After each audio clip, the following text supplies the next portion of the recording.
Imagine having your entire world crash down, left beaten, bloody, and broken with nowhere left to run.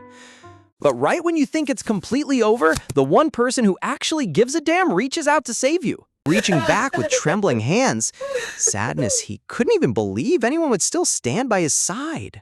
She held on tightly, promising to never let go. And honestly, who wouldn't catch massive feelings right here?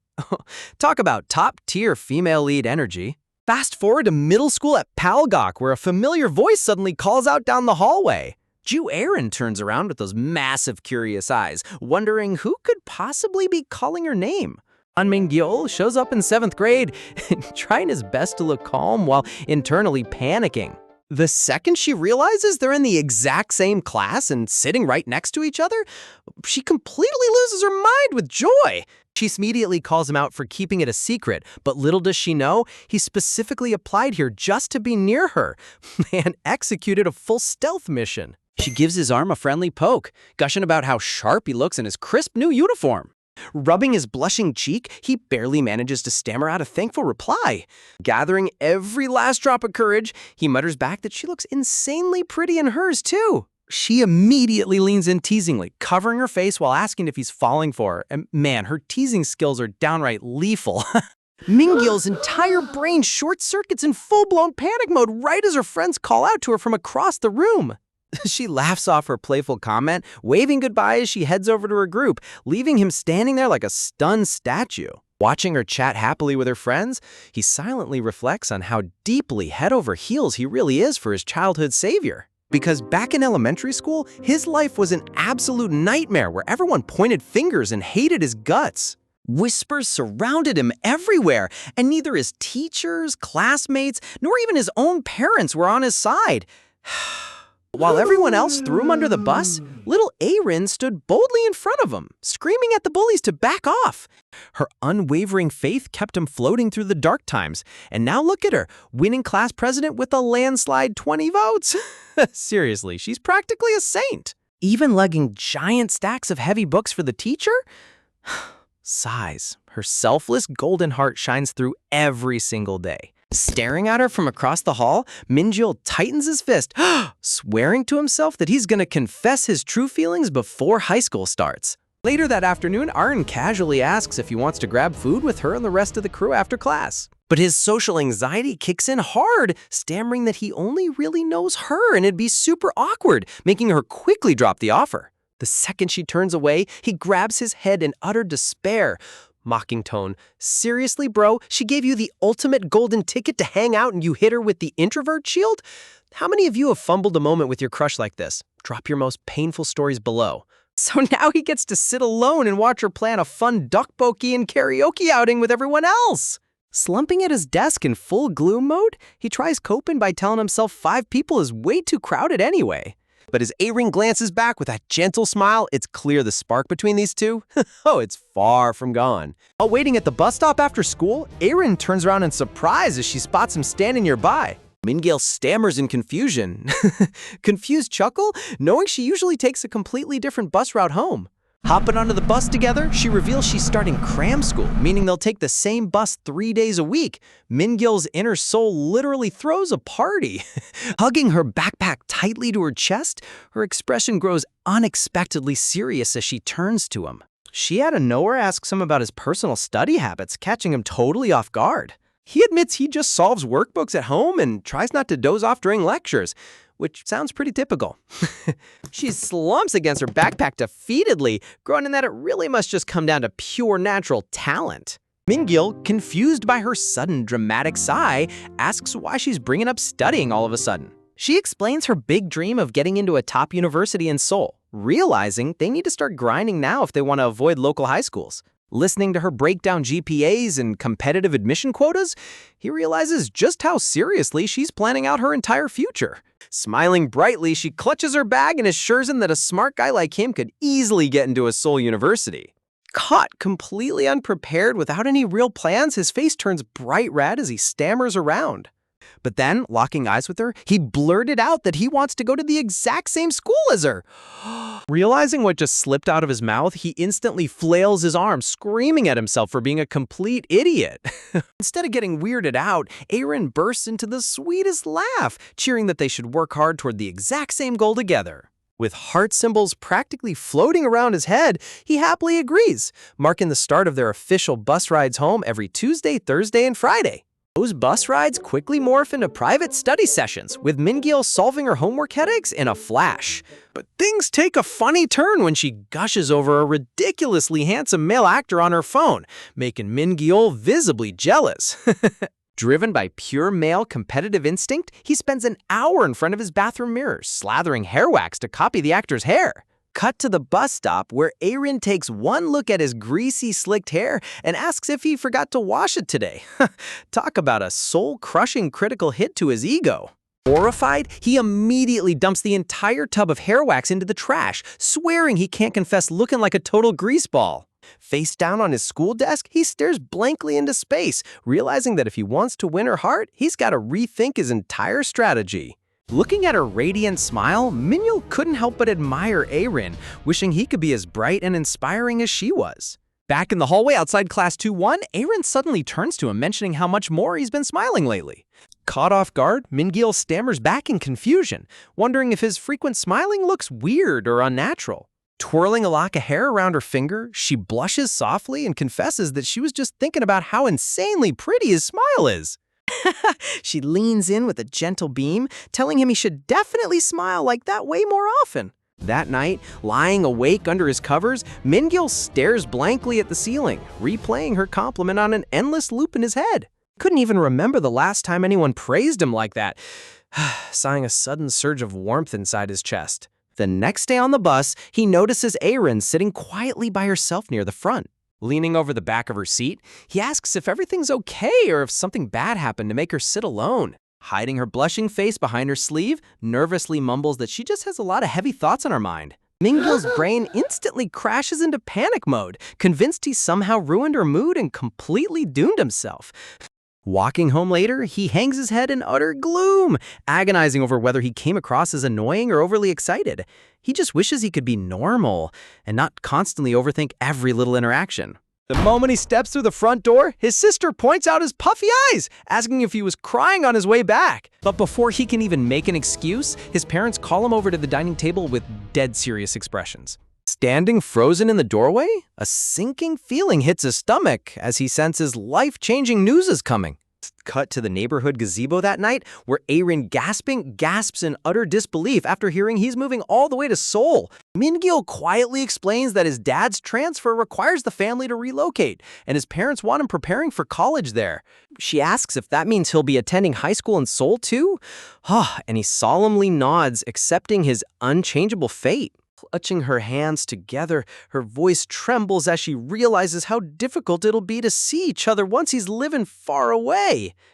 Looking at her sad expression, Min-gil swallows back his own tears, devastated that his perfect world is pulling apart just when things were going right. But right as despair settles in, Aaron reaches over and firmly places her hand right over his trembling fingers. Looking straight into his eyes, she demands that he better stay in constant contact with her no matter how far he goes. She brightens up with a hopeful smile, promising that if they both study hard and get into Seoul universities, they'll reunite in no time. And just like that, 8th grade marked the sudden end of their daily bus rides, sadly forcing them to walk separate paths. Fast forward a few years later into the bustling, high-stress atmosphere of high school life in Seoul. Walking through the snowy city streets wrapped in a thick scarf, Min-gil constantly checks his phone for any updates. He managed to adapt well over the years, making great friends and enjoying a lively student life on the surface. Yet despite the new environment and growing up, deep down in his heart, his core feelings never shifted even a single bit. While walking down a quiet neighborhood street, gasp, an elderly grandmother struggles to pull a heavy cart stacked with boxes. Without hesitating for a second, Min-gil rushes forward with a warm smile, taking over the load to help her out. Man really inherited Aaron's Golden Saint energy. Soon enough, he stands right in front of the entrance gates of Sangak High School, ready for a fresh start. Standing at the front of the classroom beside the teacher, he introduces himself as An Min-gil, returning back after 5 years in Seoul.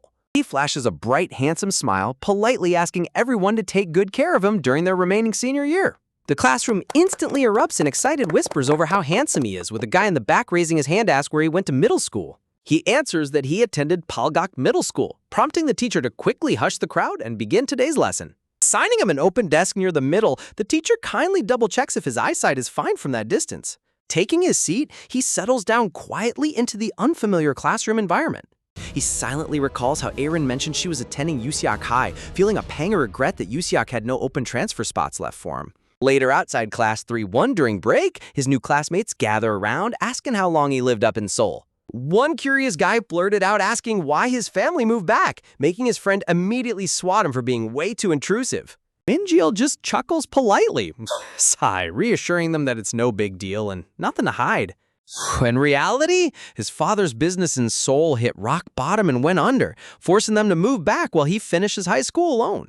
Despite the financial setback, he remains determined to stay strong, firmly, and make the absolute best of his final year. During gym class later, he hits the basketball court with his new classmates, shooting hoops together. Swishing a smooth shot straight through the net, he casually brings up Ju Arwood's name to the group. Sitting on the bench, he asks if any of them have mutual friends over at USAC High who might know her. The moment the name leaves his mouth, all his classmates instantly freeze up, staring at him with completely bewildered expressions. They start whispering frantically among themselves, double-checking if he really means that Ju Arin from Palgok. Min-gil's sweat drops in complete confusion, wondering why everyone is reacting like he just dropped a total bomb. His friend leans in and drops the ultimate plot twist. She transferred straight to Songgak High in 10th grade, meaning she's been attending this exact school all along. Min-gil's jaw drops as his classmate casually reveals that Ju Arin is actually attending this exact same high school. Completely caught off guard, Min-gil stammers in disbelief, asking why in the world it's so hard to catch a glimpse of her around campus. His classmate rubs the back of his neck, warning him that the rumors floating around her lately are downright alarming. He drops a massive bombshell. Erin hasn't shown up to class in 3 whole days after getting forcibly transferred out of USIAC High for getting involved in serious trouble. Min-gil's mind flashes back to middle school, remembering how bright and ambitious she used to be while dreaming of Seoul universities. Walking along the quiet road, he hangs his head in complete disbelief, refusing to accept that the sweet girl he knew could ever turn into a delinquent. He anxiously wonders if her sudden transformation had something to do with the day they abruptly lost touch back in 10th grade. Suddenly, heavy, dull thuds echoing down the path interrupt his thoughts, making him pause and look around in confusion. A shadowy figure stumbles out from around the corner, breathing heavily with shoulders slumped in sheer exhaustion. Min-gil freezes in his tracks as he notices a girl standing over a bag dumped on the ground, gasp with textbooks scattered everywhere. Sweat drips down his cheek as a strange sense of familiarity washes over him, making his heart hammer against his chest. Looking closer at her disheveled uniform jacket, his eyes widen in complete shock as a terrible realization hits him. Before he can even process the moment, the girl blindly swings a heavy fist straight toward his face, prompting him to instinctively react and grab her wrist midair. Staring into her eyes from inches away, his mind completely short-circuits as he tries to make sense of what's happening. Glancing down at the fallen textbook on the dirt, he reads the name neatly written on the cover, Class 3-1, Ju Arin. She violently pulls against his grip, rearing back to strike him again, sharp gasp, without even looking at who he is. He remembers her as an absolute angel who was loved by everyone around her. Sweet, gentle, and always smiling. But looking up, he sees her face covered in tears, hair wildly unkempt, and uniform torn, looking completely broken and filled with pure agony. Holding her back with all his strength on the desolate dirt path, time seems to stop as the painful contrast shatters his heart. Min-gil gasps in horror, completely unable to reconcile the sweet girl from his past with the crying figure before him. Staring into her tear-streaked eyes, he clutches her trembling wrist tighter, desperate to understand what cruel fate beat her down to this point. Flashing back to their high school days, Min-gil remembers staying up late chatting on the phone after her stellar exam results. Lying under his covers, he praises her for placing 12th in her entire grade, while she giggles and insists she still can't beat his top 5 rank in Seoul. Erin nestles into her pillow, softly thanking him and confessing that she never would have made it this far without his endless support. Rubbing his nose shyly, Mingyeol mumbles that she did all the heavy lifting herself, but she gently cuts him off. She whispers warmly into the receiver that simply having someone run toward the exact same goal alongside her gave her all the strength in the world. Changing the topic playfully, she teasingly mentions how tall he's grown in recent photos, making him laugh off his sudden growth spurt. Resting her head back, she dreamily pictures them both crushing the CSATs and attending the very same college together in Seoul. Hearing her hopeful voice, a soft, affectionate smile spreads across his face as he reassures her that their dream is within reach. She clutches her phone tightly against her chest, letting out a satisfied sigh as warmth fills her quiet bedroom. Suddenly, the line goes completely silent, making Mingyeol sit up in bed with a bewildered look on his face. Checking his phone screen, he sees the call timer hitting nearly an hour as he softly calls out her name. Hearing nothing but slow, rhythmic breathing on the other end, he realizes she must have drifted off into sleep right mid-conversation. Cut to Arin sound asleep in her dark room, with the glowing screen resting gently beside her cheek as she slumbers peacefully. Mingyeol hesitates to end the call, wishing he could listen to her breathing just a little longer before deciding hanging up is the polite thing to do. Staring at her contact name glowing in the dark, a surge of longing hits him, whispering to himself how desperately he wants to see her again. Tucking himself under the thick duvet with a goofy grin, he buries his face in his pillow, practically floating on cloud 9. Looking out over the dark city skyline that night, he had no idea that comforting phone call would be the very last time he'd hear her voice. Following days after stepping out of the shower, he constantly checks his phone for a text, wondering why she suddenly went quiet. Tapping his pen against his notebook during homework, he rationalizes that exam prep must just be stressing her out for a day or two. But a whole month passes by without a single notification, leaving him staring aimlessly out the classroom window in growing anxiety. Standing alone on the sports field at dusk, he redials her number over and over, only to be met with dead silence every single time. Digging through old elementary yearbooks on his desk, he realizes in despair that she has 0 social media accounts to track down. Holding his forehead in deep distress, he agonizes over having no mutual friends from their old school to even ask about her whereabouts. As winter snow begins to fall outside his window, he clings to a faint thread of hope that she'll reach out any day now. Months turn into spring as he walks under blooming cherry blossoms with new friends, constantly torturing himself, wondering if he's somehow messed up. Pulling the blanket over his head at night, a painful sting of betrayal settles in, wishing she had at least given him a reason before vanishing. Staring blankly at his bedroom ceiling, the bright future they spent years planning together crumbles into distant memories. Staring down at her contact photo one last time, he holds on to that singular burning wish to cross paths with her again, bringing us right back to the present moment as he stands face to face with a broken Arin, wondering if fate brought them back together by some wild coincidence? Imagine locking eyes with your childhood crush after 5 long years, only to realize she looks like an absolute stranger. Mingyeol holds tight to her wrist, completely frozen as he stares at the bruised, tear-stained girl standing before him. His heart pounds violently against his chest like a sledgehammer. The heavy breath between them is suffocating, and he can barely catch his breath. Even with her wild, unkempt hair and those cold, defensive eyes, there's 0 doubt in his mind. Beneath the heavy shadows on her face, he recognizes her instantly. It really is Ju Ah-rin. He can hardly process the reality. After 5 agonizing years of searching and wondering where she went, she's finally standing right in front of him. Mingyeol tries to speak, but his throat completely locks up. His hand trembles against her sleeve as he realizes he has no idea what words could possibly bridge a 5-year gap. Before he can say a single thing, Arin violently jerks her arm back. The aggressive move catches him totally off guard as she breaks his grip. Rubbing her sore wrist, she glares at him with pure hostility. She snaps, demanding to know what he thinks he's doing, touching her like that. Mingyeol stammers out a quick apology, awkwardly scratching the back of his neck as he backs off. Talk about a brutal reunion. Man was expecting a warm hug and got hit with a death glare instead. A million chaotic thoughts race through his head all at once. What was that rumor about a forced transfer? Why did she change so drastically? And above all, why did she completely ghost him 5 years ago? Taking a deep breath, he decides to start with the absolute basics. He softly utters his name, telling her that he's An Mingyeol. He gently points to himself with a hopeful, gentle expression. He's praying that hearing his name will break through whatever wall she's built around herself.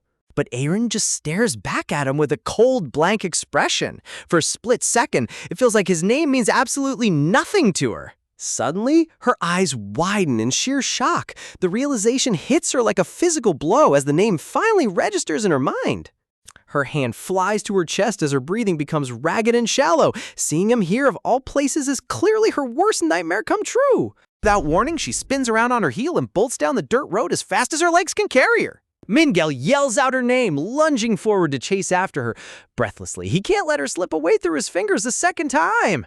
But as she sprints away in sheer panic, her foot twists awkwardly. She crashes hard onto the ground, sending her backpack and textbooks flying everywhere. Min-gil panics and immediately drops to his knees, quickly unzipping his bag to find a bandage. But before he can step closer, she screams at the top of her lungs for him to stay away. Clutching her freshly scraped knee on the dirt path, she shrinks back in fear. She desperately sobbed, ordering him not to take another step toward her. Min-gil stops dead in his tracks, feeling his heart shatter into a million pieces. He holds his backpack tightly, completely powerless to comfort the girl he loved. Seeing her abandon her things on the dirt road just to get away from him is a massive reality check.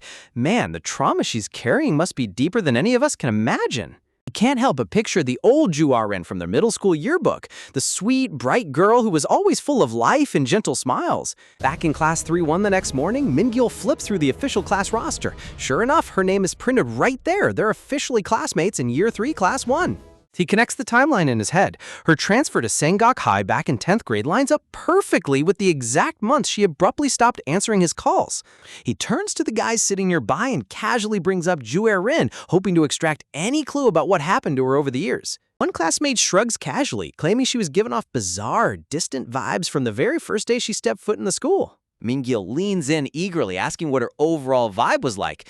The guy explains that while she would answer if someone talked to her, she was fundamentally distant. He adds that in all the time she spent here, she almost never initiated a conversation with anyone on her own. She spent every break sitting alone at her desk like an invisible ghost, completely isolated from the rest of the classroom dynamics. As time dragged on into their second year, people simply stopped trying to talk to her altogether, and eventually she started skipping school on a regular basis. Min-gil's eyes widen in disbelief.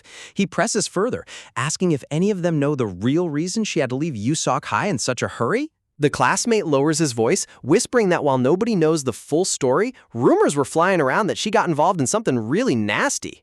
Before he can spill the gossip, the guy next to him quickly slaps a hand over his mouth. He turns to Min-gil and asks if they were actually close back in the day. A vivid memory of middle school flashes through Min-gil's mind, Aaron laughing bright and free under a gentle spring breeze. Min-gil directly confirms that they were extremely close, mentioning she was actually his only true friend back in middle school. The guys instantly look super shocked. Realizing they almost talked trash about his old friend, the sensible guy immediately shuts down the topic, stating that those rumors are completely unconfirmed nonsense anyway. The gossiping classmate laughs awkwardly, rubbing his head and apologizing for almost spreading fake rumors in front of her childhood best friend. He stammers out that he assumed Min-gil was just being nice to her back then, making the other guy tell him to shut his mouth before he digs a deeper hole. Min-gil's heart sinks as he realizes Aaron must have endured this exact kind of cruel gossip behind her back for years.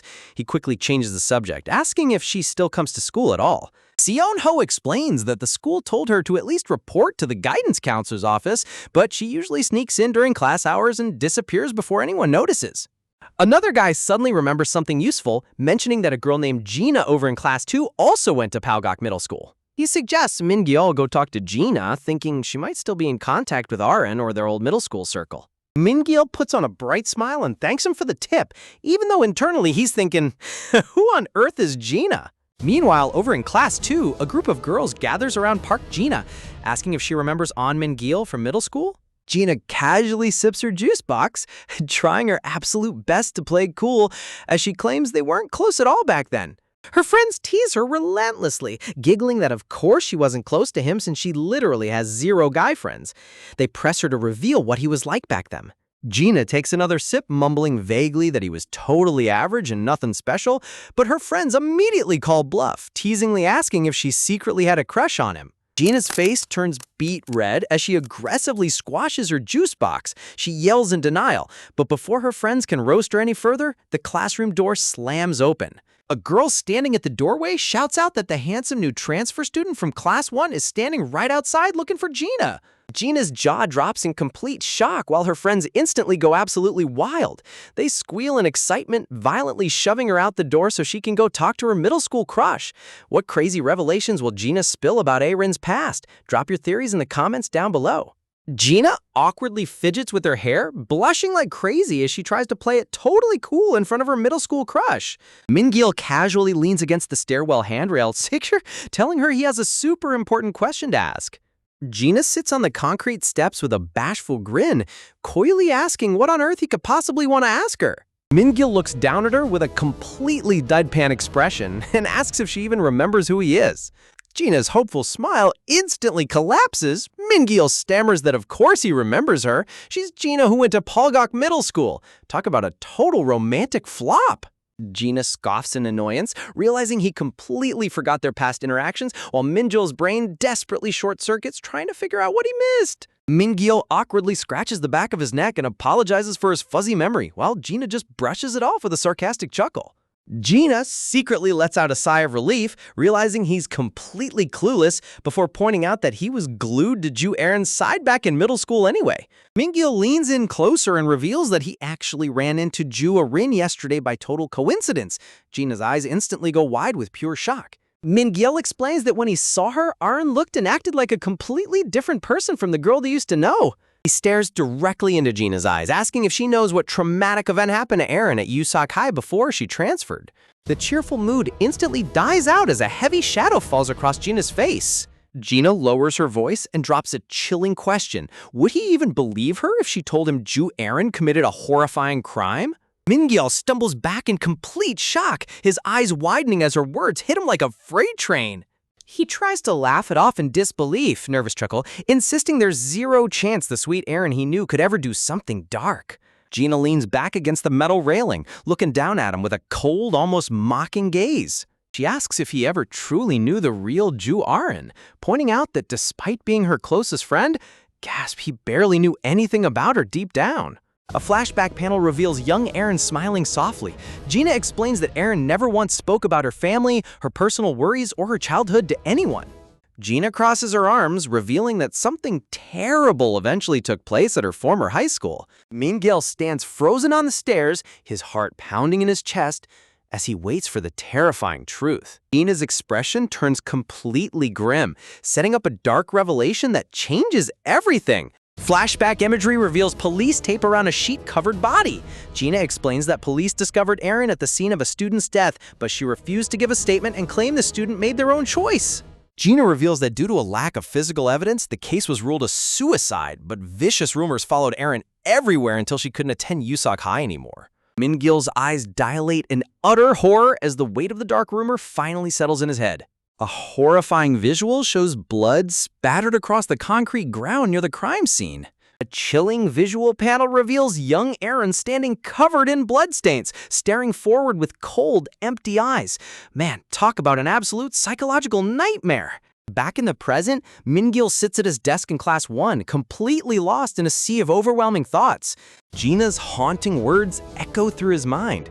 Everyone at school genuinely believes Erin was responsible for that kid's death. Min-gil stubbornly shakes his head, refusing to accept that his sweet childhood friend could ever turn into a monster. He recalls Gina's final haunting sentence, asking if he would even believe the truth if she told him. As the teacher writes equations on the chalkboard, Min-gil realizes Gina only told him because she assumed he'd treat it like absurd school gossip. He gazes out the classroom window, wondering if Gina secretly believes Erin is guilty as well.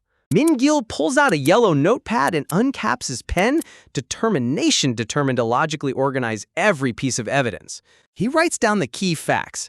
Erin was present at the scene of the incident. He maps out the exact sequence. Erin kept total silence, which spiked people's suspicion, leading everyone to accuse her of murder. Min-gil notes the exact timeline. This horrifying incident happened during the winter of their freshman year.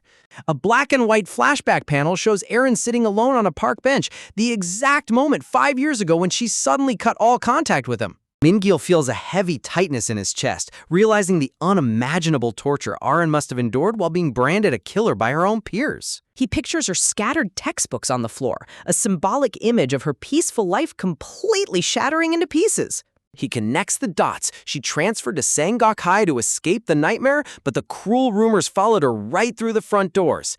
He clicks his pen shut with a sigh, understanding why she slowly stopped attending classes altogether. Min-gil ponders why she chose total silence over defending herself, when suddenly something outside catches his eye.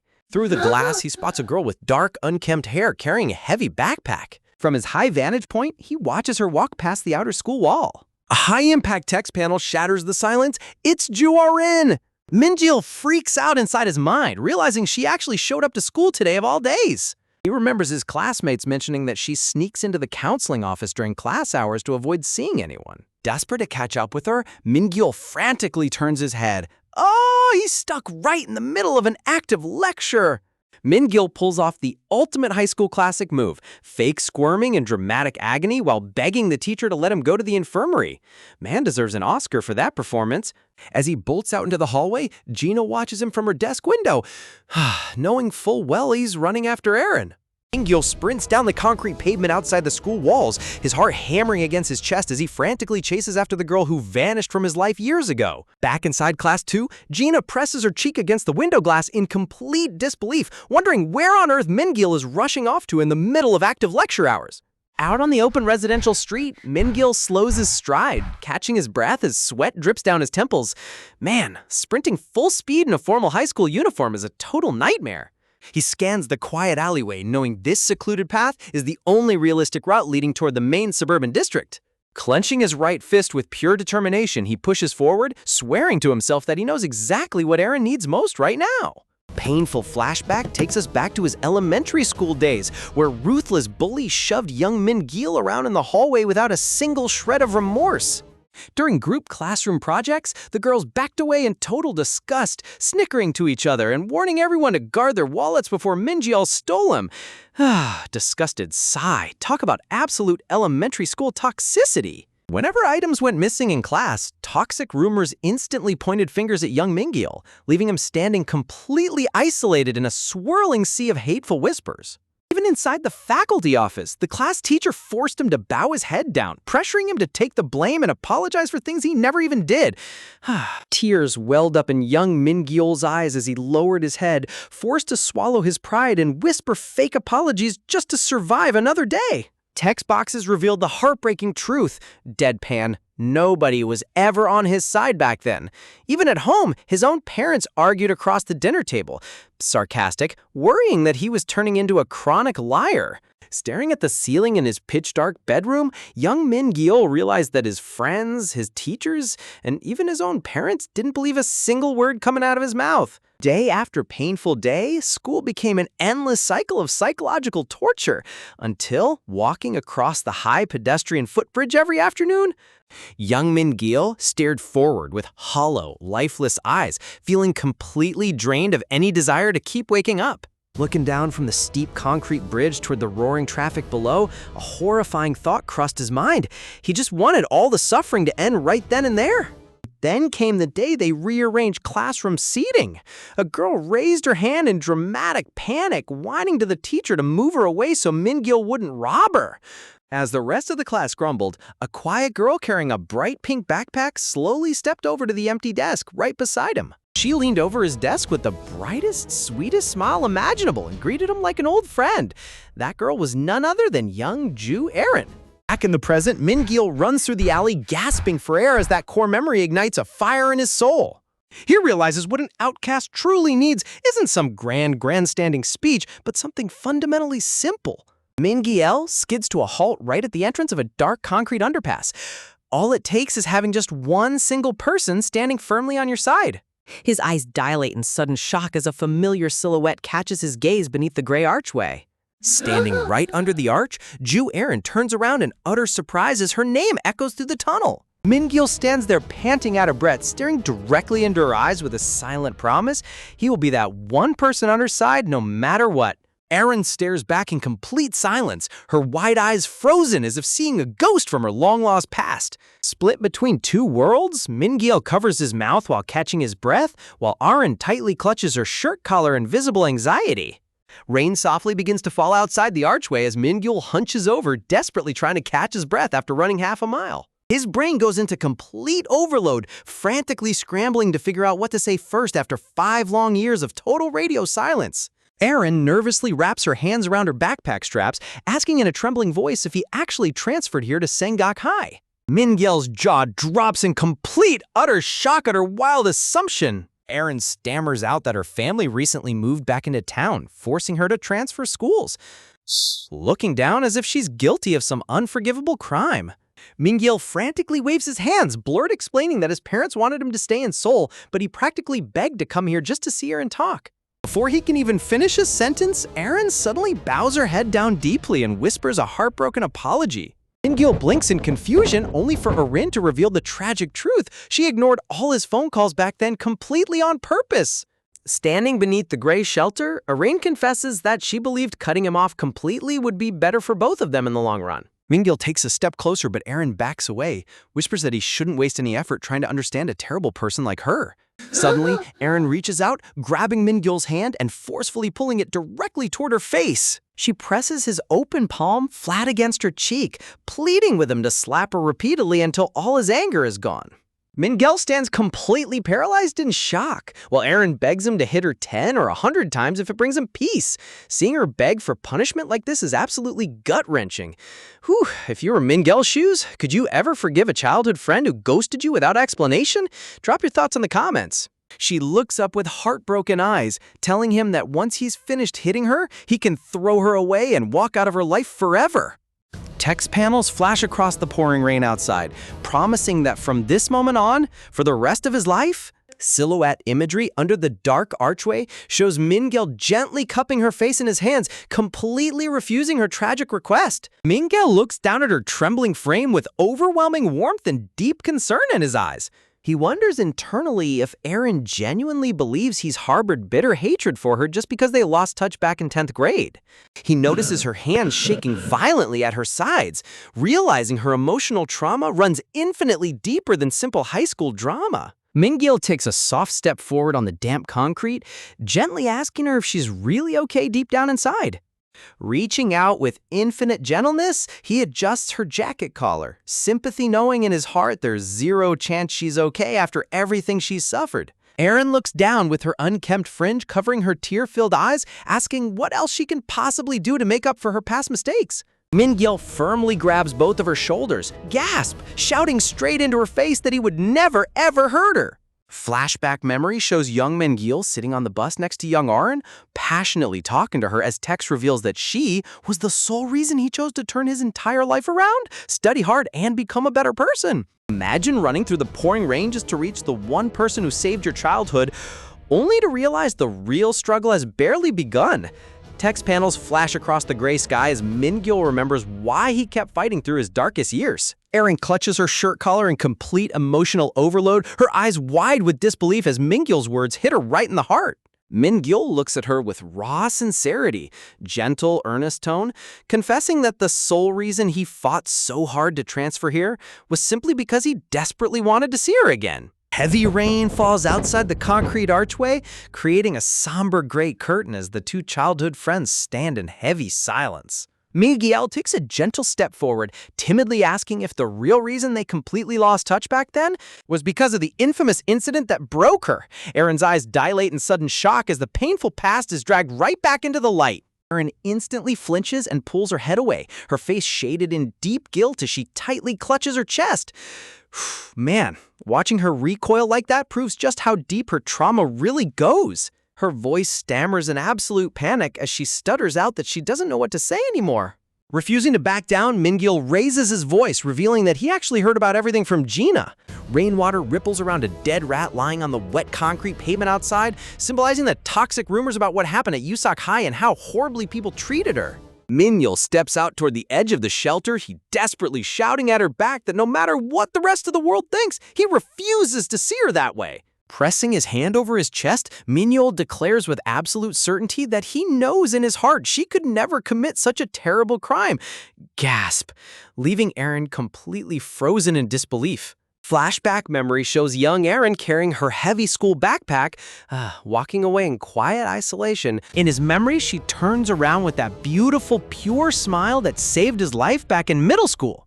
Back onto the damp bridge, Mingyul stammers in frustration, realizing how hard it is to put his overwhelming feelings into words. Flashback memory reveals young Aaron's inner turmoil, sarcastic whisper, wondering if she ever confessed her secret, whether anyone on Earth would actually believe her. Gina's past words echo in his mind, recalling how she admitted that despite being close friends with Aaron, nobody ever truly understood what was going on inside her head. A poignant memory flashes of young Aaron carrying a wooden desk on her back with a sweet, selfless smile, showing just how kind-hearted she always was. Mingyul leans forward, shouting directly at her with desperation in his eyes, begging her to confirm that she isn't the monster everyone claims she is. Aaron's eye dilates in raw emotional agony as a massive teardrop spills over her cheek, shattering her defensive wall. Look at that detail in the eyes. The artist absolutely cooked with this emotional panel. Overwhelmed by sheer emotional overload, Aaron abruptly turns on her heel and bolts out into the pouring rain. Mingyul stands completely paralyzed under the tunnel, watching her splash away through the puddles as her footsteps fade. Out of breath and emotionally drained, gasping for air, Mingyul sinks down into a low squat against the cold concrete wall. He buries his face in his arms, gripping his hair in deep frustration as he wonders internally if he just ruined his only chance to reconnect with her. Slowly lifting his head, a spark of sudden realization flashes in his eyes. He knows one fundamental truth for sure. Hex panels confirm that Aaron hasn't turned into a bad person at all. She simply built an impenetrable wall around a broken heart to protect herself. Mingyul tilts his head up toward the gray archway, desperately asking himself what step he needs to take next to save her. Meanwhile, Aaron sprints through the heavy downpour, steam rising from her mouth as cold rain drenches her clothes. Soaked to the bone, she gasps for air in the rain, clutching her aching chest while shivering uncontrollably. Mingyul's passionate scream echoes in her mind, promising her that he knows she isn't that kind of person. Her hands tremble violently as she grips the bottom hem of her drenched shirt, trying to stop the endless shaking. A bitter, heartbreaking laugh escapes her lips as she lowers her wet fringe, feeling completely helpless against her overwhelming emotions. Clenching her fists tightly, Aaron cries out in the rain, confessing that this terrifying vulnerability was the exact reason she tried so hard to ghost him forever. Collapsing beside a hazard pole on the empty sidewalk, Aaron curls into a tight ball in the pouring rain, sobbing her heart out in total solitude. The scene shifts back inside Songgok High, where the faculty office door sign hangs as the teacher reviews Mingyul's transfer records. Standing inside the teacher's office, completely dripping wet, Mingyul listens humbly as his teacher promises to let his sudden classroom escape slide just this once. Mingyul bows his head down in gratitude, but his mind is miles away, frantically worrying whether Aaron made it home safely through the storm. As he opens the office door to leave, the teacher sternly warns him that next time will count as an unexcused absence, while Mingyul wonders when Aaron will ever return to class. Walking down the quiet hallway, Mingyul considers asking the school counselor for help, only to stop in his tracks as he spots Gina and her group standing nearby. Mingyul raises his hand and greets her awkwardly. Gasp, catching the girls by surprise as they turn around. Gina looks at him in complete shock, asking why on earth he's dripping wet from head to toe. Her classmate generously offers to lend him her jacket, but Mingyul politely declines, while Gina's sharp eyes narrow as she realizes he was outside during third period. Noticing Gina staring intensely at him, Mingyul gets flustered and quickly apologizes. Scratching his neck nervously, Mingyul takes a bold leap, asking Gina if they can talk in private, just the two of them. Gina's eyes bulge out in total comedic shock as her entire face turns red. Her mischievous classmates instantly burst into giggles, shoving Gina forward while shouting that they'll happily leave them alone to enjoy their private talk. Gina's face turns bright red as she stammers awkwardly, while her wingwomen rush off to the restroom. Seriously, every high school story needs a wingman crew like this. If a classmate pushed you into a private chat with your crush, how fast would your brain short-circuit? Drop your reactions below. Once the hallway clears, Gina turns back to face Mingyul. Low, intimate whisper, her playful expression turning unusually quiet and serious. Mingyul stands attentively, his heart beating fast as she addresses him by his full name. Closing in with a sharp, serious glare, Gina drops a massive bombshell, revealing that she saw him run off earlier and the counselor confirmed Aaron actually came to school today. Stepping into the quiet hallway, Gina narrows her eyes and gets right in Min-gil's face, asking if he actually sprinted out into the storm just to chase after Aaron. Caught red-handed, Min-gil rubs the back of his neck with an embarrassed smile chuckle, admitting that he did go after her, but they barely got to talk before she ran off again. Gina's playful mood vanishes instantly as her face flattens into an exasperated glare, realizing he's treating this whole situation like some harmless high school drama. Grabbing him by his coat collar, Gina shakes him violently, screaming at him to snap out of it and wake up to reality. She aggressively lectures him about how dangerous an unexcused absence is for a high school senior, asking if he's completely out of his mind, risking his college admissions just for one girl. Min-gil's eyes pop open as the reality of his academic situation finally registers. But instead of worrying about his own ruined attendance record, Min-gil immediately rubs his chin, wondering out loud how on earth Aaron is managing her GPA with all the classes she's missing. Gina's brain completely short-circuits as she waves her hands in absolute disbelief. Seriously, this guy has his priority dial turned completely upside down. His own future is literally burning down, and he's worrying about a report card. Ignoring every single word of her furious lecture, Min-gil casually leans in and asks Gina for a huge favor, leaving her slumping her shoulders in total defeat. Min-gil straightens his uniform jacket with a dead serious expression, knowing deep down that understanding Aaron's past is the only way he can ever help her heal. Back inside the classroom, the teacher wraps up homeroom by reminding the students that midterm exams are right around the corner next week. She warns everyone not to slack off after midterms wrap up either, urgent since the critical May mock exams are scheduled immediately right after. As the final bell rings, Min-gil slings his backpack over his shoulder, looking back at the empty desk beside him with a heavy heart.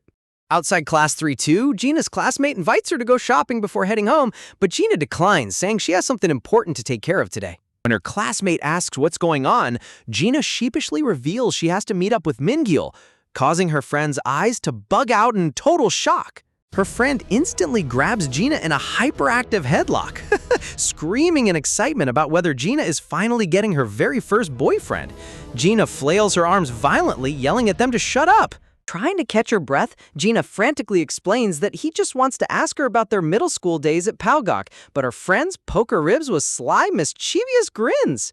Gina adjusts her backpack strap with a defensive huff, claiming she's just going to answer his questions quickly and leave while her wingwomen smirk knowingly in the background. Surrounding her like playful predators, her classmates tease her relentlessly, asking if she's secretly enjoying all this romantic attention. Gina rubs her burning neck in total embarrassed denial.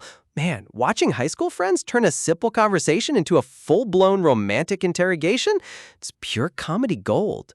A few minutes later, Min-gil meets Gina outside the faculty office, explaining humbly that he hasn't heard a single word about Aaron for years and desperately needs to know the truth. Gina stops in her tracks, her playful demeanor completely vanishing as she looks down at the floor with a somber tone. Turning her eyes toward him, she directly asks Min-gil if he genuinely has romantic feelings for Ju Arin, sending a sharp wave of panic right through him.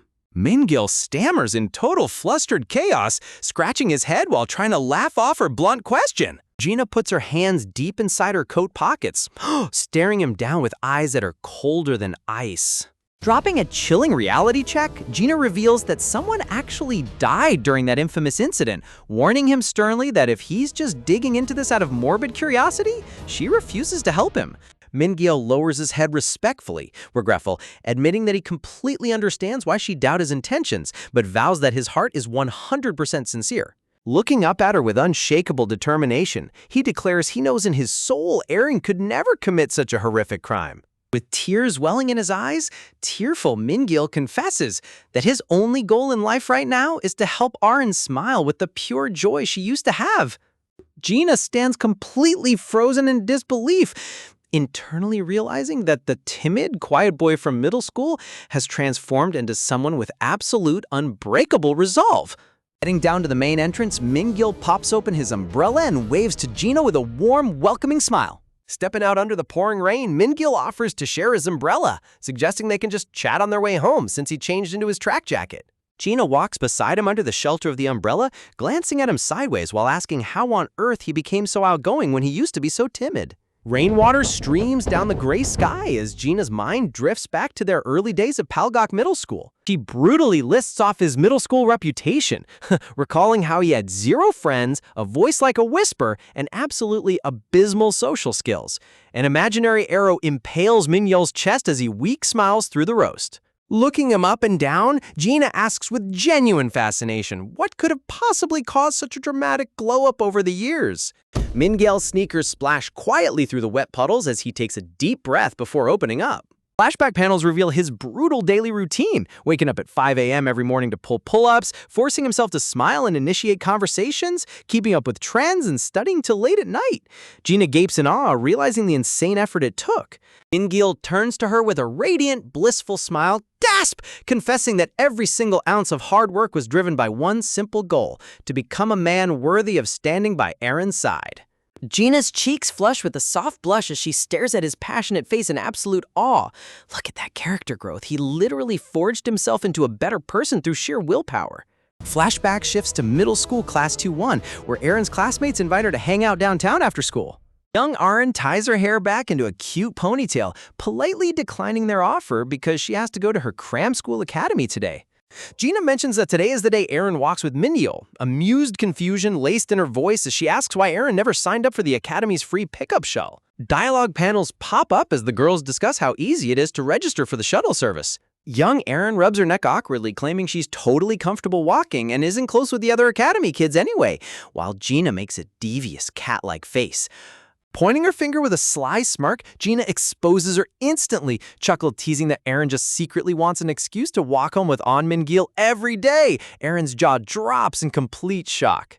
Friends instantly swarm her desk, giggling uncontrollably and asking if quiet, nerdy guys are secretly her ultimate romantic type. Aaron panics, begging them to keep their voices down. They push further, teasing that Mingyul's the luckiest guy on Earth and has obviously already fallen head over heels for her. Aaron's face turns beet red.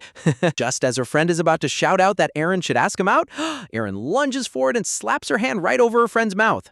Blushing furiously, with steam practically blowing out of her ears, young Aaron leans over the desk and growls that they're being way too loud.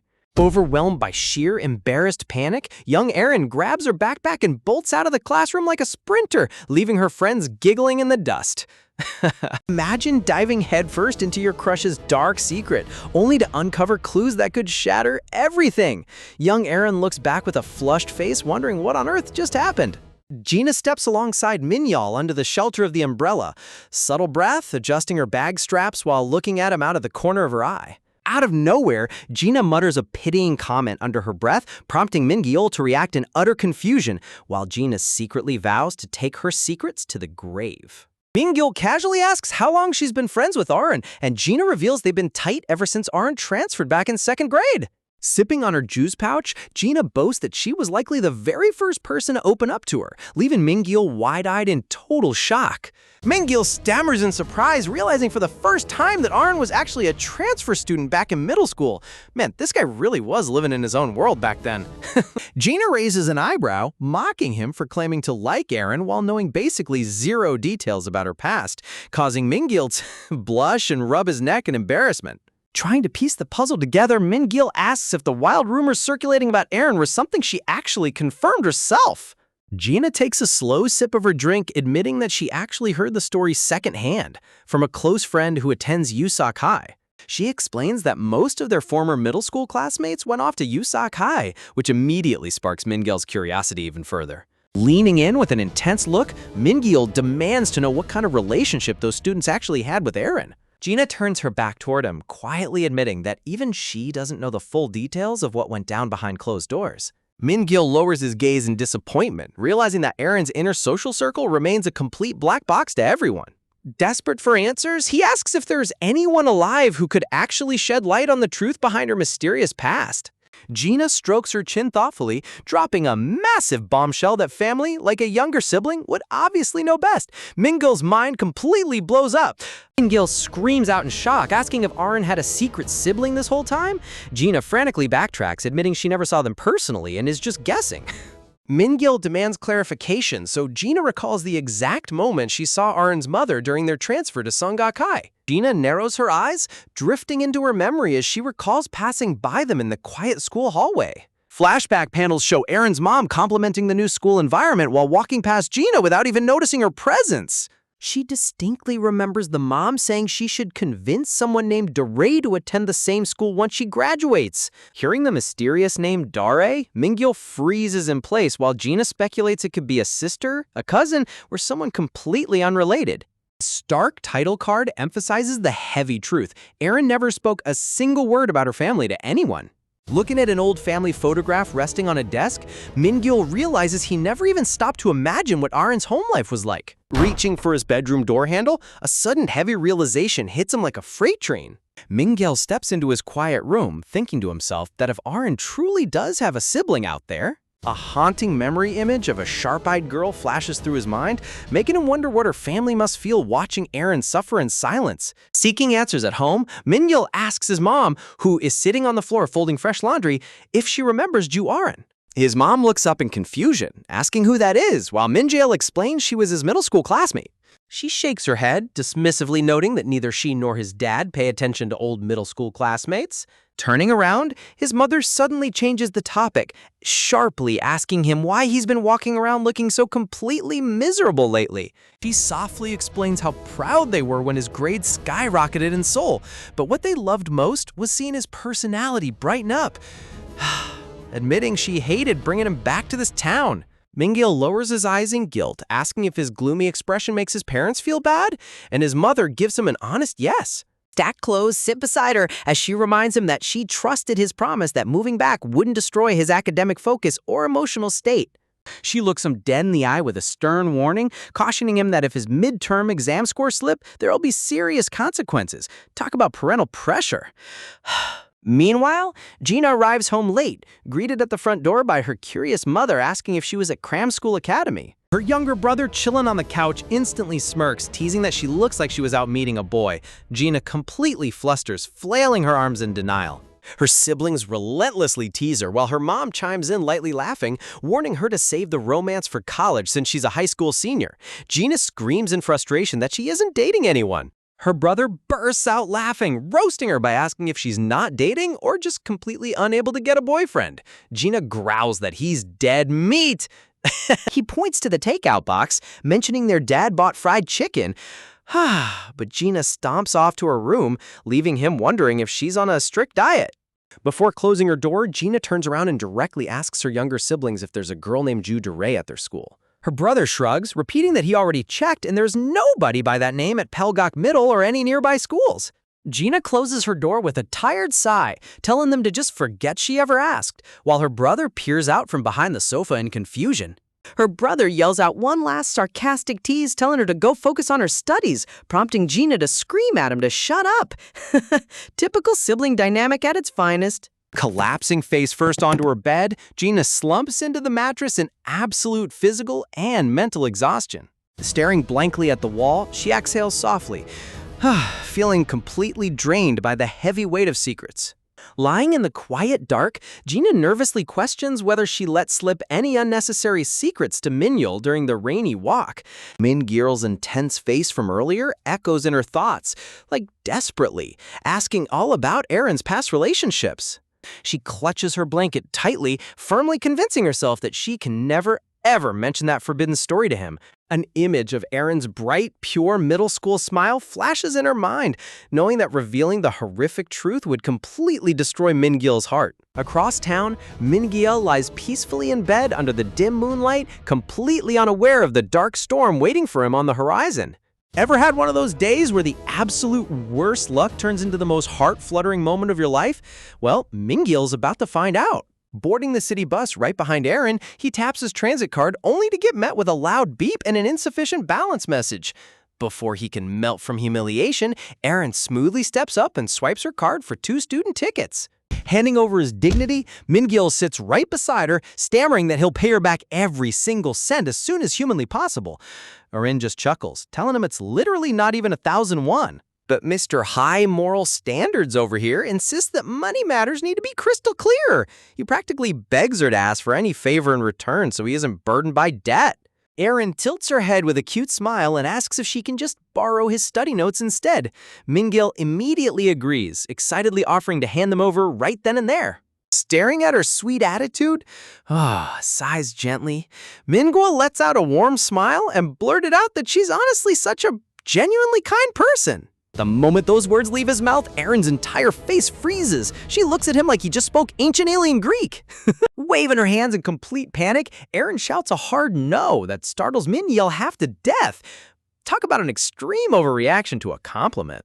Wagging her finger like a strict philosophy professor, Erin lectures him that people shouldn't toss around the word kind so casually, deadpan, or else it loses all its real meaning. She gazes toward the ceiling, softly explaining that true kindness isn't some cheap, everyday personality trait. It's actually a rare and precious gift. Hugging her backpack tightly against her chest, her eyes glow with admiration as she admits that she deeply respects truly kind people and desperately wishes to become like them. Gil tilts his head, gently reassuring her that she's already more than kind enough, but Aaron immediately whiningly rejects it, claiming she knows her own dark heart best. Her expression dims as she gazes at him with dead seriousness, whispering that deep down she isn't kind at all. Man, why does every slice of life romance gotta have deep existential trauma attached? Trying to lighten the moody atmosphere, Aaron suddenly turns to him and asks if he knows the absolute secret trick to telling whether someone is truly kind. Poking both of her cheeks with a mischievous grin, she proudly reveals that the answer lies entirely in a person's eyes. Mingyil blinks in total confusion, repeating, "Eyes?" like he's trying to decipher a cryptic riddle. Aaron nods enthusiastically, claiming that a single glance into someone's eyes reveals their true soul without fail. Taking the bait instantly, Mingyil points to his own face and asks if she can inspect his eyes right now. Without giving him a second to prepare, Aaron lunges forward, grabbing his forehead and pulling his upper eyelid wide open. Talk about zero personal space boundaries. Their faces end up mere inches apart. Mingyil's entire brain short-circuits as he stares directly into her sparkling eyes, his cheeks flushing bright crimson. Close enough to feel her breath, his heart starts hammering against his ribs like a runaway freight train. Looking deep into his widened pupil, Aaron sees her own reflection staring right back at her in total silence. Before she can give her official judgment on his soul, the bus suddenly barrels toward a giant speed bump in the middle of the road. The entire vehicle jolts violently into the air. Hold on to your seats, folks. Losing her balance completely, Aaron falls straight into Mingyil's lap, pinning him directly against the seat. Mingyil's eyes pop out of his head as steam practically blows out of his ears. If his face gets any redder, he's gonna turn into a ripe tomato. Wrapping his arms around her to keep her from slamming into the floor, he frantically asks if she's okay, while Aaron stammers out a flustered affirmative. Tucking her messy hair behind her ear, Aaron stammers that she almost wiped out completely, while Mingyil clutches his chest in sheer romantic agony. Staring at her flushed face, Mingyil's heart thumps so loudly he's convinced the entire bus can hear it. Look at these two dorks. Do you think Mingyil will ever build up the courage to actually confess his feelings, or will he stay in the friend zone forever? Drop your predictions in the comments below. Aaron offers him a soft, awkward smile, completely unaware of the absolute emotional turmoil raging inside his chest. The scene suddenly shifts back in time to their middle school days, where a lonely girl rests her head on her desk in an empty, quiet classroom. Flashback panels show Mingyil stepping through the classroom doors. Gasp! His eyes immediately landing on the dark-haired girl slumped over her desk. Recognizing that familiar quiet figure, his mind whispers her name, Aaron. Before he can even take a step toward her, his classmate slaps him on the shoulder, loudly teasing him about walking home with Park Gina yesterday. His friend grins cheekily, loudly asking if they're already dating after only a month since Mingyil transferred in. Talk about high school gossip spreading at light speed. Over at her desk, Aaron's shoulders flinch at the loud noise. Mingyil flails his hands in denial, shouting that he doesn't have feelings like that for anyone.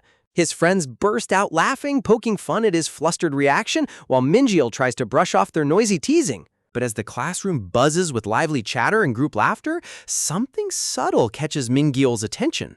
Right in the middle of the crowded room, Aaron sits entirely isolated, buried under her hoodie with her face buried in her arms. Mingyil frowns, thinking to himself how weird the dynamic is. Shouldn't people be asking how she's doing or showing some excitement to hang out with her? Instead, everyone deliberately walks right past her desk, actively avoiding making eye contact or uttering a single word in her direction.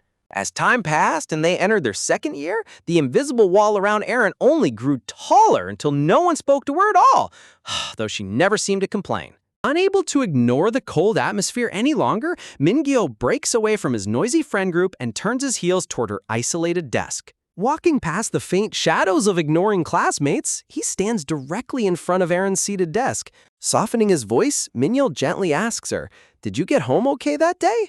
Erin's eyes snap open in complete shock. The entire classroom instantly drops into dead, suffocating silence. Every single student freezes in place, staring at Min-gil like he just committed a crime. Erin's mouth hangs open as her body trembles in sheer panic. In one violent movement, Erin slams her hands onto the desk and launches herself backward out of her seat. Overwhelmed by absolute terror, breathy suspense, she sprints out of the classroom at full speed, leaving a trail of stunned silence behind her. Min-gil reaches out an awkward hand, completely frozen as the entire class stares at him in utter horror. What massive dark secret is Arin hiding that makes her run away from a simple greeting? Stay tuned to find out in the next chapter. Imagine being warned by the entire school that getting close to your childhood crush will ruin your reputation. Min-gil slumps over his cafeteria lunch tray while his classmates try to cheer him up, telling him not to be discouraged since Arin acts weird around literally everyone. Min-gil sighs, admitting he was completely caught off guard by her extreme reaction, especially since they used to be so close in middle school. His friends just shake their heads, stunned that he even dared to talk to her in the first place. Waving his chopsticks like a seasoned life advisor, his classmate warns Min-gil that even if they were friends in the past, it's seriously better not to get involved with her anymore. Min-gil immediately demands to know why, prompting his friend to ask if he hasn't heard all those terrifying rumors surrounding Ju-arin. Dramatic gasp. The ones Gina mentioned earlier? Stuffing his mouth with food, his friend whispers that a lot of students at school actually believe those crazy rumors about Arin are 100% true. Talk about school gossip destroying a girl's life in record time. Whew. Friends clarify that while they personally don't care about the drama, Min-gil is the one who's going to end up losing out if he tries to rebuild their friendship. Staring down at the untouched soy milk carton on his lunch tray, Min-gil's mind starts racing as memories of the real Arin flood his thoughts. An image of Erin's bright, sunshine middle school smile flashes in his mind, a time when she would run up to him with boundless energy and a huge wave. He realizes that back when Arin first approached him, she was the one who took the initiative despite all the harsh stares from everyone around him. Clutching the tiny soy milk docks in his hand, he wonders if she braved all those icy glares and malicious rumors back then just to talk to him. Refusing to let toxic school rumors dictate his choices, Min-gil grabs the soy milk and heads outside into the sunny school courtyard. Tucked away near the quiet edge of the campus, he spots Erin sitting all by herself on a concrete ledge, looking tiny and completely isolated under the swaying trees. Softly calling out her name, Erin's head snaps up in total surprise, her dark eyes widening as she sees him walking toward her. Min-gil jogs over, panting heavily as he exhales in pure relief, confessing that he searched all over campus just to find her. Seeing her flinch like a startled stray cat, Min-gil quickly waves his hands to calm her down, gently holding out the fresh carton of soy milk he saved from his lunch. He kindly explains that he noticed she skipped lunch in the cafeteria, so he brought her a snack so she wouldn't starve. How sweet is this guy? Rubbing the back of his neck with a bright blush creeping across his cheeks, Min-gil suddenly realizes how overly dramatic he must look right now. Flustered by his own awkwardness, he stammers a quick goodbye and turns on his heel, offering a shy wave as he tries to make a swift exit. Erin stands frozen with the soy milk clutched tightly in her hands, staring silently at his retreating back as complex emotions swirl in her eyes. But just as he takes a step away, her quiet voice softly calls out his name, making Min-gil halt dead in his tracks. She gently pats the concrete ledge beside her, whispering that there's still plenty of time left before the lunch break ends. Talk about an unexpected invitation. Min-gil's entire face turns as red as a ripe tomato. His heart does a complete backflip as his brain attempts to process what just happened. Trying his best to play it cool, he carefully sits down beside her, while Erin quietly unwraps a straw and pokes it into the carton. Sitting mere inches apart, Min-gil's internal monologue goes into absolute panic mode. He desperately racked his brain for a normal human topic to bring up, without sounding like a total dork. As Erin quietly sips her drink, Min-gil screams internally in pure romantic agony. This was the exact moment he had been dreaming about for months, and now he's completely speechless. Glancing sideways at her delicate face, his playful thoughts quickly fade into a much deeper, more heavy realization. He knows Erin didn't just randomly transform into this quiet, guarded wallflower overnight. Something catastrophic must have broken her spirit. Dark memories of that horrific incident resurface in his mind, the tragic event that shattered her life during their middle school days. Ever since that dark day, Aaron completely shut down, avoiding everyone and refusing to utter a single word about what happened. Min-gil lowers his eyes in heavy sympathy, thinking to himself that after losing someone to death, no one could possibly expect her to just bounce back like nothing happened. He desperately wants to ask her about it and help carry her heavy burden. Gosh, but the fear of reopening her deep traumatic wounds stops him in his tracks. Realizing that digging into her trauma will only hurt her more, Min-gil decides to pivot to something positive and suddenly blurts out a completely random question. He turns to her with dead seriousness and asks how she usually studies. Aaron blinks in total confusion, repeating, "Study?" like she's never heard the word in her life. Tilting her head softly, Aaron admits she gave up on studying so long ago that she honestly can't even remember how she used to do it. When she mentions that she stopped back in the first semester of middle school, Min-gil lets out a flustered groan.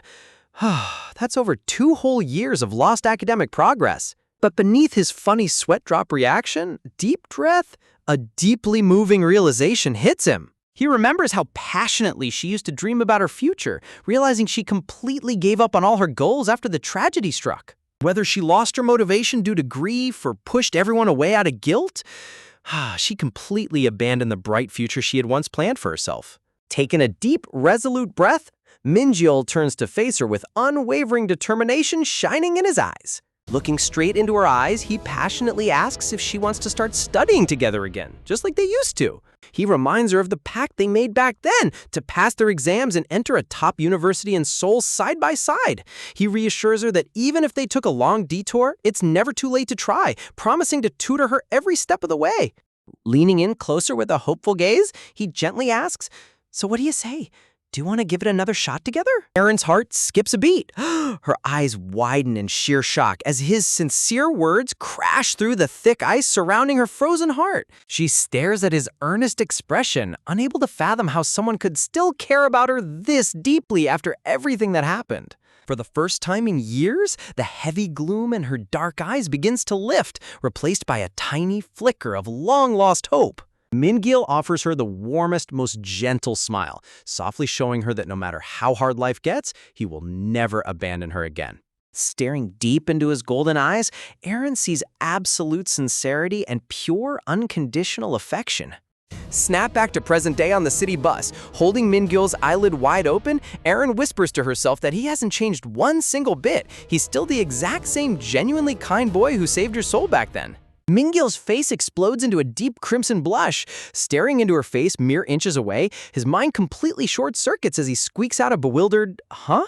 Looking straight into his pupil, Aaron smiles softly to herself, knowing that amidst a world full of lies and dark rumors, Min-gil's heart remains as pure as gold. Man, if this isn't peak romance, I don't know what is. Do you think Aaron will finally open up about her dark past to Min-gil now? Let me know your predictions in the comments, and don't forget to hit that subscribe button for the next chapter. Just as the atmosphere between them reaches maximum romantic tension, an unbearable loud noise shatters the moment. The school bell rings across the entire campus, signaling that break time is officially over. Talk about the worst timing in anime history.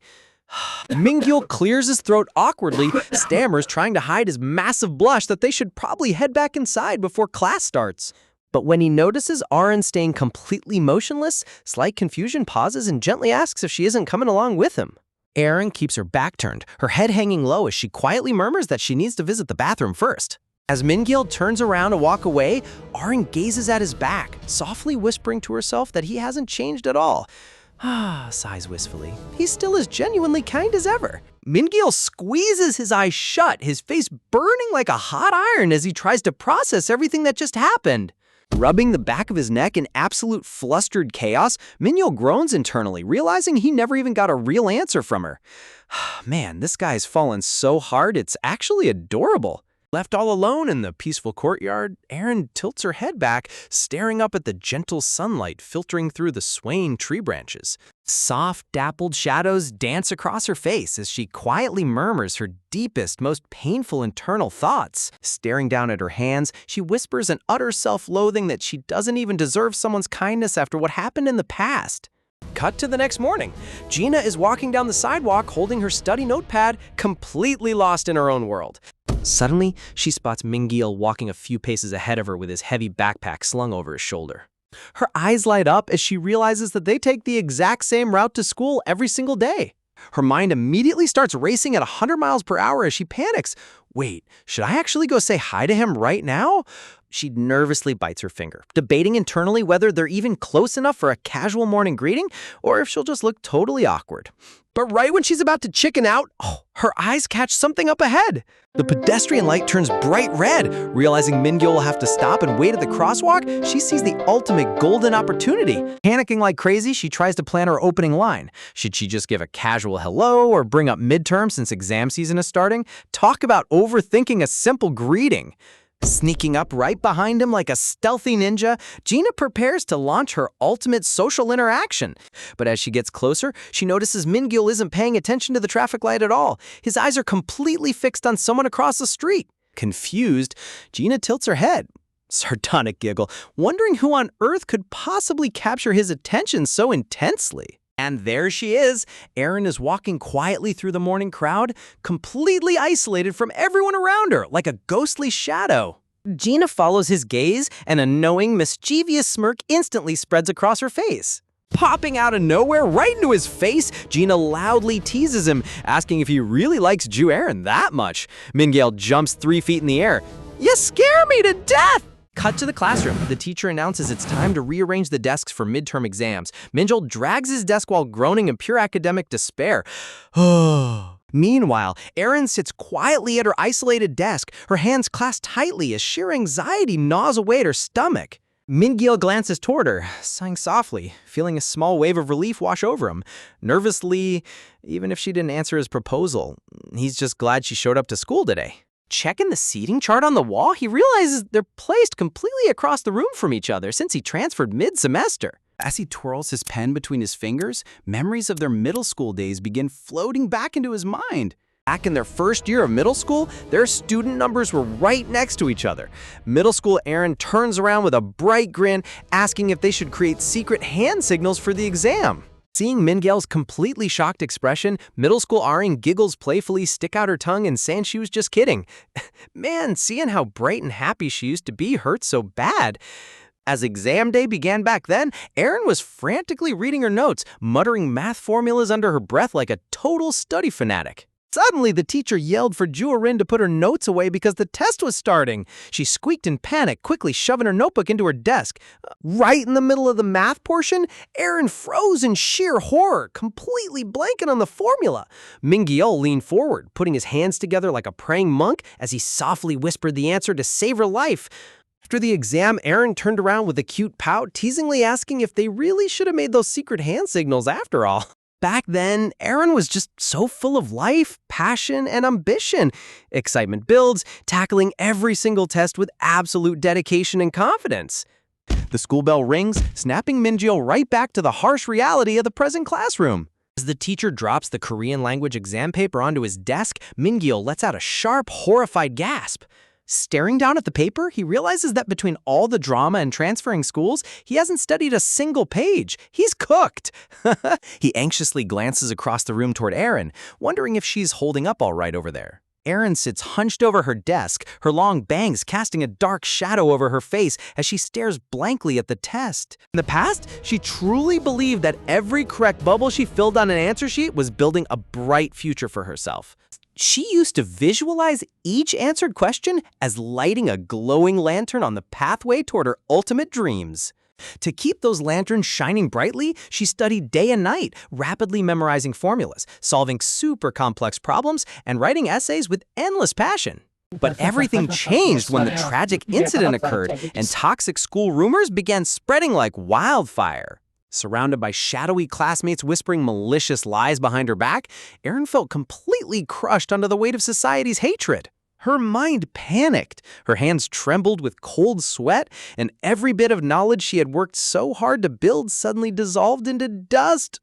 Staring down at the completely blank OMR answer sheet, her brain went totally numb. Gasp, not a single formula or answer came to her mind anymore. One by one, all the glowing lanterns of her future were brutally extinguished, leaving her completely trapped in total suffocating darkness. Will Mingil be able to relight the fire in Arin's heart before it's too late? As the heavy weight of despair crushes her spirit, Arin feels her entire future sinking deeper into absolute darkness. Her eyes dart around in sheer disbelief, completely overwhelmed by the sudden cold realization that everything she built is crumbling away. Watching those glowing lanterns of her dreams flicker and fade one by one, she loses her way in the dark, unable to take a single step forward. She quietly murmurs to herself that if moving forward only leads to more unbearable pain, then maybe, just maybe, she simply doesn't have to force herself to walk forward anymore. Honestly, watching her mental state deteriorate like this is so heartbreaking. If she stops trying, she won't have to keep lighting those impossible lanterns, won't have to dread what tomorrow brings, and won't have to hate her own foolish self. Staring down at the completely blank answer sheet with her pen lying motionless, her mind remains entirely numb. Flashback to Mingil leaning in with absolute sincerity, offering to help her study so they can tackle everything together again. Arin tilts her head back against her chair, whispering softly into the quiet room whether taking his hand would really be okay. She reaches her hand out toward the light, desperately wishing she could grab onto that small ray of hope. Suddenly, the classroom door slides open as a classmate bursts in, waving the exam answer key for everyone to check their scores. As the answers are read aloud, groans of total academic defeat echo across the room. Wow, I am completely cooked! Man, nothing brings students together like failing a test together. Mingil sits quietly at his desk, staring down with a troubled expression as he worries about how Arin handled the exam. Looking around the fading classroom, the heavy silence only emphasizes how far apart they've been placed. Stepping out through the school gates after class, Mingil freezes in surprise as he spots a familiar figure waiting by the wall. His face lights up as he stammers out his shock, asking if Arin really stayed behind instead of heading home. Arin keeps her eyes fixed on the pavement, nervous, stuttering chuckle, smoothly murmuring that she just stuck around for a bit. Mingil's heart takes a sudden leap as a deep blush creeps across his cheeks. Watching her timidly glance away, a wild thought races through his head. Did she actually wait outside just to see him? Panicking internally, Mingil slaps his forehead in adorable flustered chaos, telling himself to get a grip and stop overly flattering himself. This boy is so hopelessly smitten, it's hilarious. Clearing his throat awkwardly, he raises his hand and hesitantly asks if she'd like to walk home together. Arin tightly clutches her sleeves and gives a quiet, gentle nod of approval. Side by side, they begin walking down the quiet sidewalk as cars zoom past them in the evening breeze. Scrabbling for a good conversation starter, Mingil mentally panics before awkwardly asking how she did on today's midterm exam. Arin instantly slumps into a pitch-black cloud of gloom, muttering a dark no, while Mingil frantically backtracks in pure horror. Oh right, she gave up studying last year. Great job opening up old wounds, buddy. Trying to save the conversation, Mingil gently brings up his previous offer, asking if she's given any thought to letting him help her study again. Arin's eyes widen as a heavy surge of conflicting emotions visibly ripples across her face. Walking a few paces ahead, her voice suddenly trembles as she whispers that she's genuinely terrified. Turning to face him with tears welling in her eyes, she admits that being around him makes her afraid she'll confess everything and completely break down relying on him. Mingil's eyes soften as he steps closer, warmth radiating from him. He tells her she never has to be scared with him. Ugh, my heart can't take it. Leaning in, he reassures her that she can tell him every single secret and that relying on him is more than okay. Looking up into his sincere eyes, Arin quietly asks if he'll still treat her kindly even after knowing all her dark secrets, and without a second of hesitation, he promises he will. But then Arin's voice drops to a chilling whisper, asking if he'd still feel the same way if she committed a truly terrible act. Before he can even process her heavy words, Arin steps forward and gently leans her forehead right against his chest. Mingil freezes completely, his mind short-circuiting as her warmth presses against him. Feeling her body trembling against his jacket, his heart pounds like a sledgehammer against his ribs. Staring down at her dark hair, a bitter realization washes over him.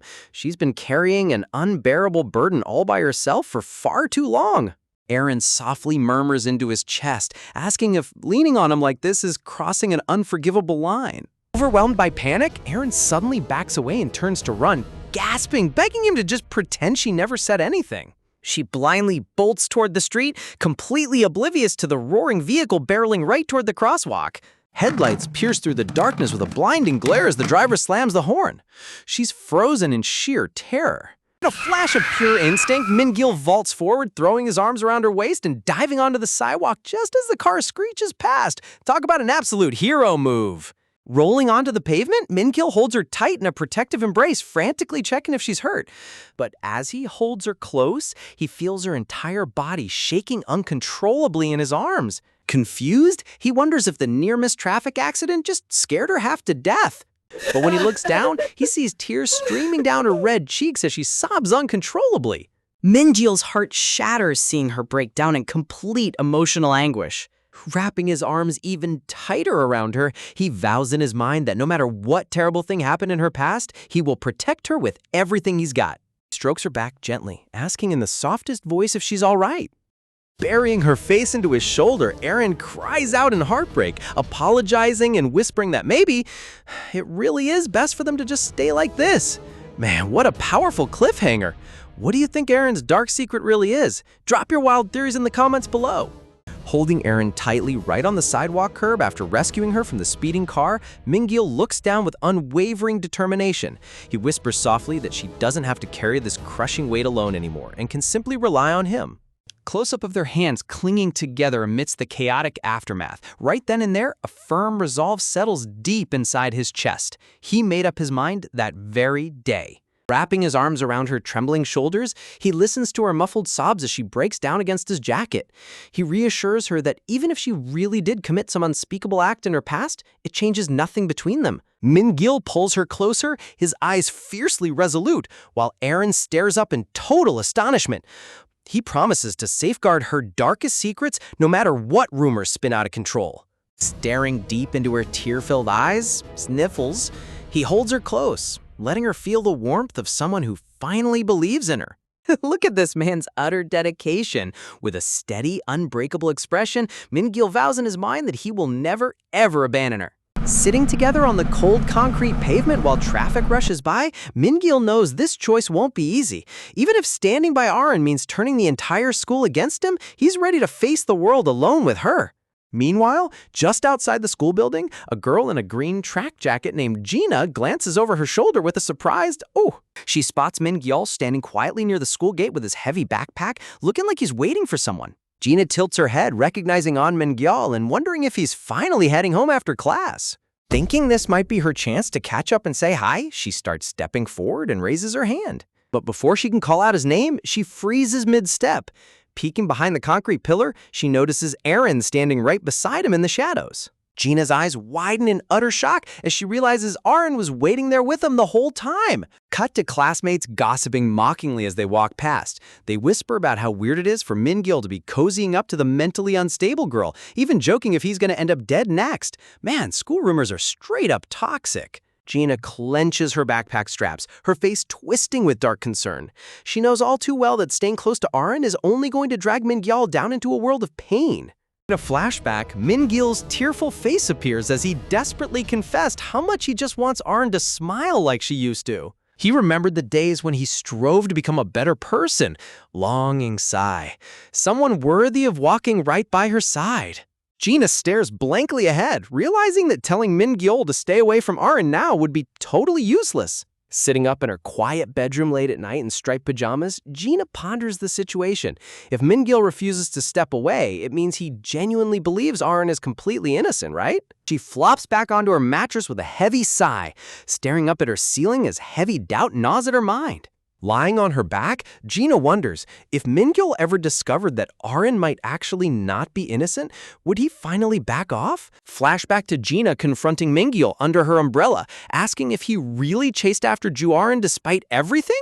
Looking up at the night sky, Gina grips her blanket, knowing just how dangerous it is for anyone to get close to Aaron right now. Meanwhile, back in his room, Min-gil stares at his phone screen after sending Aaron a text. Did you get home okay? He gulps nervously, staring at the unread bubble like his whole life depends on those 2 check marks. Talk about severe text anxiety. Sitting at his study desk, he tries to force himself to calm down, telling himself she won't reply right away and that he should just ignore his phone. Suddenly, the phone vibrates on his desk with a loud buzz. Min-gil dives across his room like a superhero, snatching a live grenade. He frantically flips the screen open, only to realize it's a spam promotional ad message from his mobile carrier about an AI device upgrade. Bro got villain-level baited by a phone bill advertisement. Min-gil slams his head onto the wooden desk with a pathetic groan. He complains out loud that he can't focus on a single piece of homework no matter how hard he tries. Resting his cheek on the desk, his mind drifts back to earlier that day when they were walking. He remembers calling out Erin's name as she turned her head near the school fence. Walking side by side in the afternoon sun, Min-gil timidly asked if her phone number was still the same as before. Seeing her hesitated pause, he quickly pulled out his phone with an awkward grin, offering to exchange numbers again so she could call or text him whenever she needed help. Erin held her phone nervously, hesitating for a moment before quietly muttering a couple of timid ums. Her dark, shadowed eyes gazed up at him, intense, searching his expression for any sign of deceit or pity. Stepping slightly ahead, Erin softly asked if his offer to help her study still stood, excited and if meeting after school would really be okay. Min-gil's heart went into absolute overdrive. Blushing bright red, he frantically nodded, shouting that it was totally fine and that they'd kick things off right after midterms. Flash forward back to his desk, Min-gil is hyper-focused, flipping through first-year, second-semester math textbooks to build a customized study plan for her. Reasoning that math has always been her weakest subject, he plans to rebuild her basics step by step when suddenly, gasp, his phone vibrates again. He snatches it instantly. Before he can read any notifications, he steps out into the hallway and walks toward the kitchen. Over at the dining table, his mom and dad are enjoying a warm pot of stew. His mom looks up and casually mentions she ordered dinner for everyone. Min-gil freezes in confusion, raising an eyebrow as he asks what she meant by mentioning cram school earlier. Mom sets her spoon down and gives him a stern look, reminding him she clearly warned him about what would happen if his midterm scores dropped. She scolds him, pointing out that since he insisted on transferring back to the school, keeping his grades up is his own responsibility. Mocking tone, Min-gil sputters in defense, arguing that the midterm exams aren't even finished yet. Mom dismisses his protest with a wave of her hand, saying his main subject scores are already enough to judge. And as a third-year student, whisper, he has 0 time to waste. Drop the hammer! Mom nonchalantly announces she went to register him at a local cramp school today, ordering him to go straight there every day after school starting tomorrow. Min-gil panics completely, shouting that she's springing this on him out of nowhere and that he already made important after-school plans. But Dad chimes in, telling him to just listen to his mother. Min-gil stands completely paralyzed in shock. His dreams of private one-on-one study sessions with Aaron are disintegrating right before his eyes. Collapse on the bed, Min-gil buries his face into his pillow, groaning that his grades didn't even drop that badly and his mom just wanted an excuse to drag him to Hagwon. Lying in the dark, Min-gil stares up at the bright glow of his phone screen, wondering on earth how he's going to break the news to Aaron now. Man, talk about terrible timing. Would you risk your own grades to help a secret crush or listen to your parents and go to cram school? Drop your thoughts in the comments below. Min-gil's phone screen lights up in the dark, displaying a fresh text from Aaron apologizing for passing out the moment she got home and asking if he made it back safely too. Bro shoots up in bed like he just got hit by a lightning bolt. Look at those wide eyes. He was not expecting a reply tonight. His heart hits overdrive as he stares at her message. She even threw in cute crying emoticons. Man is completely down bad right now. Sitting in the dim glow of his bedroom, Min-gil agonizes over what to text back, worrying that replying too fast will make him look like a total weirdo. He stares at the glowing screen, firmly deciding that he can't mention his mom forcing him into cram school, or Aaron might feel guilty and cancel their study sessions entirely. He scratches his head in frustration, realizing that trying to explain everything over text message is going to end up as a massive essay. A sharp glint of resolve settles in his eyes as he makes a bold move. It's time to stop typing and just call her directly. Cut to Erin's dark bedroom. She sits under her blanket as her phone suddenly lights up with an incoming call from Min-gil. Close-up of her stunned face, her eyes widen in pure astonishment as she stares at his name flashing across the screen. Min-gil presses the phone to his ear, timidly asking if it's a bad time, while Aaron softly reassures him that it's totally fine. He listens quietly as she explains she was just sleeping and was about to head right back to bed, whispering urgently, making him panic slightly about disturbing her rest. Worried he's keeping her up, he asks if she'll have trouble falling back asleep, but Aaron casually insists that nobody falls asleep faster than she does. Taking a deep breath, Min-gil awkwardly brings up their after-school study plans, hesitantly asking if they could reschedule for a different time. Looking over at the heavy stacks of textbooks on his desk, he suggests meeting before homeroom in the mornings since his afternoons are taken up by cram school. Min-gil rubs his neck nervously as Aaron admits over the line that getting up that early is going to be a huge struggle for her. Aaron hesitates on the line, whispering that she knows it's selfish to ask when he's doing her a favor. Min-gil's profile softens as he gently encourages her to speak her mind, telling her she can say whatever's bothering her. Aaron softly asks if they could meet on weekends instead. Min-gil's eyes stretch wide in pure disbelief as his cheeks turn bright crimson. Bro instantly leaps up off his mattress. He excitedly yells into the receiver that weekends are completely free for him too. Flops back onto his pillows with a giddy grin. Having a reason to spend entire weekends one-on-one with his crush? Talk about a massive upgrade. Scoffing, trying to play it cool, he lies back and casually claims he only called because explaining the schedule shift over text would have been way too long. Aaron bids him a quiet goodnight before hanging up, leaving Min-gil staring at his screen in a blissful haze. He sits up on his bed, second-guessing himself and wondering if calling over something so trivial felt weird to her. Split view of their quiet night, Aaron lying in her dark room while Min-gil sits on his bed blushing, gasp, both connected by an unspoken bond. Clasping his phone close to his chest, Min-gil closes his eyes with a peaceful smile, feeling happier than he's been in years. Meanwhile, over in Aaron's room, she lies flat on her mattress, staring blankly at the glowing phone screen beside her head. So much for falling asleep instantly. Aaron tosses and turns under her heavy duvet, completely restless. She grabs her hair in frustration. If you've ever had late-night thoughts keep you up until sunrise, hit that subscribe button. Aaron is suffering from severe overthinking right now. Buried under her blankets, Aaron groans in total defeat. Min-gil's phone call left her completely and utterly wide awake. Next day, sunlight beams down on the grand exterior of Songwon Cram School as classes get underway.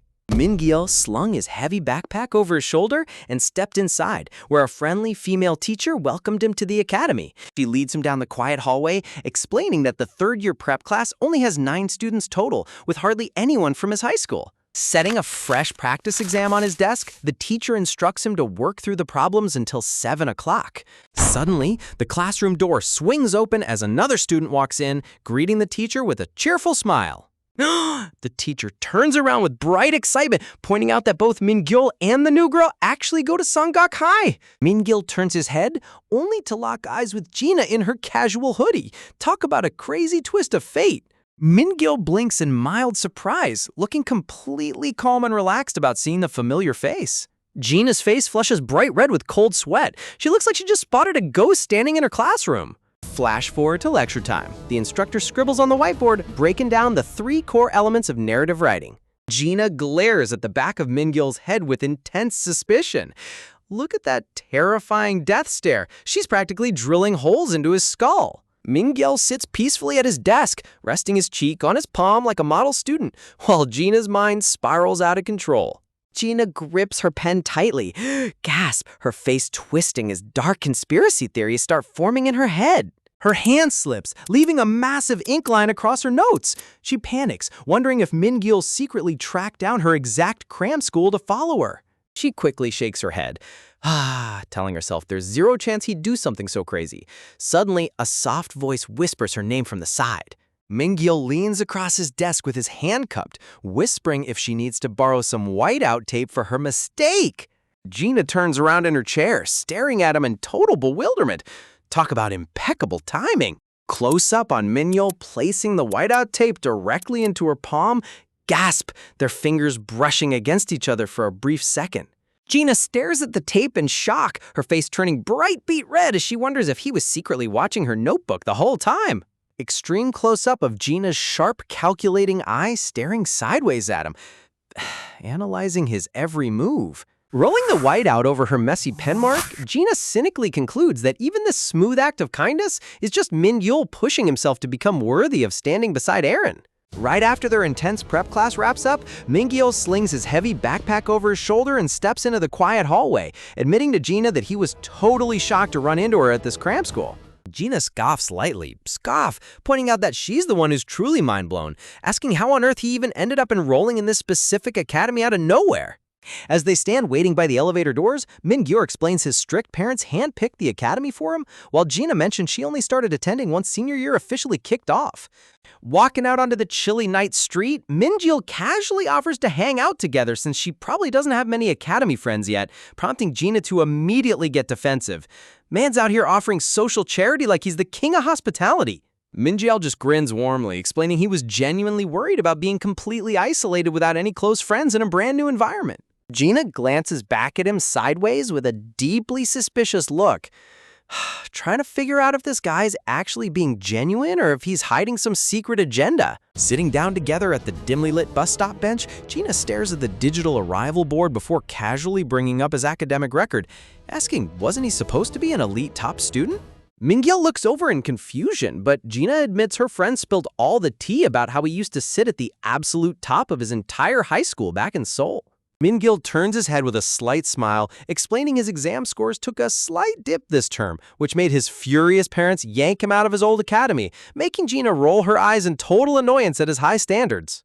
Resting his arms on his knees, Mingyo gazes at the pavement, quiet, admitting that everything became completely chaotic the moment he transferred to Songgak High. Honestly, transfers in Manhwas never get a quiet life. It's mandatory drama from day one. Gina glares down at her lap in heavy thought, realizing that all this chaotic mess in his life revolves around one specific girl, Ju Arin. Dropping a sudden truth bomb, Gina casually mentions she spotted him walking home with Arin the other day, catching Mingyo completely off guard. She nonchalantly asks if Arin is doing okay, while the glowing electronic bus sign flashes the upcoming arrival times in the background. Mingyo's mind immediately flashes back to his late-night phone call, remembering Arin's sweet voice agreeing to spend their entire weekends together. A wildly giddy grin bursts across Mingyo's face as he chuckles out loud, leaving Gina completely speechless by a sudden mood swing. Look at bro glowing like he just won the lottery. Extreme close-up of Gina's sharp eyes. She narrows her gaze, her expression turning ice cold as she prepares to probe much deeper. Flashback panel. Gina remembers seeing Mingyo walking alongside Arin, recalling how other classmates were already whispering nasty rumors behind his back. Gina grips her skirt tightly in her hands, deep breath, telling herself that the rumors spreading around school are getting dangerous and she needs to address this without looking like a total nosy creeper. Mingyo turns his head toward her, asking what she was about to say. Leaning her cheek against her palm, Gina pops a heavy hypothetical question, asking what he would do if Ju Arin actually confessed her feelings to him first. Mingyo sputters in total panic, asking why she's bringing up something so wild out of nowhere, but Gina stays dead serious, insisting he's definitely thought about it. Mingyo stares at the floor in completely flustered silence, his cheeks turning beet red as his brain totally short-circuits. Melancholy sigh, black and white flashback of Arin sitting alone under a leafy tree, quietly sipping a juice box on a park bench. Close-up of Gina's mouth as her tone shifts into something far darker and more sinister. Dropping an absolute bombshell, Gina asks if Arin confessed to a literal murder crime only to him, would he turn her into the police or cover for her? Mingyo recoils in utter shock, demanding to know what kind of messed up question that is, but Gina calmly argues that she already broke down the whole case to him. Gina scowls, admitting she genuinely cannot comprehend why he's acting so blindly devoted to a girl wrapped in such terrifying rumors, adding that every other student thinks the exact same thing. Mingyo defends Arin passionately, arguing that she's mentally cornered and simply needs someone to lean on right now, insisting it's not blind devotion at all. Gina points her finger sharply, warning him that being mentally cornered is precisely what makes her so dangerous to be around. Mingyo's face tightens in distress as she asks if he's considered how suspicious their bond looks to everyone else in school. Talk about a brutal reality check from a classmate who doesn't pull any punches. Mingyo fires back bitterly, asking if she wants him to just cold-heartedly ignore Arin like every other cowardly student in their class. Gina flinches at his intense tone. Turning toward the bus sign, Gina argues that forcing himself to play the romantic hero right now might actually turn into a massive emotional burden for Aaron instead. Mingyao's eyes flare with frustration. He calls out her logic, pointing out she's asking these twisted questions under the flat assumption that Aaron is guilty, without ever considering the possibility that she's innocent. Gina glares right back, coldly asking why he's so stubborn about her innocence when literally everyone else in school is saying Aaron did it. Mingyal clenches his hands into tight fist on his lap, growling that school gossip isn't proof. Gina leans in close, her eyes piercing into his as she challenges him. What proof does he have when he didn't witness the crime scene himself? Mingyal narrows his eyes, hitting her back with the exact same harsh truth. That goes for her too. An icy, uncomfortable silence settles over the bus stop as both of them sit hunkered down in deep anger. Mingyal lowers his gaze to the ground, breaking the heavy silence with a quiet apology. Gina relaxes her shoulders, admitting she got way too emotional and shouldn't have snapped at him like that, while Mingyal admits he blew his top too. Mingyal lets out a bitter, sarcastic smirk, mocking tone, muttering that he should have just stayed cold and rational like her, leaving Gina inwardly sweating because he's clearly still furious. Bro is passive-aggressive master tier right now. Mean Girl takes a deep breath, deciding to drop the sarcastic attitude and lay out what he knows. Looking her dead in the eye, he reveals a crucial piece of info. Before that boy died, he had a massive fight with Aaron. Gina listens attentively as he explains that students from Yusiak High specifically witnessed the entire heated argument. Flashback panel. Extreme close-up of Aaron screaming furiously at the top of her lungs. Mingyal reveals witness accounts saying it was the first time anyone had ever seen Ju Aaron lose control like that. Mingyal stammers in shock as he connects the dots. That mysterious death occurred less than 24 hours after that screaming match. Gina stands up as the bus approaches, bluntly concluding that even if Aaron didn't do it directly, she's 100% deeply involved in his death. Stepping onto the bus stairs, Gina urges him to wake up and focus on his own future, reminding him they're seniors whose grades are already slipping. The bus door slams shut and the vehicle pulls away into the night, leaving Mingyal standing alone on the dark sidewalk. Extreme close-up of Mingyal's troubled eyes, the heavy words echoing endlessly in his mind as dark doubts begin to consume him. Sitting alone on the late-night bus, Gina rests her head against the cool glass window, staring out into the passing streetlights with a heavy heart. She winces slightly as the awkward argument replays in her mind, deeply regretting how harsh she came off right at the end. Oh man, isn't it always right after an argument when the perfect apology hits you? Flashback panel, Mingyal's hurt, clenched fist flicker across her thoughts as his angry words echo back asking if she honestly expected him to just turn his back on Aaron and pretend not to care. Gina scowls at her own reflection, letting out a frustrated sigh as she realizes her sharp tongue might have completely burned a bridge she didn't mean to destroy. As the bus rattles down the dark mountain road, Gina gazes out into the night, concluding that at the end of the day, it's really not her place to stick her nose into his personal drama. Meanwhile, switching over to the present daytime, Mingyal wanders through an unfamiliar neighborhood, checking his phone as he searches for a hidden coffee spot. Looking at the text map on his screen, he scratches his head in total confusion. Bro is navigating these labyrinth back alleys like he's on a secret stealth mission just to grab a nice latte. But Gina's heavy accusation suddenly echoes back in his head, demanding to know why he stands so firmly by Aaron when every single student in school believes she's guilty. Mingyal's mind drifts back even further into a shadowy, bittersweet memory.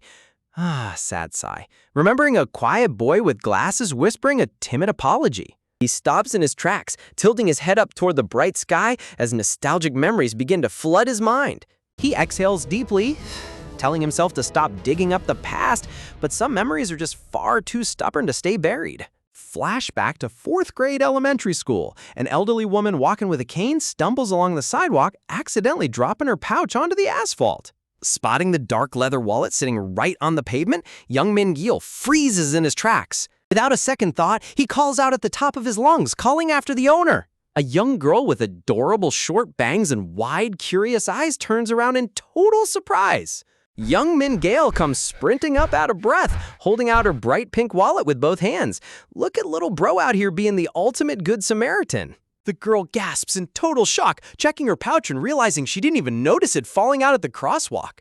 A dazzling beam of sunshine smile bursts across her face as she clutches the wallet tightly, showering him with heartfelt thanks. Young Mingyal completely freezes up, his face instantly turning tomato red as his heart skips a beat. Staring at her sideways, he silently realizes she looks right around his age, probably a fellow elementary student. Humming with joy, the girl skips away while checking her pouch, leaving behind an unforgettable first impression. Back at school, 4th grade Min-gil stands alone in the courtyard, wonderingly scanning the building to see if that sweet girl attends his school. Inside the lively classroom, a group of energetic kids gather around a desk during morning break. A boastful kid holds up dynamic footage of a glittering ultra-rare trading card, the Royal Guardian. Man, back in elementary school, flexing an ultra-rare card was equivalent to owning a luxury sports car. Surrounding boys cheer in absolute awe, praising Baekhymen for pulling such an insane card on his very first pack. Sitting at a side desk, Min-gil turns to his quiet classmate Jinsu, asking if he collects those popular battle cards too. Jinsu tilts his head with a gentle smile, timidly admitting he doesn't really collect them all that much. Min-gil reaches into his pocket, pulling out a sparkling Iron Warrior card, gasping, eager to show his rare pull to his desk buddy. Meanwhile, Haemin continues to revel in the spotlight, basked in the whisper loud compliments of the entire classroom. Min-gil notices Jinsu quietly peeking over at the popular crowd with a wistful look in his eyes. He clearly wants to be over there. It becomes super obvious that quiet little Jinsu desperately wants to fit in and play cards with Haemin's cool squad. The next morning, as Min-gil walks down the hallway, muttering, he hears kids hyping up Haemin once again. Haemin boasts loudly to his friends, bragging about how he randomly found a rare card lying around the playground yesterday. Min-gil's eyes widen as he glares at the card Haemin is showing off. It's the exact same Iron Warrior card.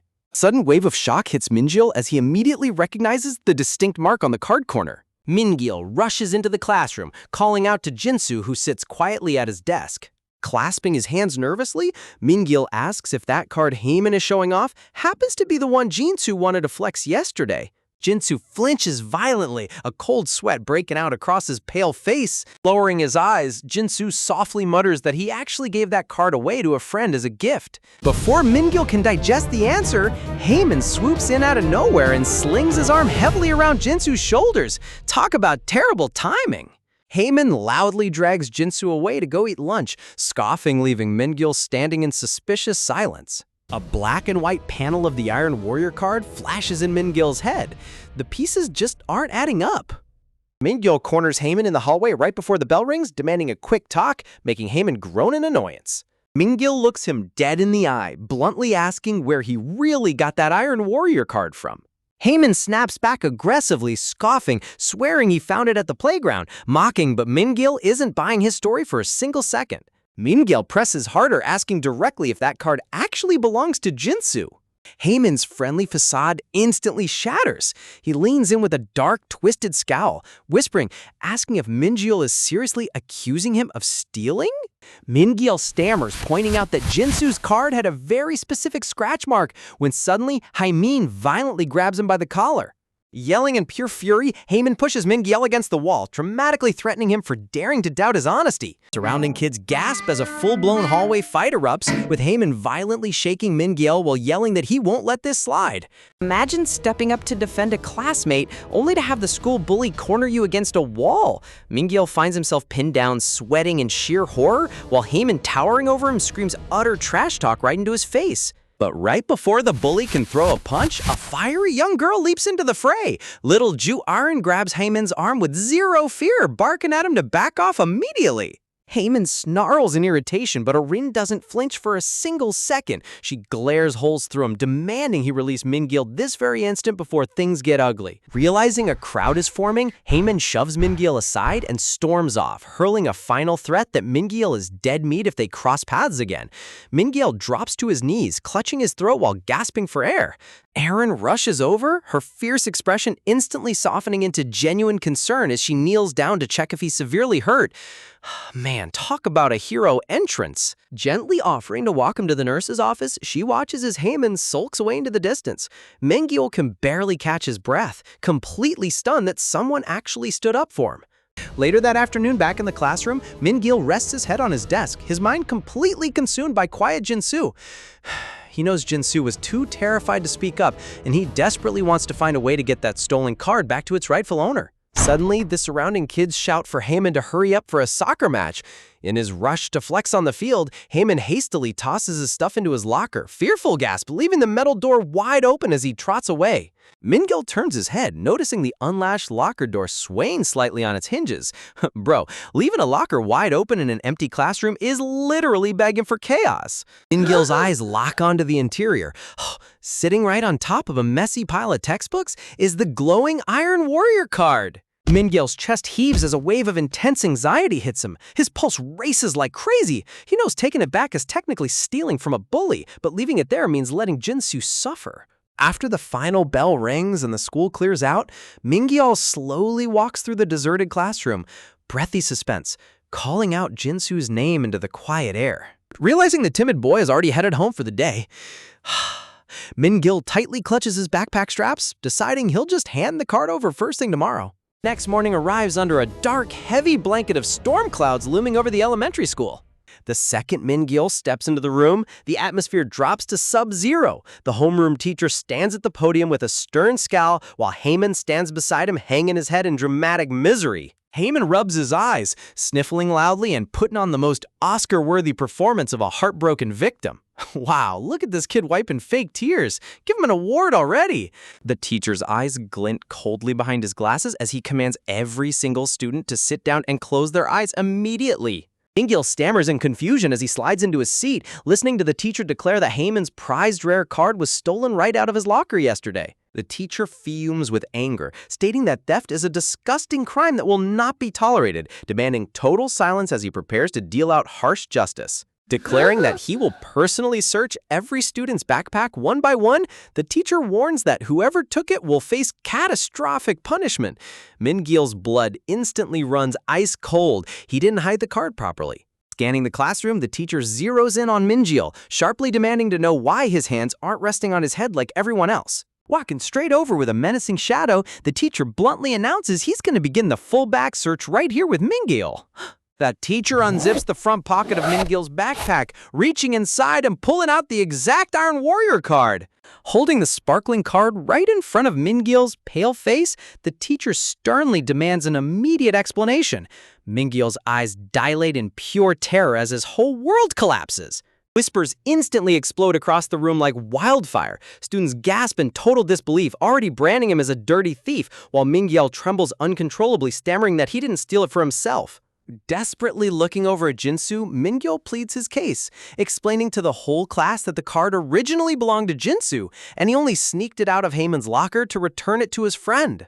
The teacher pauses, turning toward the timid boy with glasses, and holding up the card to ask if Min-gil's story is actually true. Jinsu slowly turns his head, his face bruised with a band-aid on his cheek, staring back at Min-gil with cold, distant eyes. With a flat, heartless tone, Jinsu mutters a single word.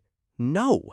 Min-gil's heart literally stops in his chest. Throwing his only defender completely under the bus, Jinsu lies straight to the teacher's face, claiming he willingly gifted the card to Heyman and accusing Min-gil of stealing it out of pure greed. Talk about absolute top-tier betrayal. Disappointed, the teacher orders Min-gil to stay behind after class for punishment. As heavy shadows blanket Min-gil's face, he realizes that from that exact second, his life turned into a living nightmare. Over the following days, the bullying escalates dramatically. Heyman snatches Min-gil's language textbook, waving it high out of reach while laughing maniacally. As Min-gil desperately reaches up, Heyman violently shoves his face back, mockingly screaming for the whole hallway to look at the thief trying to steal again. With a cruel smirk, Heyman chucks the textbook down the crowded hallway like a football. The textbook flies right through the air and lands right into the hands of none other than Jinsu. Heyman cupped his hands around his mouth, shouting at Jinsu to hang on to it and make sure the thief doesn't get his hands back on it. Min-gil rushes up to Jinsu with pleading eyes, softly begging his former friend to just hand back his school text. But instead of helping, Jinsu glares with total coldness and violently hurls the textbook right out the second-story window. Whispering a pathetic apology, sizzled Jinsu turns around and trots off alongside Heyman's bully crew, leaving Min-gil standing completely broken in the hallway. Outside in the courtyard, the textbook lands right face down in a filthy water puddle, its pages absorbing mud and rain. Min-gil realizes Jinsu cared more about fitting in with the cool kids than protecting the person who stood up for him. Things get even worse during seat reassignment. A girl raises her hand high in front of the whole class, loudly complaining that she's terrified to sit next to Mingyul because he might steal her belongings. Though the teacher reprimands her for making rude comments, Mingyul lowers his head in complete shame, knowing nobody in this entire building will ever accept him again. Suddenly, a bright, energetic voice chirps right beside his desk. Ju Erin slides her chair back with a sparkling, radiant smile, greeting him like nothing ever happened. Mingyul blinks in absolute shock, timidly returning the greeting while the teacher instructs everyone to open their language books. Noticing that Mingyul's desk is completely bare because his book was ruined in the mud, Erin gently tilts her head, breathily holding up her textbook and asking if he wants to share with her. Mingyul stammers in disbelief, asking if she's really fine with that, while Erin, giggle, happily scoots her desk right up against his with zero hesitation. Looking into her bright eyes, Mingyul finally voices the dark fear haunting his soul, softly asking if she isn't terrified that he'll secretly steal something from her too.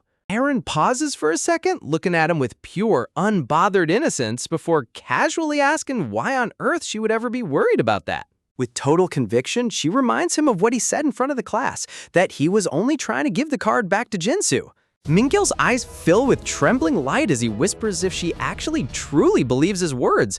Looking him straight in the eyes with absolute trust, Erin smiles softly and replies, "Yes.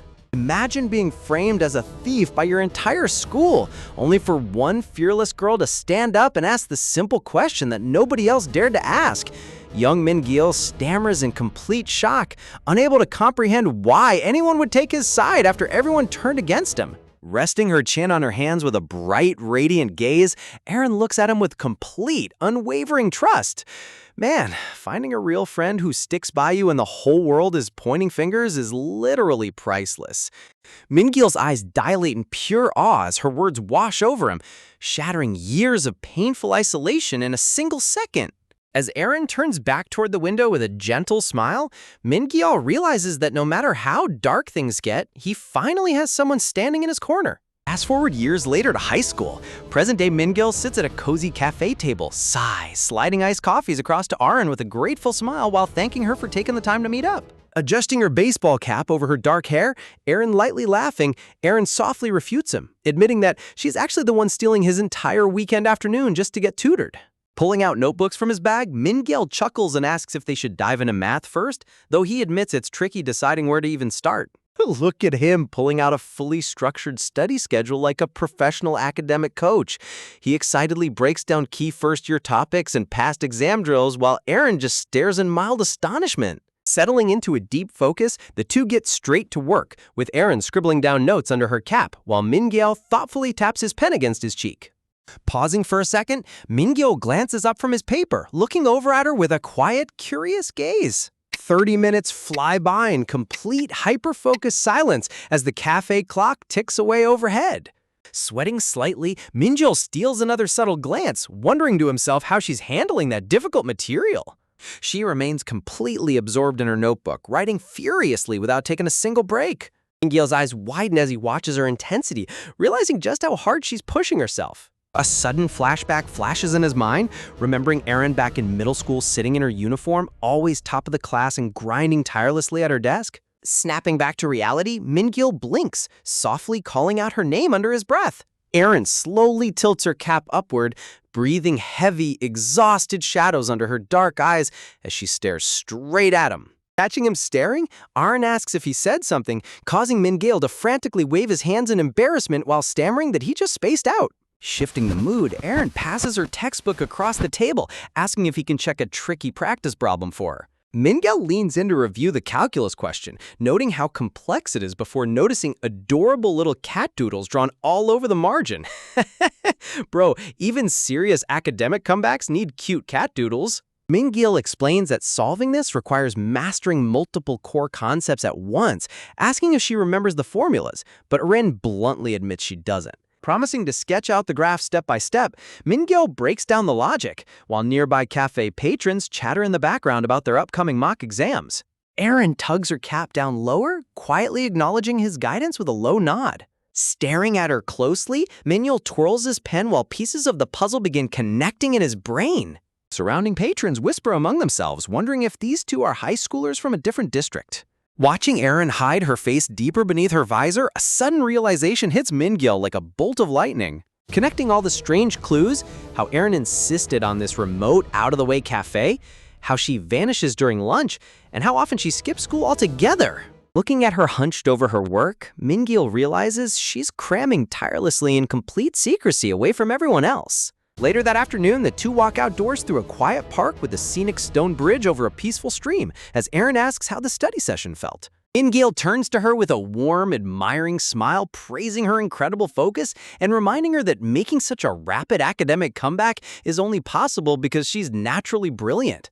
Min-gil lets out a cheerful laugh as he strolls ahead, while Erin trails behind, watching his back in quiet awe. Spotting a street food truck parked along the walkway, Min-gil points over at the steaming trays, asking if she's hungry for some spicy tteokbokki. Erin pauses in surprise, wistfully looking over at the group of students happily eating around the truck. Tugging her cap down tightly, Erin shakes her head, quietly insisting that she's totally fine and doesn't need anything.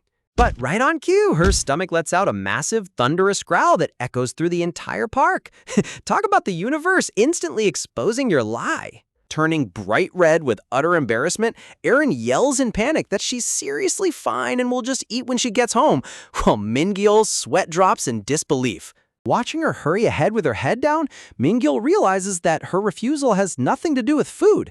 She's deeply uncomfortable being anywhere near crowds. Flashback memories surface, remembering how people whispered and judged whenever Erin was seen near him in public. Remembering the toxic rumors spread by other students, warning everyone to stay away from her? Min-gil's gaze softens with deep empathy, realization breaking through now as he finally gets the real reason behind her acting so distant. He realizes she's deliberately staying away from crowded spots not to protect herself, but because she fears people will target and judge him if they see them together. Calling out gently from behind, Min-gil tells her softly that there's absolutely no need for her to be so cautious. Glancing over at an empty swing set in the nearby playground where kids are playing, Min-gil turns to her with a gentle smirk, casually asking if she wants to take a seat on the swing. Erin stammers in total shock. She bites her lip, blushing furiously beneath her cap while staying completely silent. Min-gil smiles knowingly, realizing that her quiet silence is a total confession that she desperately wants to try it. Looking at her with unconditional warmth and tenderness, stepping right up beside her, snicker, Min-gil offers with a sweet grin that he'll give her a gentle push if she gives it a shot. Erin stutters nervously, timidly pointing out that people in the park might stare at them, but Min-gil interrupts her before anxiety can take over. Looking her straight in the eyes with absolute confidence and a radiant smile, calm and reassuring, Min-gil reassures her that nobody is going to judge them and that they can just enjoy this moment together. Before her anxiety can spin out of control, Erin turns around, her eyes widening in absolute shock as the simple joy of childhood suddenly stares her right in the face. Stepping up right behind her, Min-gil gives the swing a gentle shove, calling out with a bright smile to check if the speed is all right, and Erin instantly calls back with total excitement. As the swing glides forward, the wind gently catches her hair, lifting her high into the open sky as years of heavy stress begin melting away. Swooping back and forth with a rush of cool air, the playground blurs around her into a peaceful sanctuary away from the world's harsh judgments. But wait! Holding onto her cap with one hand, she starts sweating a bit as the swing builds up serious momentum. Instead of slowing down, Min-gil leans in with a mischievous grin, whispering, warning her to hold on super tight because he's about to unleash maximum pushing power. He launches the swing into orbit. Look at those feet flying way above the ground. Closing her eyes as the wind rushes against her skin, Erin lets out a breath she feels like she's been holding for years. But right at the peak of the arc, whoosh! The high-speed wind catches her visor and sends her cap fly completely off her head. Her dark hair bursts free in the open sunlight, completely revealing her shock-filled face without a single shadow left to hide behind. Realizing he went total anime protagonist mode on that push, Min-gil stammers in sudden panic, reaching out his arm as he realizes he pushed way too hard. Suddenly, a heavy crash echoes across the ground. Min-gil's face goes completely blank as horror strikes his soul. Erin is curled up on the hard ground, trembling in total agony while holding her ankle.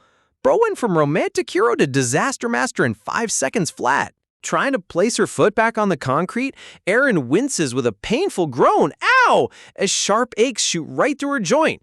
Helping her over to a stone ledge nearby, Min-gil sits right beside her with panic in his eyes, asking if she can even walk, while Aaron timidly admits she landed awkwardly on her foot. Min-gil completely collapses into a puddle of dark guilt, hanging his head and bowing in shame for ruining her day, while Arn frantically waves her hands to tell him it's totally fine. Looking over at his devastated face, Aaron gives him the softest, most genuine smile, reassuring him that it really isn't a big deal at all. Min-gil freezes, staring at her soft features in complete breathless awe.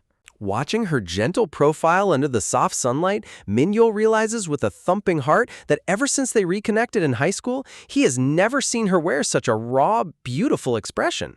Smack! Out of nowhere, Min-gil slaps his own face full force. Aaron just stares at him like, bro, did you lose your last brain cell? While he internally panics over why he's smiling when he literally just injured her. Shaken off his embarrassment, Min-gil stands up and points down the road, dramatically announcing that he's running off to find a local pharmacy to grab medicine and a cold drink for her. He tells her to stay put and rest, but just as he turns around, a gentle hand reaches out and tightens around the hem of his shirt. Hugging his clothing back with trembling fingers, Aaron quietly looks up, asking if he can just stay right here by her side instead of leaving. Looking up at him with pure, undefended vulnerability, she softly whispers a single word. Please? Oh man, my heart just exploded. Who could possibly say no to that look? Min-gil's entire face turns cherry red, his heart hammering against his chest as her plea completely paralyzes his legs. Sitting side by side beneath the rustling leaves of the big park tree, a cozy, comfortable silence settles over them like a warm blanket. Not wanting to seem like a helpless burden, Aaron suddenly pushes off the stone ledge, insisting that her leg isn't broken or anything. Look at her hopping around on one foot like a total goofball, declaring that she can move completely fine while Min-gil's sweat drops in utter disbelief. She takes off jogging down the stone pathway to prove her point, only to instantly fold like a lawn chair and squat on the floor in agony. Min-gil sprints over, sighing heavily as he scolds her for being so stubborn. Looking up at the dimming sky, Min-gil notices the evening shadows stretching across the ground, realizing she hasn't eaten a single bite all afternoon. He thoughtfully strokes his brow, trying to figure out how to get her safely back home without worsening her injured ankle. Turning toward her with absolute determination in his eyes, softly, almost breathily, Min-gil softly calls out her name. Dropping down on one knee right in front of her, Min-gil presents his back, offering her a piggyback ride. Be honest down in the comments, would you have the courage to offer a piggyback ride to your crush on the spot, or would you freeze up completely? Aaron stammers in total shock, timidly reminding him that it's getting dark and carrying her would be way too heavy and embarrassing. Looking back over his shoulder with a fierce blush on his face, Min-gil firmly insists that he's carrying her all the way home before nightfall, no arguments accepted. Suddenly, a nostalgic flashback takes us back years ago to 5th grade. A gentle breeze flows through the open classroom window as a group of young girls gossip near the back. Cleaning up around the classroom, young Min-gil's ears instantly perk up when he hears the girls pressing Aaron to spill who her ideal type is. Wiping the windowsill with a damp rag, little Min-gil sweats bullets, whispering to himself if it's even ethical to eavesdrop on girls' secret romance talk. His hand freezes dead in its tracks when a girl loudly asks if there's any boy in their entire school that Aaron secretly has a crush on. Heart pounding like a jackhammer against his chest, Min-gil holds his breath while young Aaron tilts her head, thoughtfully pondering the question. With a bright, radiant laugh, young Aaron cheerfully declares that she doesn't like a single boy. Min-gil lets out a tiny sigh of relief from the windowsill. The girls groan in disappointment, complaining that kind and good-natured is way too vague, eagerly asking if she cares about handsome looks instead. Then, Aaron drops the ultimate bombshell that shatters young Min-gil's entire universe. Clapping her hands together with twinkling eyes, young Aaron dreamily admits she wants someone dependable and super strong, a brave hero who can step in and protect her whenever she's in danger. Later that night, young Min-gil stands in front of his bedroom mirror, pulling up his sleeve only to reveal a noodle arm with zero muscle.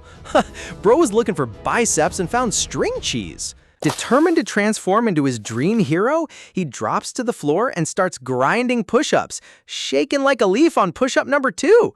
Throwing himself onto his bed, little Min-gil buries his head in his pillow, crying out in total despair that he's hopelessly weak. The very next day at school, the teacher instructs the class to pair up with their assigned partners for gym activities. And right on cue, one of the popular boys turns around with an annoyed scoff, glaring right back at Min-gyul with heavy rivalry. What happens when your high school gym teacher forces you to do back-to-back partner lifts, but your crush weighs so little you accidentally launch them into orbit? Flashback to elementary school, where little Min-gyul found himself paired up with one of the popular girls during PE class. The second the teacher gave the signal, his partner yanked him back, sending little Min-gyul flying backward before he could even brace himself. She practically hoisted him up on her back like a featherweight backpack. The whole class started giggling as she teased him about weighing practically nothing. Redder than a strawberry, Min-gyul begged her to put him down, laughing, but she just laughed and told him to try escaping on his own. Thank goodness the PE teacher blew his whistle, ordering everyone to quit messing around and actually complete the exercise properly. Later that afternoon, little Min-gyul was outside with a watering can, grumbling to himself that embarrassing himself in front of Aaron was becoming a daily routine. But just as he was sulking, a sweet voice called out. It was little Aaron, asking why he hadn't headed home yet. Blushing on the spot, he stammered that he was assigned plant watering duty for the day, which instantly caught her attention. Noticing how intently she was staring at the water pitcher, Min-gyul hesitated, wondering if she actually wanted to help. The second he timidly asked if she wanted to give it a shot, Erin's face lit up with pure joy as she squealed in excitement. Look at those anime sparkle eyes. She was completely thrilled. Taking the watering can, she carefully drizzled water over the potted plants, checking in with him to make sure she was doing it right. Min-gyul picked up a heavy plant container to shift it over, reassuring her that having her around was making his chore way more fun. Watching him lift the heavy pot, Aaron tilted her head and sweetly noted that he was way stronger than he looked. Min-gyul's heart did a whole flip. Hearing her compliment his strength made his entire face turn beet red as she marveled at how effortlessly he moved it. Suddenly, Erin set her watering can down and snapped her fingers with a brilliant idea, suggesting they try that partner lift exercise from PE class. Stepping right behind him, she linked arms with Min-gyul, cheerfully daring him to lift her up on his back. Min-gyul hesitated out of fear of dropping her. Aaron giggled softly, promising that even if she fell, she wouldn't blame him at all. Tightening his grip on her hands over his shoulders, little Min-gyul took a deep breath, determined to prove his strength to her. With a nervous gulp, he told her he was ready, praying his legs wouldn't turn into jelly. Bracing his core, he bent forward and lifted her right into the air. Look at that total win! He actually picked her up without losing his balance. Jumping back to the present evening, Min-gyul carried Aaron piggyback down the quiet road, feeling the gentle warmth of her back resting against him. Hearing her adjust her position slightly against his shoulders, he softly checked in to see how she was holding up. Aaron timidly asked if she was getting too heavy for him, but Min-gyul just chuckles, teasing her that she was so light she clearly needed to eat double portions at dinner. Feeling the cool evening breeze brush past them, he worriedly asked if her thin jacket was keeping her warm enough. Rested against his neck, Aaron's face flushed bright pink, totally overwhelmed by how thoughtful he was being. Seriously, where do you even find a guy this attentive? Stopping by a stone curb, Min-gyul carefully squatted down to let her rest her injured ankle for a moment. Aaron looked at him with wide, bashful eyes, breathed nervously, her heart beating fast from how tenderly he treated her. Trying to act tough, Aaron stammered that her leg felt completely fine and that she could easily walk on her own feet. She limped forward a couple steps, nervously pointing out that they were running out of time and would end up missing the last bus. Stopping right in front of her, Min-gyul searched her eyes, suddenly piecing together the real reason behind her stubbornness. In a gentle voice, he asked if she was refusing his help simply because she was worried random people on the street would stare and gossip about them. Aaron averted her eyes, whispering that it wasn't about her own image at all, which left Min-gyul completely puzzled. With absolute honesty, she confessed that she was terrified that if people saw them together, they'd start judging and targeting him just for being around her. Realizing she was putting his reputation above her own throbbing injury, Min-gyul's heart melted, and he softly told her to wait right there. Swoop! Before she could even ask why, Min-gyul reached down and scooped her up into his arms in a sudden bridal carry. Aaron let out a flustered gasp, dangling in his arms while her head spun from the sudden elevation. Adjusting her securely against his chest as pedestrians strolled past, Min-gyul flashed a warm smile, reminding her that carrying her was a total walk in the park. Looking straight into her shocked eyes, he firmly declared that if her only concern was protecting him, then he had every reason to carry her the entire way. He assured her that he couldn't care less about shallow rumors or nosy classmates talking smack behind their backs. In fact, he boldly promised that if anyone wanted to whisper about them, he'd make sure they got a front row view of him carrying her around like a king. Talk about an absolute legend moment. Burning red with embarrassment, Erin timidly begged to switch back to a piggyback carry because being held up so high was making her head dizzy. But right at that exact instant, whoosh, the local city bus rumbles past their stop without slowing down. Watching the rear lights disappear around the bend, Min-gil gasped, frantically pulling out his phone to check the live route map. Sure enough, the phone app confirmed that was officially the final bus route of the night. They were totally stranded out in the dark. Sitting down on the curb together, Min-gil checked his location, gasped, realizing his house was nearby, while Erin admitted her apartment complex was an entire hour's walk away. Min-gil instantly insisted on carrying her all the way to Hanbo Complex 5, but Erin firmly protested, pointing out that carrying someone for an hour on an unlit road with no sidewalks was way too dangerous for him. Min-gil hung his head, feeling deeply guilty that his overly wild swing push caused her sprained ankle in the first place. Reaching out into the dim evening light, Erin gently clasped his hand, proposing a sweet compromise. With a tender smile, she looked up into his eyes, asking him to just hold her hand tightly and catch her if her bad ankle wobbled. Interlocking his fingers securely with hers, Min-gil felt his heart thumping as they began walking into the cozy night, side by side. Guys, if you're loving this heartwarming romance as much as I am, hit that like button and subscribe for the next episode. Imagine walking down a pitch-black deserted road with your ultimate childhood crush, only for that pitch-black silence to set up the most nerve-wracking confession of your entire life. Min-gil looks up at the heavy darkness, his heart pounding like a jackhammer. The country road is completely abandoned without a single car light in sight, creating a spooky yet somehow ridiculously romantic atmosphere. Stepping through the dark side by side, Min-gil can feel his palms turning into total waterworks. Bro is sweating bullets just holding her hand, praying she doesn't notice how nervous he actually is. Erin looks around curiously, admitting it's her very first time actually walking this stretch of road since she only ever saw it from the school bus window.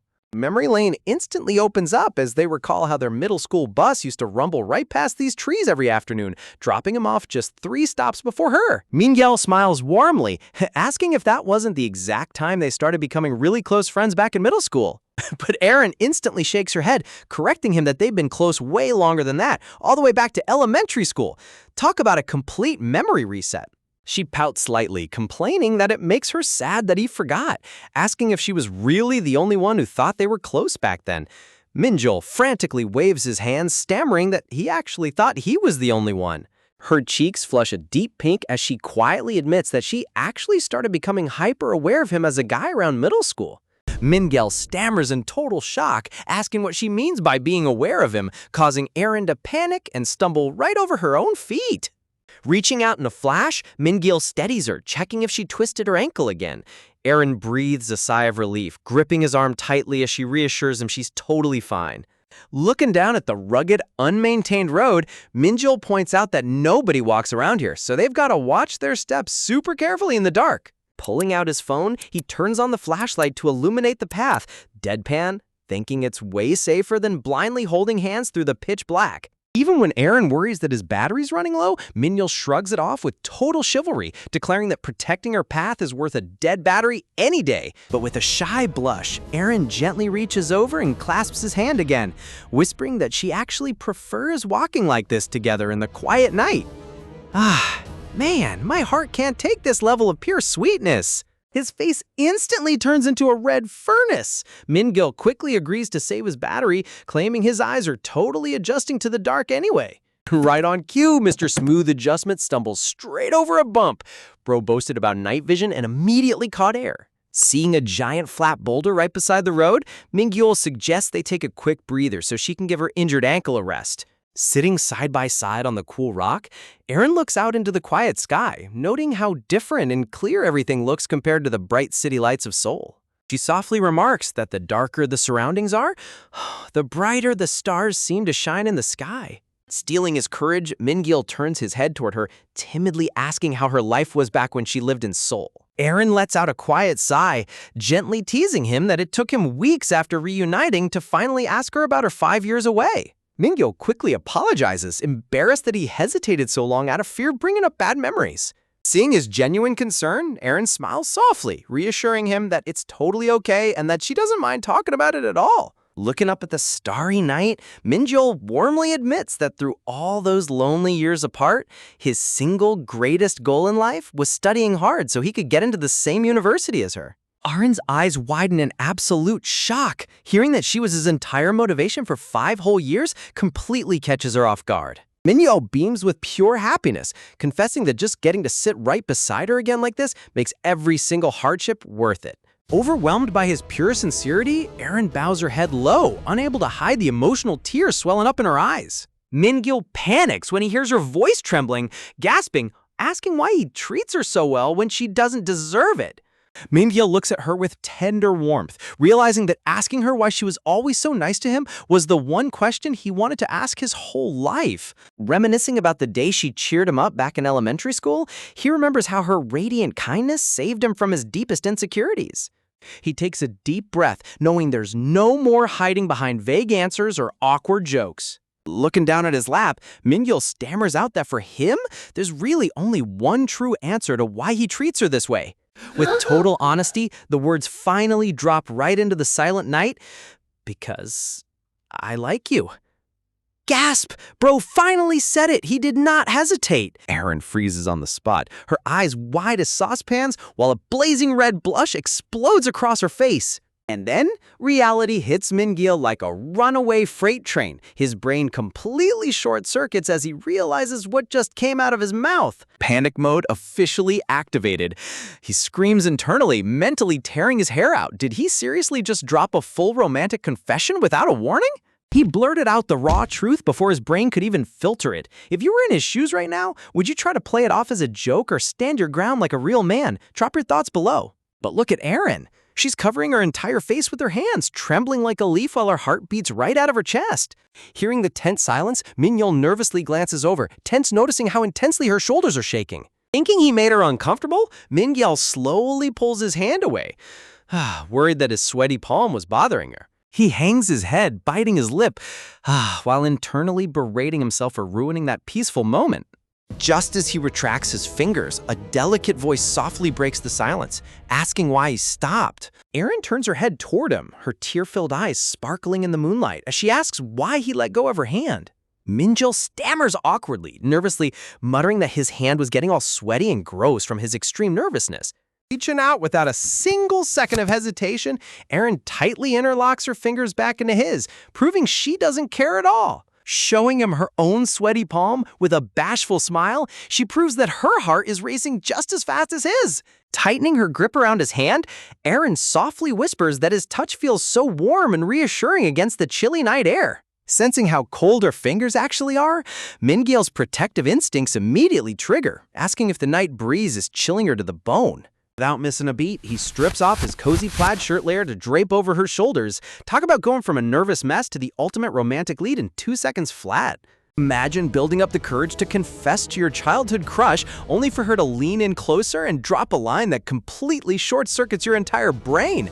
Leaning in with soft eyes, Aaron whispers that holding hands isn't just about catching her bad ankle. It's way more than that. Interlocking her fingers firmly with his, Aaron blushes a deep rosy red, softly whispering that staying glued right next to each other keeps both of them much warmer against the chilly night breeze. Mingyul's jaw drops as his brain completely freezes in total romantic overload. His face turns into a literal campfire. Bro is sweating bullets from sheer embarrassment, wondering if his heart pounding this loudly is gonna give him away. Man, look at these two sitting side by side on a giant boulder in the middle of a dark, empty road. The sheer romantic tension in this panel is so thick you could slice it with a butter knife. Unable to handle the intense physical contact, Mingyul stammers out a frantic apology, confessing that his palms are turning into full-on waterworks from how nervous he is. But instead of pulling away, Aaron looks at him tenderly, whispering that his hands aren't gross at all. In fact, they feel wonderfully warm and comforting. Mingyul hesitantly asks if it's really okay for him to stay this close to her, but Aaron instantly reassures him, admitting she's only worried that he might catch a cold sitting out here in the dark night. Looking up into his eyes with a bashful pout, Aaron softly murmurs her gratitude, sighs, completely mesmerized by how genuinely sweet and protective he's been all evening. Min-gil stammers in total confusion, his thoughts racing at 1,000,000 miles an hour as he tries to process whether he's daydreaming or actually living out a romance anime scene. Reaching out gently, Erin places her delicate hand right against his arm, silently pulling him even closer to her side. Min-gil's eyes pop wide open in absolute shock. He can barely breathe as her gentle touch sends an electric shock straight through his body. Blushing down to his chest, he realizes he can't just sit here like a frozen statue while she looks at him with those soft, tear-filled eyes. Stealing every ounce of chivalrous courage in his body, Min-gil reaches up with both hands and gently cups her cool, delicate cheeks. Bro did not hesitate. He went for the double cheek cup. Holding her glowing face between his palms, Min-gil gazes deeply into her eyes, his heart beating like a rhythm game on max speed. He notices how incredibly soft, squishy, and cool her skin feels against his burning hands, completely lost in the magic of the moment. Seeing how insanely flustered he gets, Erin lets out a quiet giggle, gently teasing him that she was just joking about being cold, leaving him totally speechless. Min-gil stammers out a nervous question, asking if she really isn't freezing out here in the night air. Resting her cheek warm against his palm, Erin tilts her head with a shy, adorable smile, admitting she might still be just a tiny bit cold. Min-gil's eyes widen as Erin slowly leans her entire body toward him. The distance between their faces vanishes in an instant. Gently slipping his fingers behind her ear to brush away her soft dark hair, slowly Min-gil stops thinking and lets his instincts take complete control. Locked in an intense gaze, both of their cheeks flush bright pink as their breath catches in their throats. The atmosphere turns purely electric.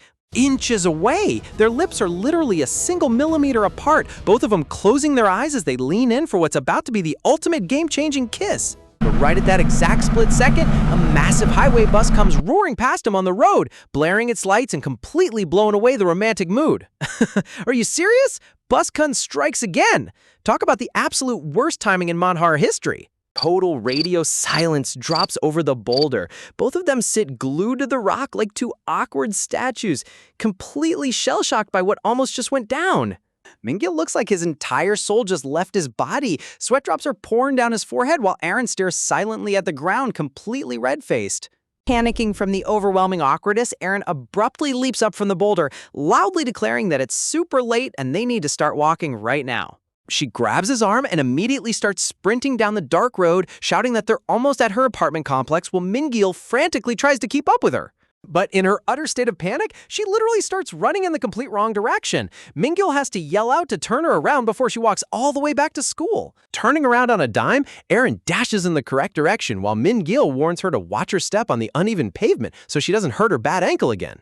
Arriving at the quiet street corner near her neighborhood, breathing hard, both of them slow down to a halt, pointing in opposite directions with their heartbeats still thumping like crazy. Min-gil nervously shifts his bag, urging her to hurry inside her warm house before she catches a cold, while Erin promises to text him as soon as she gets inside. Feeling a lingering wave of responsibility, Min-gil hesitantly offers to walk her all the way to her front door.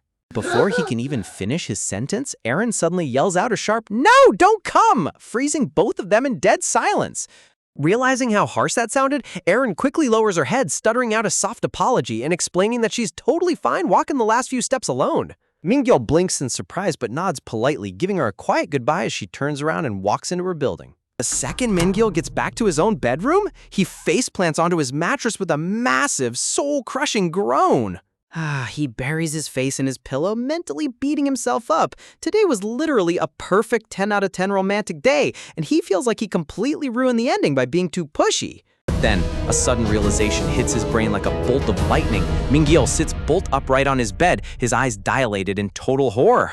He grabs his head in full cringe overload. He screams internally. Why on earth did he get so carried away and lean in for a kiss on an unlit road after a simple confession? Bro is undergoing terminal late-onset embarrassment. Flashback memory plays in his mind. If that random bus hadn't zoomed past at that exact second, would they have actually kissed? Or did she pull back right before? Standing in his quiet bathroom, Min-gil stares at the sink faucet, remembering how close her face was and how the only thing separating them was a single breath of air. He turns on the cold tap and violently splashes freezing water all over his face, groans, to snap himself out of his romantic delusions. Dropping his hands, water drips from his chin as he gazes into the bathroom mirror, trying to calm down his racing heart and analyze the situation logically. Looking down at the hallway mat, he reassures himself that even if he didn't get a clear spoken verbal answer to his confession tonight, the fact that she willingly held his hand and held on tight proves her feelings aren't one-sided. Meanwhile, back in her own bathroom, Erin stands in front of the mirror in her comfy camisole, gently drying her damp dark hair with a towel while her face blushes furiously at the memory of his hands cupping her cheeks. Man, she's losing her mind over him just as much as he is. Flopping back onto his bed, Min-gil commands his brain to shut down and go to sleep before his overthinking drives him completely crazy. But of course, sleeping is totally impossible. He lies flat on his back, staring blankly up at the dark ceiling, while thoughts of her continue to loop on repeat. He starts reflecting on Arin's current situation. She's dealing with massive emotional stress and family issues after moving back from Seoul, so naturally she's going to lean on a trusted childhood friend. He recalls her tearful voice from earlier, where she admitted she was terrified that being around him would make her break down and spill all her hidden secrets. Min-gil's expression turns deeply resolute. He realizes that forcing a romantic relationship right now might put an unnecessary burden on her shoulders. But if he stays by her side while knowing nothing, their bond will naturally grow even deeper than before. If you're excited to see where this emotional love story goes next, smash that like button and subscribe for the next episode. Min-gil realizes that simply comforting Erin isn't going to solve anything. If he truly wants to protect her, he needs to understand the dark secret she's running away from before it destroys both of them. Reaching up to his bookshelf late at night, he pulls down his old middle school yearbook, determined to dig up clues about her past at Yuseok High. Flipping through the dusty pages, Min-gil scratches his chin, trying to remember if any of his former classmates ended up transferring to Yuseok High. Look at bro turning into a full-on detective overnight. He scans through the student roster, figuring out that 2 specific guys from his middle school didn't go to Sangak High, meaning they're likely enrolled at Yuseok High right now. A quick memory flashback pops up of those 2 old classmates goofing around in an old school photo. He realizes he's never really talked to them back then, making the idea of approaching them feel super awkward. Still, if anyone in town knows the truth behind why Erin suddenly transferred away and why everyone treats her like a complete ghost, it has to be someone who went to school with her. Min-gil knows randomly reaching out to guys he hasn't spoken to in years is going to be incredibly uncomfortable, but he can't let a little social anxiety stop him.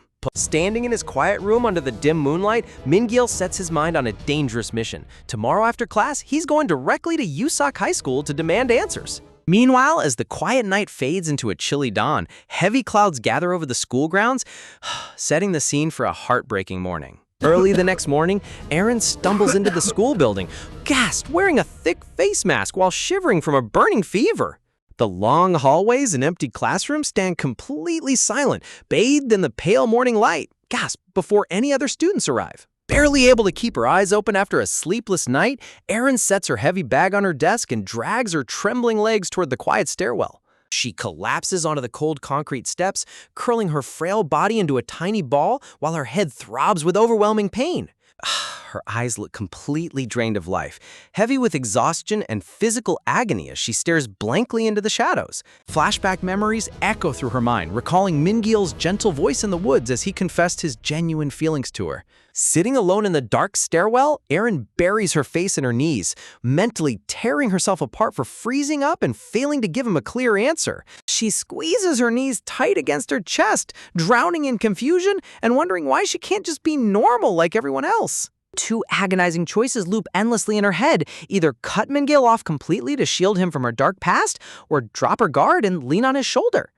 Man, seeing her suffer like this is absolute agony. She wants to be honest with him so badly, but her past trauma is holding her mind hostage. A memory flashback of young Min-gil flashes in her mind, covered in cuts and bruises, wiping sweat from his face with that same goofy, stubborn grin. Gazing at that memory, Erin's heart aches as she whispers to herself, how could she ever risk dragging someone as kind and chivalrous as him into her personal nightmare? Suddenly, echoing footsteps approach the stairwell. Hearing 2 girls chatting as they walk up, Erin quickly forces herself up from the steps to hide around the corner. But as she stands frozen against the wall, their nasty gossip pierces straight through the quiet air, asking why a weird girl like Erin is suddenly clinging to the new transfer student. The girls sneer callously, mocking Min-gil for getting a girlfriend immediately, calling Erin a total freak who isn't even normal. then drops the absolute bombshell rumor.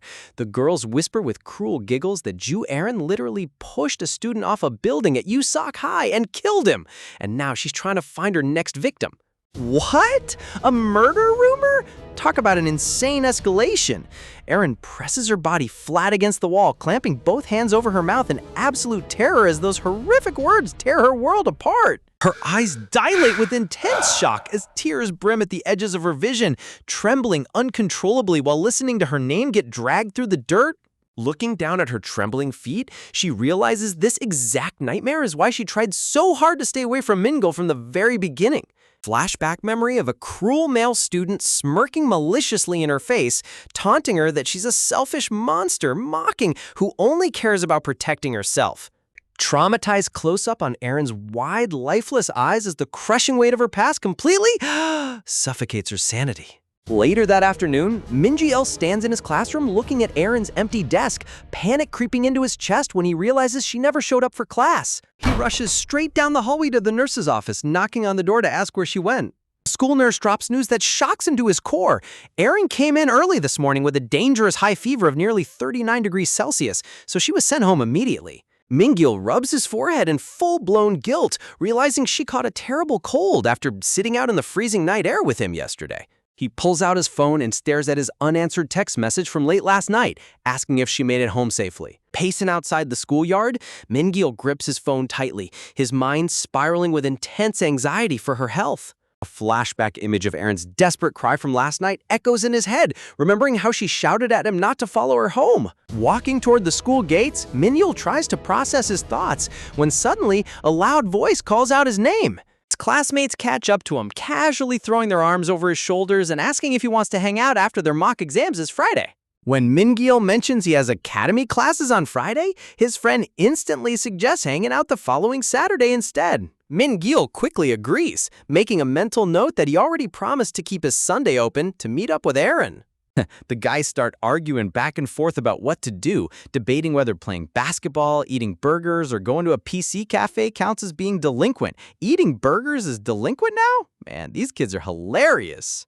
Mingil waves goodbye to them, but his friend points out he's walking in the complete opposite direction of his home and academy. Mingil turns around with a quick blush, stammering out a lie that he has an urgent errand to run today. The second his friends walk away, Mingil pulls up a map navigation app on his smartphone, locking in a route to Yusok High School, sharp breath, a 2.9-kilometer walk.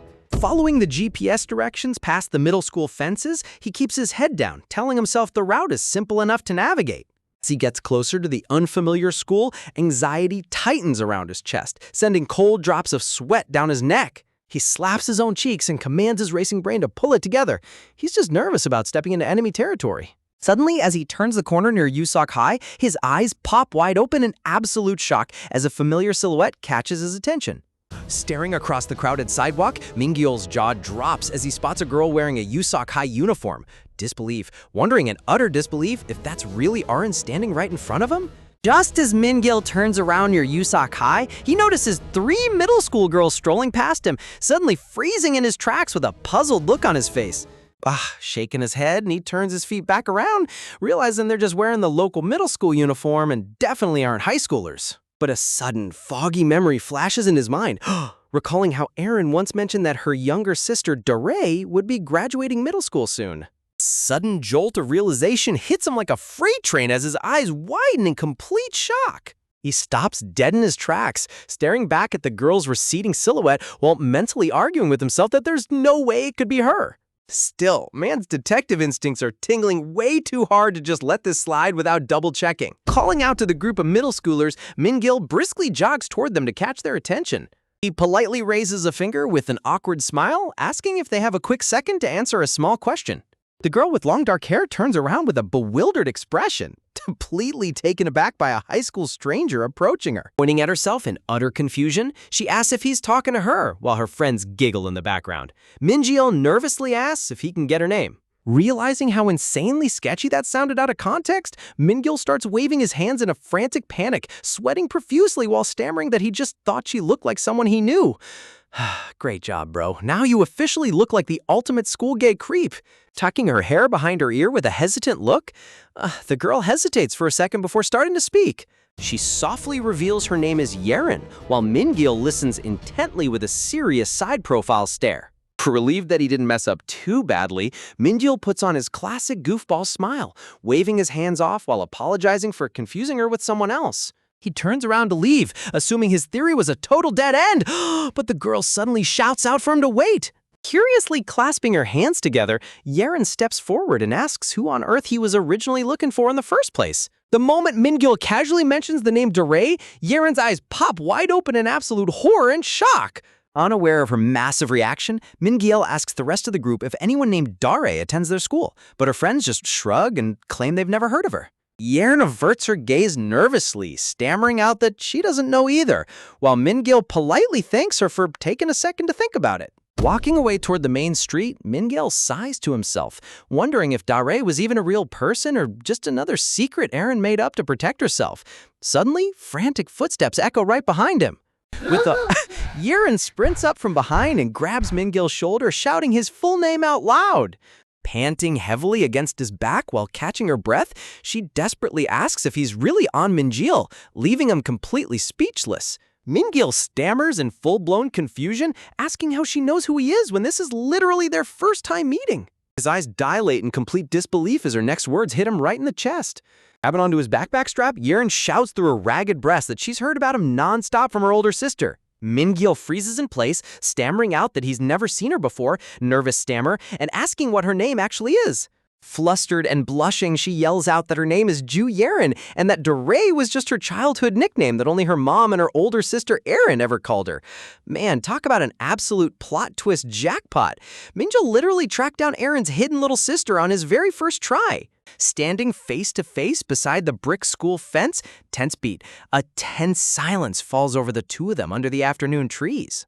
Clenching her fists with fiery determination, Yeren admits that she's been desperately searching for a chance to meet him because of a massive issue regarding her sister. Meanwhile, back at Eren's quiet house, her phone sits unread on the cold floor while painful coughs echo through the dark room. Eren sits huddled under a heavy blanket, shivering uncontrollably from a burning fever while clutching her chest in pain. This information is not medical advice or a diagnosis. See a healthcare professional or seek care. Her mom opens the bedroom door carrying a plate of freshly sliced pears, asking anxiously how she's feeling and what the doctor said. Looking down at a digital thermometer reading 38.2 degrees Celsius, Eren weakly explains that her immune system completely crashed from extreme emotional stress. This information is not medical advice or a diagnosis. See a healthcare professional for care. Her mom gazes at her with deep concern, gently asking if she wants to come along with the family this weekend instead of staying home alone while sick. Covering her mouth as another coughing fit hits her, Eren stubbornly refuses, insisting she can manage on her own. Burying her face deep into her knees, Eren whispers softly that she just wants to be left completely alone. Respecting her daughter's boundaries, her mom agrees, mentioning that she and Dorae will be back soon on Saturday and telling her to rest up. Left all by herself in the dim room, Eren's phone screen glows in the dark, displaying an unread text message from Min-gil asking if she made it home safely. Meanwhile, at a nearby cafe near the river, a refreshing pink yogurt smoothie gets placed onto the counter next to a wrapped cookie. Yeren's eyes sparkle with excitement as the friendly cafe owner gifts her a free cookie for being such a polite regular customer, softly while Min-gil watches from the entrance with a warm smile. Yeren happily vows to bring all her school friends next time, making Min-gil chuckle at her pure chaotic energy. Walking along the scenic riverbank, Yeren holds her smoothie with both hands, feeling guilty that Min-gil insisted on paying for her drink. Min-gil casually shrugs it off, telling her that letting a middle schooler pay for his drink would just feel plain embarrassing. Watching her happily sip her smoothie, Min-gil feels a huge weight lift off his chest, thinking how much more cheerful and outgoing Yeren is compared to her reserved sister. Eren mentions that Eren used to ramble about Min-gil constantly back when they were kids, catching him completely off guard. Yeren looks up with a mischievous grin, admitting that back in the day she genuinely thought Min-gil and Eren were secretly dating. A cute memory flashback pops up from years ago, showing young Eren sitting in her desk chair at home, glued to her cell phone screen with a bright blush on her face. Little sister Yeren pops her head into the bedroom, teasingly asking if she's texting Mingil again, while Aaron giggles about making a bet on their exam scores. Aaron excitedly explains how their Korean teacher made the test ridiculously hard, laughing as she texts Mingil, while Yeren smirks at her sister's glowing expression. Sharon sneaks up behind her chair and teasingly asks if Mingil is officially her boyfriend, causing young Arin to completely lose her cool in total embarrassment. Man, seeing how happy and vibrant Arin used to be before her past trauma took over really breaks your heart. If you want to see if Mingil can finally bring that smile back to her face, make sure to hit that subscribe button for the next episode. Imagine keeping a massive secret about your own sister just to protect her reputation, only to realize the truth is 10 times crazier than any rumor. Staring down at the ground with a mysterious expression, Yeren softly whispers to herself that Mingil is strictly just a friend, for now. A hilarious memory flashback pops up from middle school. Gasp, showing young Yeren frantically denying her feelings while her teasing classmate asks how things are going with her secret crush. Gasp, she blushes furiously, insisting he's not her crush at all. Back in the present, the crunch of gravel echoes beneath their shoes as they stroll along the scenic riverbank. Yeren admits that when she spotted Mingil nearby, she hoped he'd actually care enough to investigate what happened to her sister Arin. Pausing beside the wooden river railing, Mingil listens silently, feeling the heavy atmosphere hanging over them both. Mingil turns around to face her directly, asking with a serious side-profile stare what she honestly thinks about that tragic incident. Mingil points out that the nasty rumors surrounding Arin makes zero sense, and seeing her trapped in such a miserable state breaks his heart. Man, Mingil might act like a goofball half the time, but when it comes to emotional intelligence, his radar is actually off the charts. Yeren turns her back to him, her long dark hair sifting gently through the cool afternoon breeze. Bowing her head in solemn silence, gasp, the crushing weight of everyone's judgment presses down on her shoulders. Mingil panics slightly, holding his hands up defensively, asking if he accidentally said something insensitive to offend her. Yeren suddenly turns around with wide, desperate eyes, shouting at the top of her lungs if Mingil truly believes in Aaron's innocence. Mingil looks back in absolute shock. Mingil immediately clasps his hands together, frantically reassuring her that he 100% believes Aaron is completely innocent. Yeren exhales a massive sigh of relief, exhales softly, so glad he doesn't judge her sister like everyone else does. Yeren looks down sadly, explaining how the entire school turned Aaron into a villain simply because she refused to utter a single word about what went down that cursed day. Mingil's eyes dilate in complete surprise as he asks if Arin kept her own family in the dark too. Yeren nods, admitting that a single explanation could clear her sister's name forever. Walking along the dirt path, Mingil presses further, asking about the exact timeline, since Arin was the first to find the victim, but took a suspicious amount of time to report it. Yeren drops a massive bombshell, revealing that Arin only went to the location in the first place because she received an urgent text message. The text was a suicidal goodbye message from the tragic boy, and Aaron rushed out frantically to save his life. But the real nightmare is the mysterious 1-hour gap between his death and her emergency call. Aaron adjusts her hair with a tearful expression, trembling voice reminding him how kind-hearted Aaron has been since childhood. She would never hurt a fly. Mingil ponders deeply. He knows Arin couldn't possibly be a killer. But what on earth happened during that missing hour that made her lock her lips forever? Seriously, this plot mystery is getting thicker by the minute. What do you guys think actually happened during that missing hour? Drop your wildest theories in the comments. Yeren looks directly at Mingil, suggesting that if anyone can unlock Aaron's sealed lips, it's him. Mingil points at his own face in utter disbelief. Yeren bows deeply to him on the river path while Mingil awkwardly scratches his neck. She admits Aaron was living like a hollow ghost in a room until Mingil re-entered her life. Yeren picks up a small pebble and tosses it into the riverbank, recalling how Aaron refused to eat or step outside for months. Crouching down by the water edge, Yeren whispers that Mingil's return was the only spark that brought a sliver of life back into her sister's empty eyes. Mingil stares at her in complete awe, his heart swelling as Yeren insists Arin will definitely open up to him. A wholesome memory photo of Mingil's tight-knit squad pops up. Mingil reminds himself that until he uncovers the whole truth, he shouldn't let his romantic feelings for Arin get too deep. Watching the light ripples dance across the water surface, Mingil takes a deep breath and agrees to speak with Aaron. Yeren's face instantly lights up with unmatched excitement as she cheers. She grabs her skirt and starts sprinting up the grassy hill, shouting that they need to march straight to her house right now. Mingil panics behind her, gasping, asking if she's lost her mind.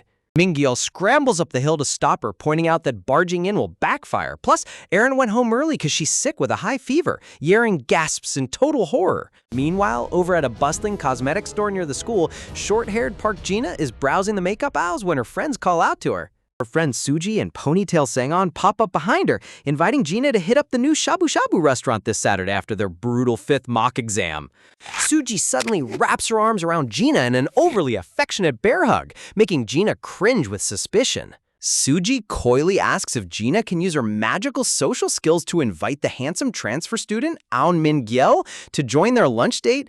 Gina's eyes almost pop out of her sockets. Sung-in casually leaks the gossip that Suji has a massive crush, making Gina ask if she's head over heels for Mingyul, only for Suji to blush furiously and wave her hands in total denial. Suji reveals her secret crush is actually Mingyul's chill best friend, Kung San-ho. Man, watching High School Romance Radar in action is pure comedy gold.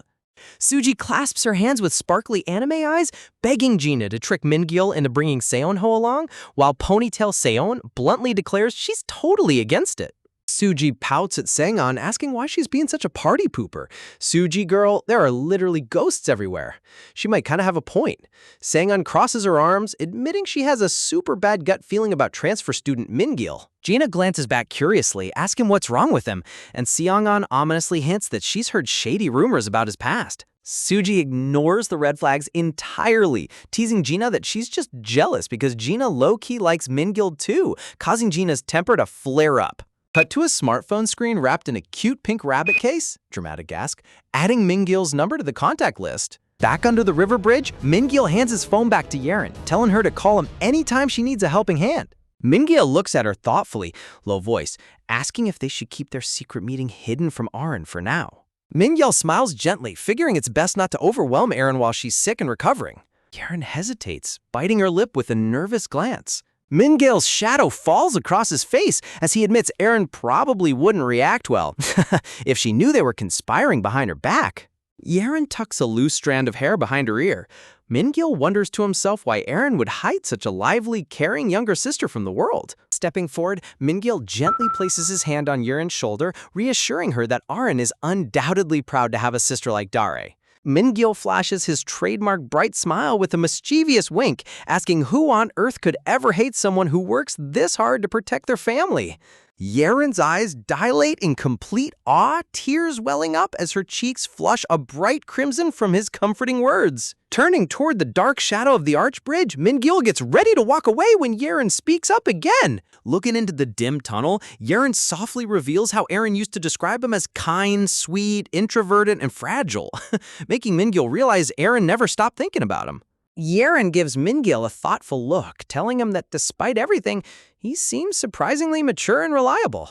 Flustered, Yerin quickly backtracks, telling him to forget what she just said and asking where he was off to anyway. Mingyul admits he was actually on his way toward Yusak High School. He explains that 2 of his old elementary school buddies, Bae Kim-in and Oh Jin-soo, go there, and he wanted to track him down. He figures that even though it's been years, they might hold key information about the tragic incident that ruined Erin's life. Yerin stops dead in her tracks, her face draining of color as she stammers out, asking who on earth he just named. Her eyes widen in pure horror, a gasp asking Mingyul with a trembling voice if he actually knows the full truth behind that cursed day. Mingyul turns to her with an eerie, shadowy stare, softly dropping the bomb that Heimen passed away. Yerin's jaw drops to the floor in sheer panic, completely unable to process what she's hearing. Shaking like a leaf, Yerin stammers out Baek Heimen's name with a look of absolute terror. She drops the ultimate bombshell. Baek Heimen was the victim who died on that horrific day. Talk about a plot twist that completely flips the script. Mingyul's search for his old buddy just slammed into a brick wall. A flashback takes us back to 6th grade, showing young Mingyul sitting at his school desk. Back then, young Mingyul was a shy, nervous kid who hesitantly asked his classmate if he could borrow an eraser. Sweet girl smiled gently and handed her pink eraser over to him without a second thought.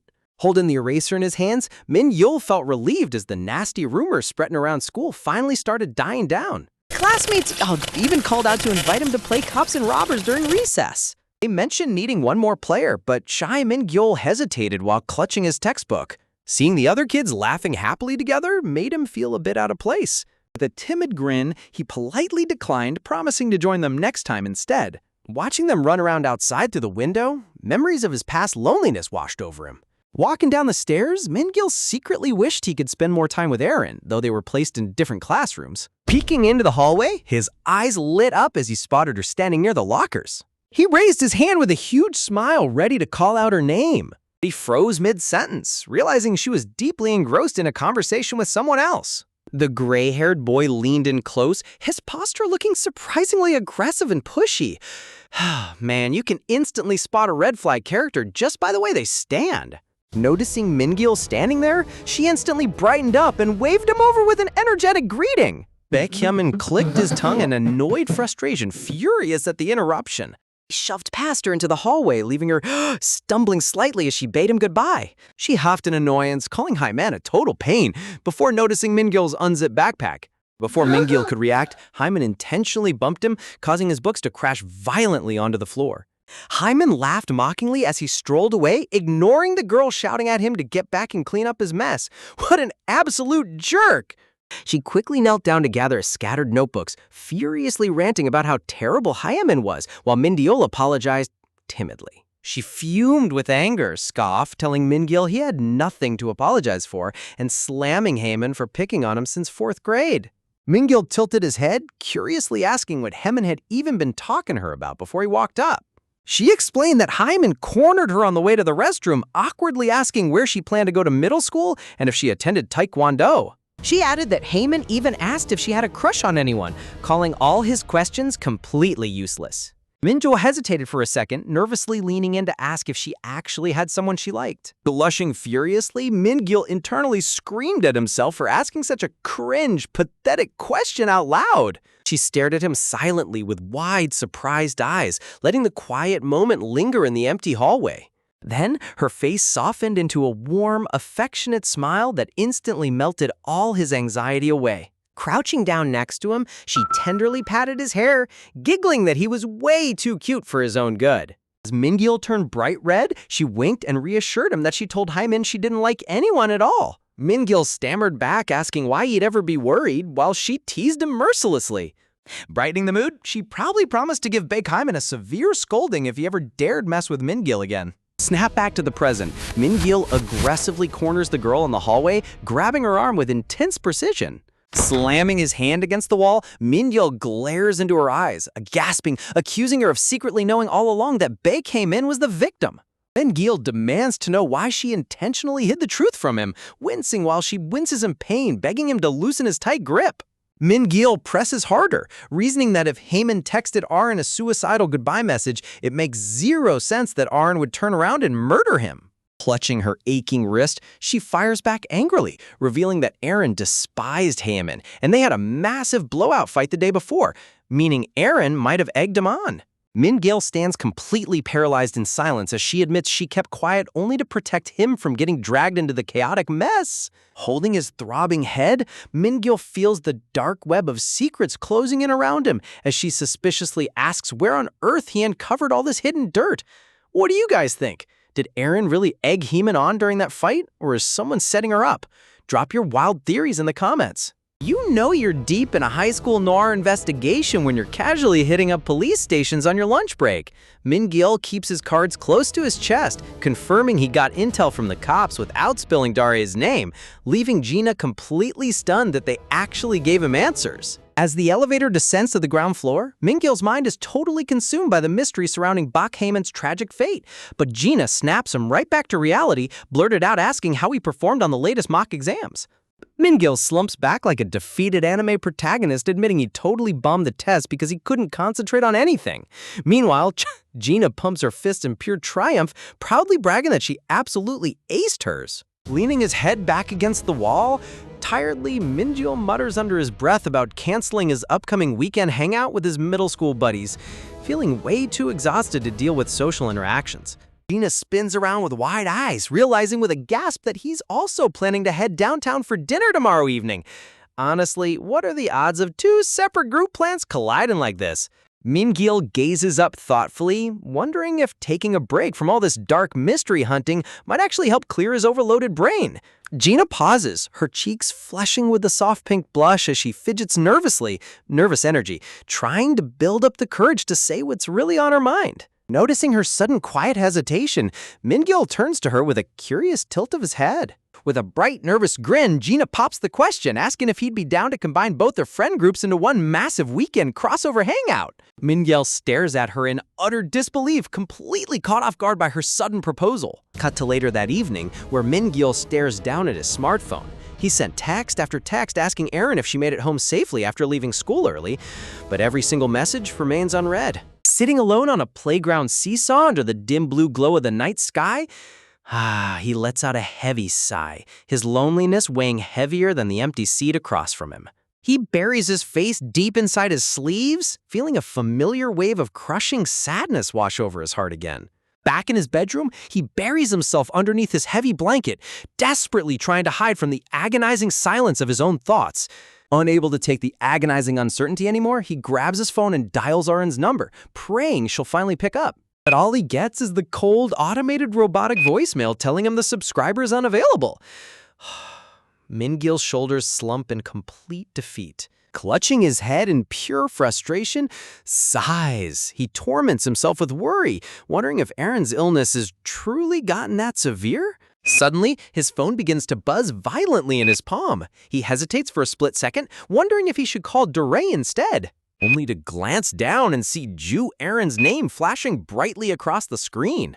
His eyes widen in sheer shock, his heart skipping a beat at the sight of her call. He snatches the phone to his ear in a split second, stammering out a rushed, breathless greeting. Standing up in an instant, he bombards her with anxious questions about whether she's okay or visited a hospital. Erin's soft, feeble voice replies that she's taking medicine and just needs proper rest. Erin quietly apologizes for ghosting him over the past few days, but Min-gil quickly reassures her with a gentle smile that her feeling better is all that truly matters to him. Gazing out over the misty playground, Min-gil thoughtfully suggests taking a break from their weekly study sessions so she can recover. Softly, and Erin agrees. He pauses for a moment, sensing an unnerving, heavy silence lingering on her end of the line. Then Erin drops an emotional bombshell, flat out telling him that she thinks it's best if she handles her studies entirely on her own from now on. Min-gil's heart drops into his stomach as he stammers out why, only for Erin to whisper that she was being way too selfish by relying on him. Min-gil frantically protests, insisting that he genuinely wants to help her out, but Erin cuts him off, her voice trembling as she says that's not what she means at all. On the other end of the line, Erin bites her lower lip so hard it bleeds, fighting back an overwhelming surge of raw emotion. With a choked sniffle, she stammers that she has to go before Min-gil can even process what's happening. Min-gil's voice breaks as he notices the quiver in her breathing, aching voice asking with an aching heart if she's crying right now. Revealed in all her agony, Erin is curled up on her bed in the dark, tears and snot streaming uncontrollably down her red face as she sobs in complete heartbreak. Man, seeing her break down like this is an absolute punch straight to the gut. Before he can say another word, the line goes completely dead. Min-gil panics, shouting into his receiver in desperate horror. The automated tone cruelly repeats that the subscriber is unavailable, leaving him stranded in absolute silence. Min-gil sinks back down onto the seesaw, staring blankly at his darkened screen in total powerlessness. Meanwhile, Erin leans her trembling hands against her dark bedroom window pane, her forehead pressed against the glass as, gasp, tears continue to overflow. Her silhouette reflects in the cold glass, trapped inside a prison of her own secret grief. A gray flashback reveals the painful reason behind her choice. Remembering how her past scandal brought endless suffering and ostracization, she concluded that cutting ties is the only way to shield Min-gil from getting hurt. She truly believes that pushing him away is the ultimate selfless act of love she can give him. Snapping back to the present, she tries to harden her shattered resolve, muttering to herself that she can't afford to be weak or indecisive. Yet as she clutches her chest, she breaks down sobbing, asking why pushing him away feels like her entire soul is being ripped apart. Meanwhile, the news broadcast blares in the background, warning citizens that massive torrential rain and severe thunderstorms will strike the region starting Saturday evening. The weather alert predicts up to 50 millimeters of pouring rain per hour, setting up a literal and figurative storm that's about to crash down on our characters. Fast forward to Saturday evening at the vegetarian restaurant downtown. The stage is set for the big double group hangout. At the entrance, Seonho teases Minyeol for forgetting his umbrella on a rainy day, but Jinsu steps in to defend him, reminding Seonho that Minyeol was the mastermind who set up this entire reunion.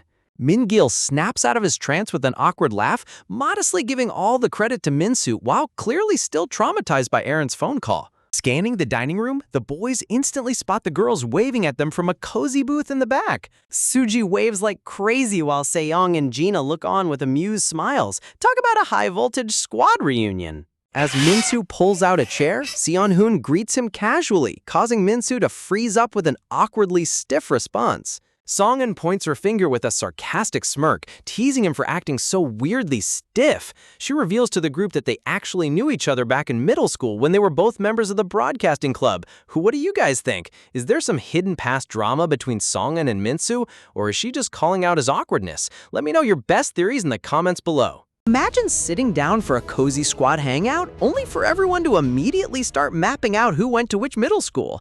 Min-soo leans in to crunch the numbers, pointing out that 4 of them came from Taeyong Middle, while only Min-gil and Gina are representing Palgok. Dae flashes a bright, super eager smile as she zeroes in on Seonho, gushing about how long it's been since they last talked. She claps her hands together, declaring that now that they're finally high school seniors, they've got to make sure to greet each other every single day. Dae gets all flustered with a soft blush, nodding in total excitement. Meanwhile, Min-gil grabs a plate, completely unfazed by the social butterflies, and asks if they need to head over to the buffet bar to pick out their own fresh vegetables for the table. Gina pops up from her seat in a flash to join him, but as Seonho waves a cheeky hand and teases the 2 Palgok kids to go enjoy their little private date, Gina snaps back with a feisty glare, warning him not to start dividing up the group. Down at the buffet station, Min-gil is busy stacking his bowl when Gina creeps up right beside him. She covers her mouth and whispers his name in a low, conspiratorial hush, making Min-gil glance over with total confusion. Leaning in so close her lips almost touch his ear, Gina drops a heavy question, asking if the other guys at the table actually know anything about his real relationship with Ju Aaron. Min-gil's eyes twitch in surprise, wondering why on earth she's suddenly bringing that up now. Gina admits she has zero intention of spilling his secret romance today, but she desperately needs to gauge how much the squad knows so she can watch her own back. Min-gil exhales, clarifying that Min-soo and Seonho only think he and Aaron are basic childhood friends. Gina turns to him with a sharp, skeptical look, raising 2 fingers as she presses further about the girls. She notes that Suji seems completely clueless, but Seong-eun? Well, Seong-eun is a whole different story. A shadowy mental image flashes through Gina's mind, remembering how Song-eun always acts dead serious and mysterious whenever heavy topics get brought up. Gina warns that based on rumors, Song-eun definitely knows something suspicious. Honestly, why does every high school group have that one quiet detective who knows everyone's dirty laundry? Min-gil's eye widens as he processes the warning, but he quickly brushes it off with a calm expression. Whispers back that Sung-eun probably doesn't know much either, trying to keep his cool despite the mounting tension. Gina firmly warns him to keep his mouth shut and not spill a single unnecessary word, to which Min-gil retorts that she better follow her own advice. As they head back with their salad plates, Seonho grins from the booth, calling out that the lovebirds have returned. Seonho leans back with a smug, mischievous smirk, teasingly asking since when the 2 of them became such an inseparable power couple. Both Min-gil and Gina freeze dead in their tracks, staring at him with wide, shocked eyes like deer caught in headlights. Gina completely loses her cool, lunging forward to grab Seonho's shoulder and shaking him violently while shouting that they are not close like that. Seonho winces in hilarious terror, completely bewildered by her wild overreaction. Turning away with bright red cheeks, Gina awkwardly tucks her hair behind her ear, internally spiraling over whether she and Min-gil actually look like a romantic couple to everyone else. Meanwhile, outside the restaurant window, heavy gray clouds open up as a torrential downpour starts slamming into the pavement. The group gathers near the lobby entrance, staring out at the sheet of falling rain in utter dismay. Seonho holds up a single umbrella, stunned that out of 6 whole people, only 3 actually brought umbrellas despite the severe weather alert. Suji glances over at Dae, casually suggesting that they simply pair off 2 by 2 to walk down to the cafe. Dramatic pause. But the real burning question is, who gets paired up with whom? Seonho flashes a wicked, sly grin, already hatching a scheming plan in his head to play matchmaker for the squad. Min-gil turns around with a completely clueless face, totally unaware that he's about to get thrust right into the spotlight. Cut back to Erin's apartment, where the poor girl is shivering uncontrollably by the open refrigerator door. She winces in physical agony, clutching her aching throat as a painful coughing fit racks her fragile body. Inside the chilled fridge sits a pot of homemade chicken porridge, topped with a bright yellow sticky note left by her caring mother. The note reads, "Heat the chicken porridge in the microwave for 2 minutes before eating. I made plenty on purpose, so serve yourself some." Erin stares down at the food with hollow, lifeless eyes. Letting out a heavy sigh as she whispers to herself that she has zero appetite to eat anything at all. Drifting over to the balcony glass door, she presses her hands against the cool pane, listening to the relentless patter of the storm. Her pale face is reflected in the dark window frame, completely consumed by an overwhelming sense of isolation and sorrow. Looking down from her high-rise window, her eyes spot 3 distinct umbrellas walking through the stormy street below, one black, one white, and one pink. Sharing the black umbrella right beneath her window is Mingyal and Gina. Gina is laughing brightly, leaning close to him as they shield each other from the pouring rain. Erin's heart stops. Her eyes widen in horror and sheer heartbreak as she drops to her knees, gasping for air while clutching her mouth in utter disbelief. Her chest heaves violently as her heart pounds against her ribs like a sledgehammer. The crushing agony of seeing the boy she loves laughing with another girl tears her soul into a million pieces. Curling her toes against the freezing tile floor, she whimpers in terror, desperately praying that her eyes played a cruel trick on her because she's too terrified to look down again. As Mingyal and Gina disappear into the rain under their shared umbrella, Aren tries to force a cold logic onto her broken heart, whispering, reminding herself that she was the one who pushed him away first. So isn't this happy, carefree version of Mingyal exactly what she wanted? She buries her head deep into her knees on the damp balcony floor, sobbing in agonizing solitude as the rain drowns out her silent cries. Man, talk about an absolute heartbreak scene that rips your soul out. Fast forward to the board game cafe where Gina waves her hand directly in front of Mingyal's face, snapping him back to reality and asking why he's so completely out of it today. Mingyal blinks blankly, his thoughts still entirely consumed by Eren. He knows for a fact she was crying during their phone call and worries her sickness is far worse than she admitted. Meanwhile, Gina tries to keep things lively, asking what kind of fun board games 6 people can play together. Around the massive cafe table, Dara raises her hand high in the air, suggesting they start by ordering iced Americanos for the group. Seono leans forward with a grin, proposing they play the classic party game Mafia. Suji looks up from her smartphone, shooting Sunho a cheeky smirk and joking that he looks like the exact type of cold-blooded sociopath who could murder innocent villagers without feeling a single shred of guilt. Sunho laughs out loud, asking what kind of crazy accusation that is. Suji lets out a quiet sigh, admitting that for some reason, talking about murder doesn't feel like a distant fictional story anymore. Dare tilts her head in curiosity, asking her what on earth she means by that. Suji drops a sudden chill over the entire table, bringing up the horrific murder case that recently shocked Yusok High School. The second the words leave her mouth, both Mingyal and Gina freeze, their faces turning ghost white. Dare chimes in, excited, explaining that the victim originally attended Taeryong Middle School, so she knows exactly who he was. Seonho nods in realization, curious, asking if she's talking about that famous guy, Baek Hae-min. Minsu interrupts with a puzzled frown, asking what a real-life homicide has to do with playing Mafia. But Suji ignores him, turning her sharp gaze directly onto Minsu to ask if he was ever close friends with Hae-min.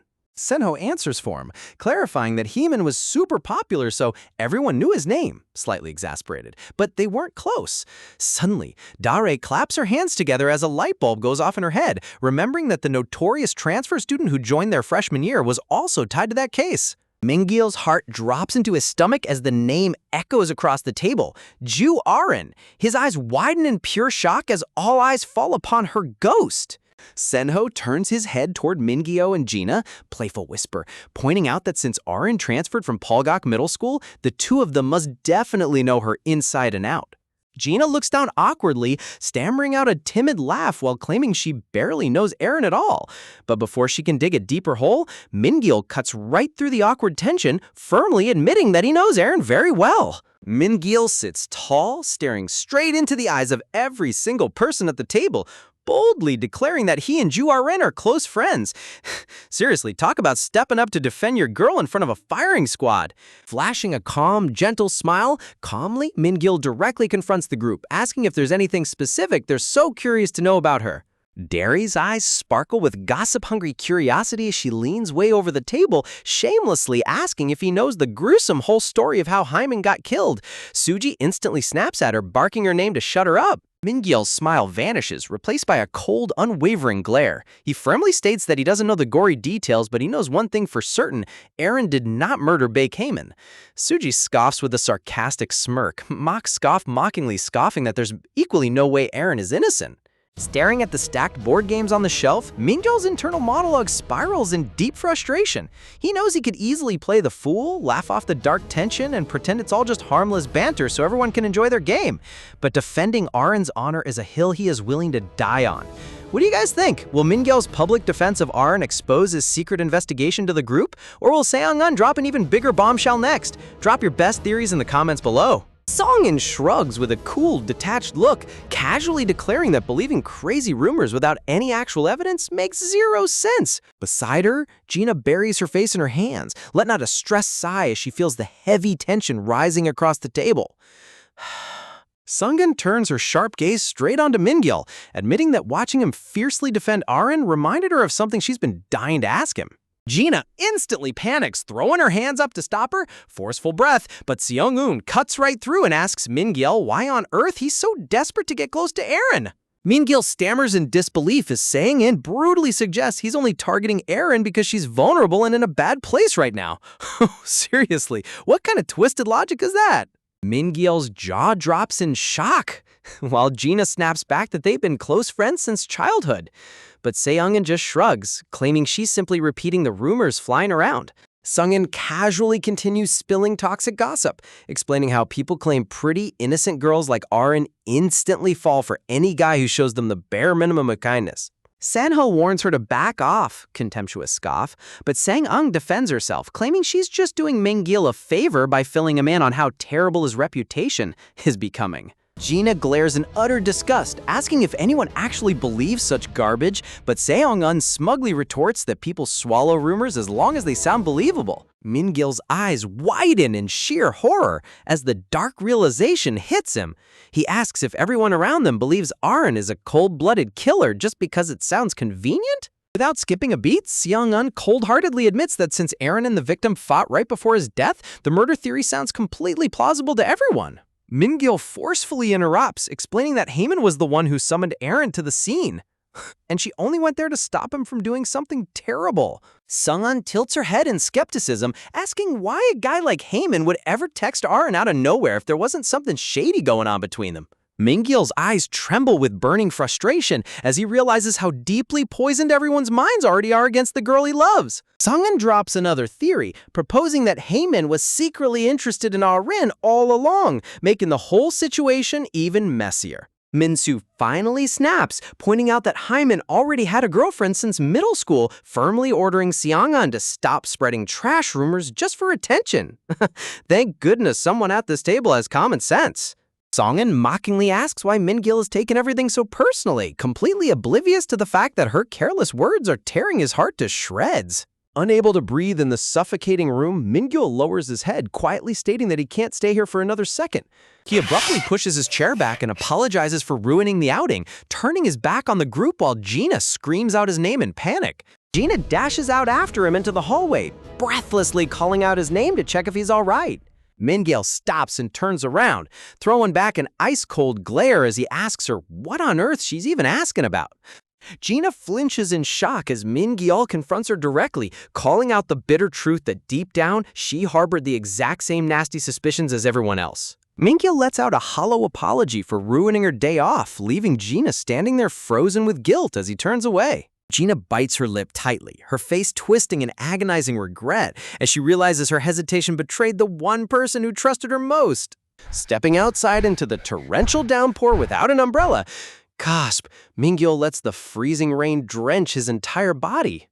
He tilts his head up toward the gray storm, completely numb to the freezing water soaking through his clothes as his mind spirals in darkness. Mentally looking back at the cafe table, he bitterly wonders if he should have just held his tongue one more time instead of blowing up. But how could he stand by and listen to the girl who saved his life get dragged through the mud by people who know nothing about her? Shaking uncontrollably from the cold, he reaches into his pocket and pulls out his phone to check his notifications. Suddenly, his eyes lock onto the screen, widening in pure panic as a shocking message leaves him frozen in the rain. Man, talk about a brutal cliffhanger. When a simple group lunch suddenly turns into a high-stakes web of hidden feelings and secrets, nobody at the table is safe. Let me tell you, this get-together starts off innocently enough as the group heads into a vegetarian restaurant. Walking through the doors, the guys immediately start teasing each other about who actually remembered to bring an umbrella for the rainy day. Mingyeol stands there completely lost in his own head until his friend shakes him out of his daydream, prompting him to awkwardly pass the blame over to Minsu. Mingyeol spots the rest of their group sitting inside, holding up his phone as he alerts the guys that everyone else has already arrived. Over at the table, the three girls wave them over enthusiastically to come join their meal. Seriously though, coordinated group hand-waving in manhwas always signals incoming chaotic social dynamics. As Minsu pulls out a chair right across from Seong-eun, she greets him casually, though he seems a little stiff around her. Seong-eun immediately points him out, laughing about how awkward he's acting, before explaining to everyone that they used to be in the middle school broadcasting club together. Mingyeol sits down quietly, listening as the group breaks down who went to Taeryong Middle School versus Palgok Middle. The girl with glasses turns to Senho with a sweet smile, remarking how nice it is to finally greet each other properly now that they're seniors. She blushes happily at his polite reply, while Mingyeol stands up to head over to the self-serve vegetable bar. One of the girls jumps up to join him, prompting the group to poke fun at the two Palgok alumni pairing off together. Look at how fast friends jump on any excuse to tease a potential couple. Once they're standing together by the hot plates, she leans in close to get his attention. She whispers softly, asking if any of the guys at the table actually know about his current relationship with Aaron. She explains that she just wants to know how much they suspect so she can watch her back, while Mingyeol reassures her that Minsu and Seonho only view them as childhood friends. She probes deeper, curious about what the other girls might know, prompting Mingyeol to evaluate Suji and Seong-eun's awareness. A quick mental image pops up of Seong-eun looking suspicious alongside her friend in their middle school days. Mingyeol shakes off the worry, concluding that Seong-eun probably doesn't know much either.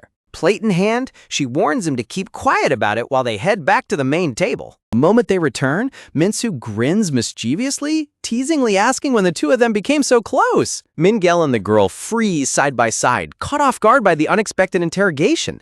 Honestly, that silent side-eye panel is absolute comedy gold. She immediately panics, grabbing Minsu and violently shaking him while screaming at him for making weird assumptions. Afterwards, she sits down nervously twirling her hair, secretly wondering if they really looked that intimate to everyone else. Looking outside the window, someone notices the heavy rain pouring down onto the streets outside. Gathering near the entrance, the group realizes in dismay that they only brought 3 umbrellas between the 6 of them. The ponytail girl pragmatically suggests that they just pair up under the 3 umbrellas to make it to their next stop. Minsu smirks devilishly, claiming he has the absolute perfect plan for who should pair up with whom. Mingyeol and the girl stare back at him in sheer confusion, wondering what silly matchmaking scheme he's about to pull. Meanwhile, back at home, Erin stands by her fridge, breathing heavily, panting, and coughing while suffering from a feverish cold. This information is for informational purposes only and does not constitute medical advice or diagnosis. Please seek the advice of a healthcare professional for any health concerns or before starting any treatment. She opens the refrigerator door, revealing a pot of food left for her, along with a handwritten note. The note reads, "Heat the chicken porridge in the microwave for 2 minutes before eating. I made plenty on purpose, so serve yourself some." Make sure to read the note, guys. Has sweet side details like this that add so much depth. Looking down at the food, Erin sighs softly, feeling far too sick and emotionally drained to eat anything. She wanders over to the balcony door, staring out at the heavy rain sliding down the glass. Her eyes widen as intense emotions and lingering memories wash over her mind. Down below on the rainy street, 3 pairs walk side by side under their shared umbrellas. Mingyeol walks alongside the girl, who smiles up at him happily while they share an umbrella. Back in her dark room, Erin sits crouched on the cold floor, her heart racing uncontrollably. She buries her face in her hands, her heart pounding heavily as she struggles with her intense feelings. Staring down at her bare feet, she whispers in anxiety, too scared to confirm whether what she saw was real. A memory flashes in her mind of Mingyeol turning his back under the rain, making her realize she was the one who pushed him away first. Overwhelmed by deep regret, she curls up tight, weeping quietly in the loneliness of her room. The sudden emotional shift in this chapter really hits you right in the chest. Sitting alone against the rain-covered window, a voice suddenly snaps the scene back to reality. Back at the dessert place, Min-gil sits completely dazed until his friend waves a hand in front of his face to snap him out of it. He shakes his head, unable to stop worrying about how sick and tearful Aaron looked earlier while the group discusses what party games to play. Glasses Girl raises her hand to order iced Americans for everyone before Minsu suggests playing the Mafia game. Ponytail Girl jokes that Minsu looks like the exact type of cold-blooded person who could eliminate people without feeling a shred of guilt. She sighs softly, adding that talking about murder cases feels uncomfortably close to home lately. She brings up the shocking murder case from Yusak High School, causing Min-gil and the girl beside him to tense up instantly. Talk about an abrupt mood killer at a fun group hangout. Glasses Girl chimed in, noting that the victim went to Taeyong Middle School, prompting Minsu to recall the boy's name, Baek Hemin. Ponytail Girl asks Minsu if he was close with the victim, steering the heavy conversation deeper into the mystery. Minsu clarifies that he only knew Hyman by reputation, while Glasses Girl suddenly remembers the mysterious girl who transferred into their high school during freshman year. Min-gil's jaw drops as Glasses Girl suddenly brings up Aaron's name right out of nowhere. Ponytail Girl chimed in, remembering that Aaron transferred from Palgok Middle School, suggesting that both Min-gil and Gina must know her personally. Gina leers awkwardly, trying to downplay her connection, while Min-gil straightforwardly admits that he knows Aaron very well. Min-gil looks across the table and firmly states that he and Aaron are close friends, turning the entire room dead silent. Honestly, dropping a direct statement like that in front of gossipers takes guts. He turns his gaze directly to Ponytail Girl with a polite smile, asking if there's something specific she's so curious about. Glasses Girl leans forward eagerly, asking if he heard the full story about how the victim actually died, prompting Ponytail Girl to instantly snap at her for being insensitive. Min-gil calmly defends his friend, declaring that he doesn't believe Aaron killed anyone, but Ponytail Girl scoffs in complete disbelief. She leans back with a smug smirk, taunting him that he only believes Aaron's innocence because he's blinded by their personal friendship. Man, talk about a toxic classmate who loves stirring up drama. Min-gil's inner thoughts reveal his intense internal battle. He knows he could easily fake a laugh, play along with the mood, and keep the game fun for everyone. Sinho weighs in casually, questioning whether it's weirder to believe rumors when there's zero real evidence to back them up. Beside him, Gina buries her face in her hand, utterly overwhelmed by the mounting awkwardness at the table. Ponytail Girl turns her eyes back onto Min-gil, admitting that watching him defend Aaron so passionately reminds her of something she's been dying to ask him. Gina panics, begging her to drop it, but Ponytail Girl just ignores her and bluntly asks Min-gil why he's trying so hard to get close to Aaron in the first place. Min-gil stammers in confusion, but Ponytail Girl presses harder, asking if he's taking advantage of Aaron while she's vulnerable just because she's an easy target. Wow, that is such an out-of-line accusation. Both Min-gil and Minsu react in utter shock, with Minsu immediately jumping in to explain that Min-gil and Aaron have been childhood friends for years. Ponytail Girl scoffs, claiming she heard rumors that Aaron was a top student who never dated, so girls like her supposedly fall for anyone who shows them basic kindness. Minsu warns her not to cross the line,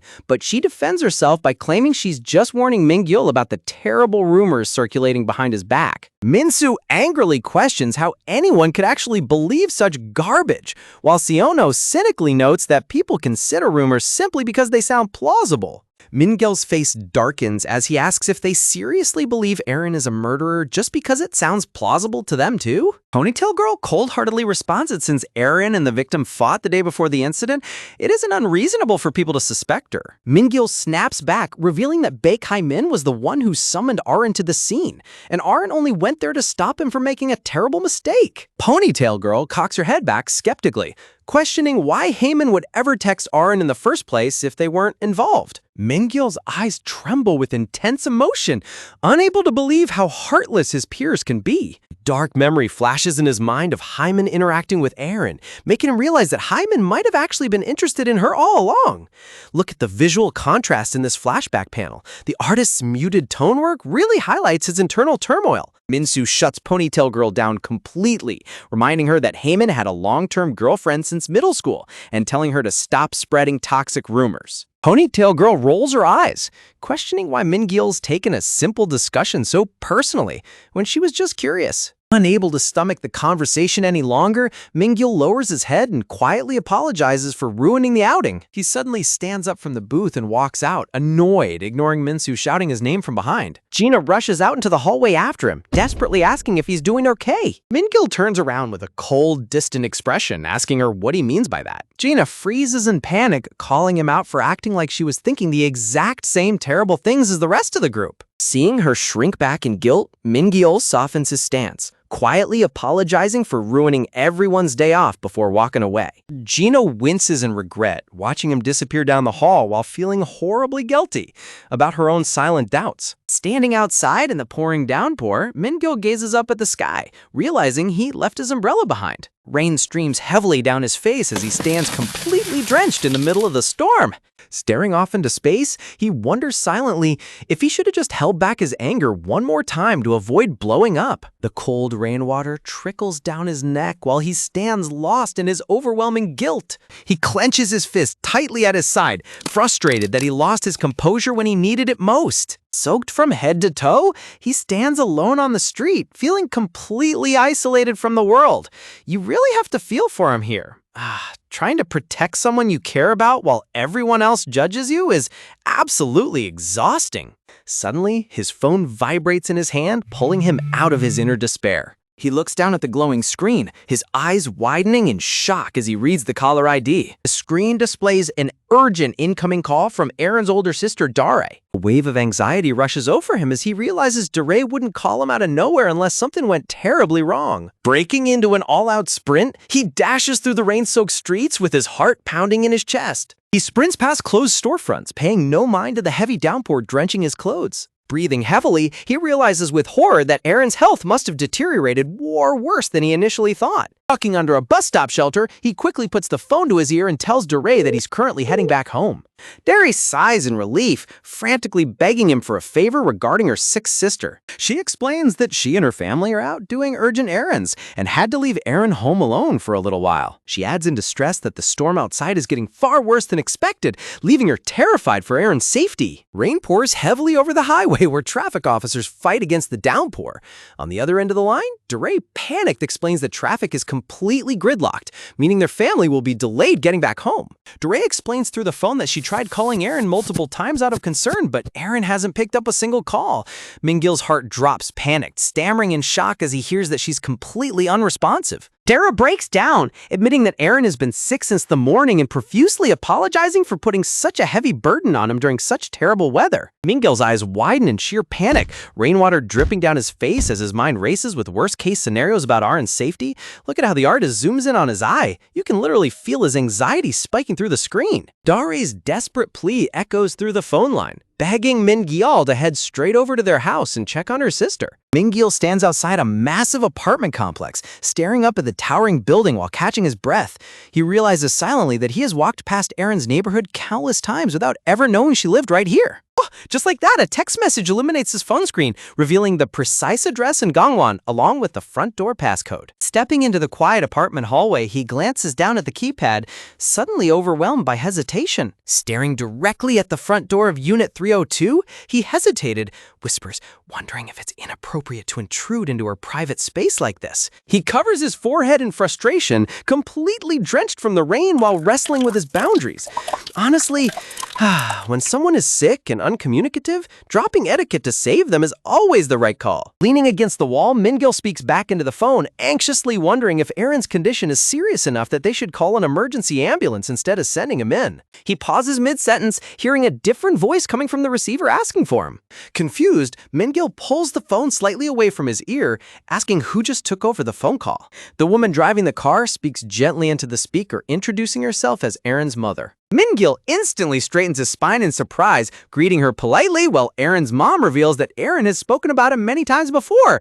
Wow, talk about meeting the mother-in-law into the highest pressure situation possible. Surprised that Aaron actually mentioned him to her family, Min-gil reassures her mom that he was already terribly worried about Aaron's well-being anyway. Looking up at the stairwell, Min-gil checks once more if it's really acceptable for him to enter their home uninvited, suggesting an emergency crew might be safer. Aaron's mother speaks softly yet firmly through the speaker, insisting that having Min-gil go inside will help Aaron far more than any stranger could. Reaching out his hand, Min-gil hovers his finger right over the intercom button beside the doorway. His expression turns dead serious, locking his gaze onto the door as he prepares to make contact. He presses the chime button on the intercom, waiting anxiously for any sign of movement from inside. Speaking clearly into the intercom mic, he announces his arrival, explaining that her mother personally requested he check in on her since her family's stuck in traffic. He gently knocks on the hard wooden frame, calling out that he only intends to check her condition and leave immediately. Silence hangs heavy in the hallway as Min-gil stares at the unresponsive door with growing dread. Man, this silent waiting game has given me serious anxiety right now. He shifts his weight on his feet, knowing he has the passcode to enter, but dreading crossing her personal privacy line. A soft memory panel flashes in his mind of Erin walking alone under the pale streetlights. He remembers how quiet she always was, recalling that she rarely shared details about her personal life or family struggles with anyone. Sweating heavily, he realizes that she would normally hate someone barging into her room unannounced like this, but he can't ignore the danger. A heavy realization hits him like a tidal wave. If anything terrible happened to her while he stood outside doing nothing, he couldn't survive the guilt. Reaching out to the digital keypad, his fingers quickly press the security numbers, deciding to take full responsibility for breaking in. Min-gil's gaze sharpens with intense resolution, hardened against whatever situation awaits inside. A heavy front door unlocks and swings wide, revealing a pitch-black, silent apartment corridor. Standing on the threshold, he takes a quick breath, wiped out from running through the storm while sweat mixes with rainwater on his cheeks. He steps past the entrance, raising his voice to warn her so he doesn't startle her by surprise. Scanning the dark interior, he notes that both the living room and the open bathroom are completely empty and silent. Approaching the far bedroom door, Min-gil calls out her name once more before reaching for the handle. His hand grips the cold metallic door handle, turning it slowly to avoid making sudden noise. He slowly pushes the heavy wooden door open, softly reassuring her that he will leave the second he confirms she's safe. The room opens up to reveal Erin lying completely motionless, face down on the cold hardwood floor beside her desk. Min-gil lunges across the room and scoops her collapsed body into his arms, crying out in absolute horror as he shakes her shoulders to wake her. Holding her pale, feverish face in his hands, he begs her desperately to open her eyes and give him any sign of life. Look at the emotional intensity in this shot. The artist really captured pure, heart-wrenching panic here. Erin groans softly as her eyes flutter open just a sliver.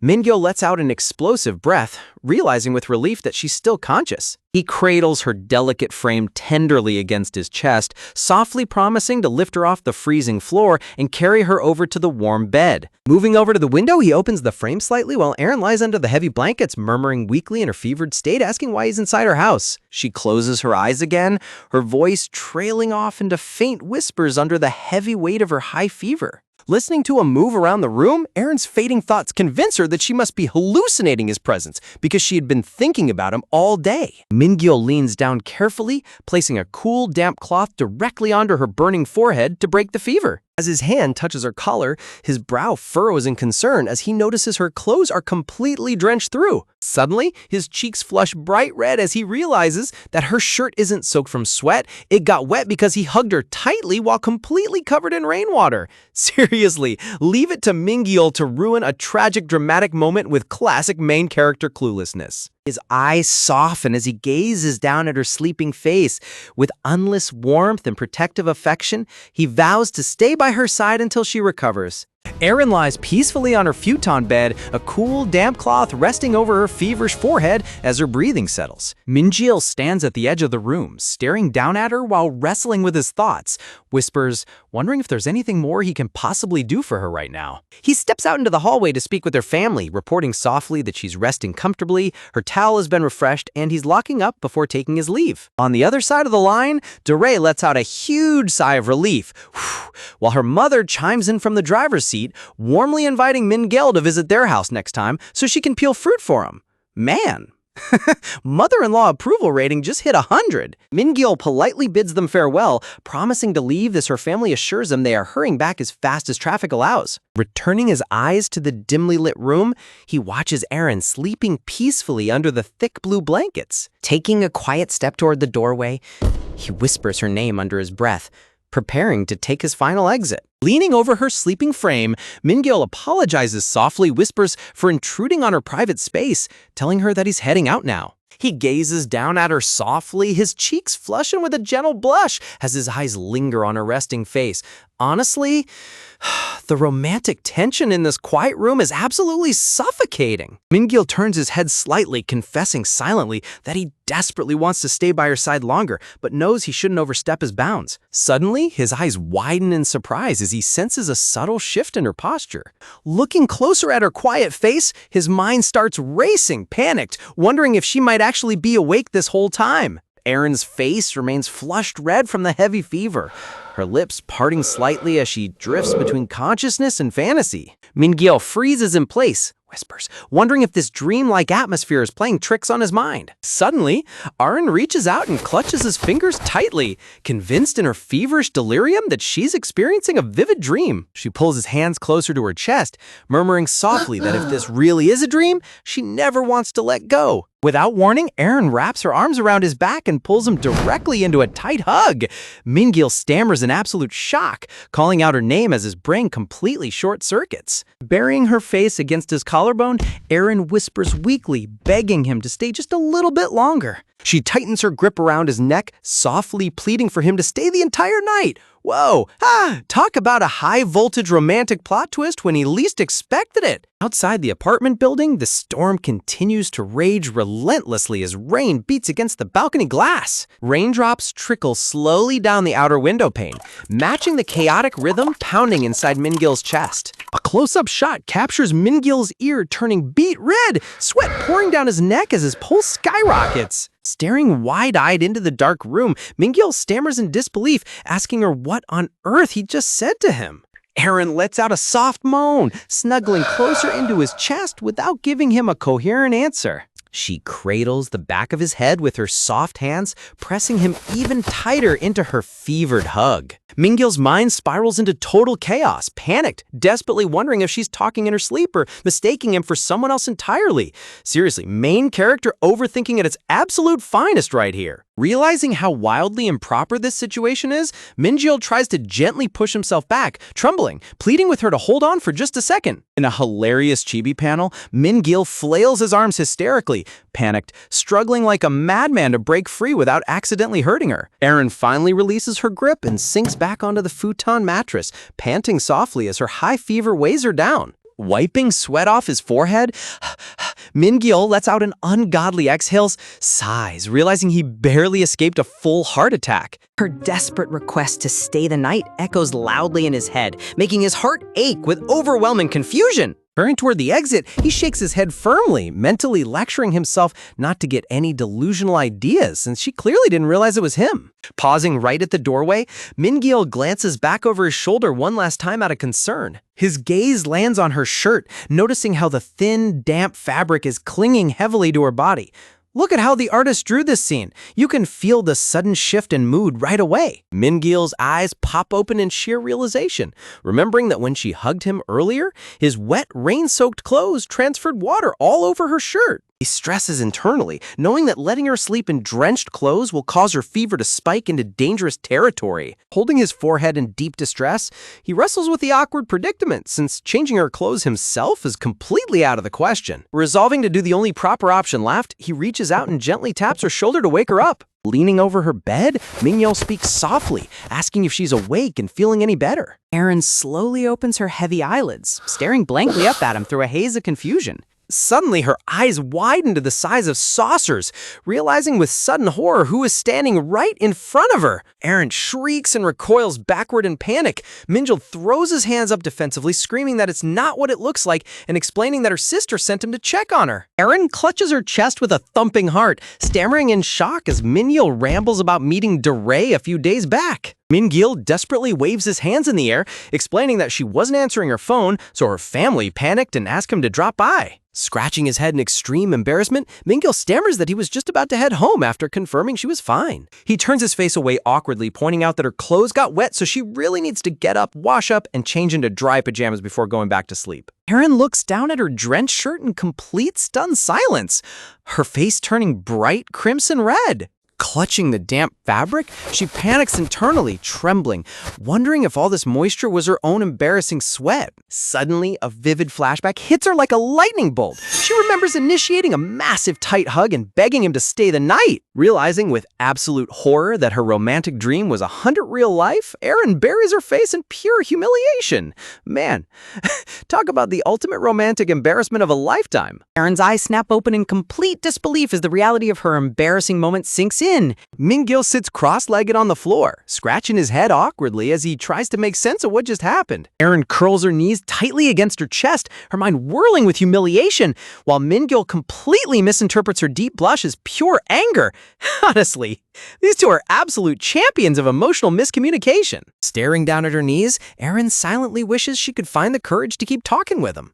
Min-gil offers a gentle, nervous smile as he begins to say his goodbyes, believing his job is done. Suddenly, a blinding flash of lightning tears through the night sky, illuminating the dark room. Scared out of her mind by the thunder, Erin shrieks and hurls herself directly into Min-gil's arms. Min-gil freezes completely stiff, his entire face turning bright crimson, panicked as he holds her close.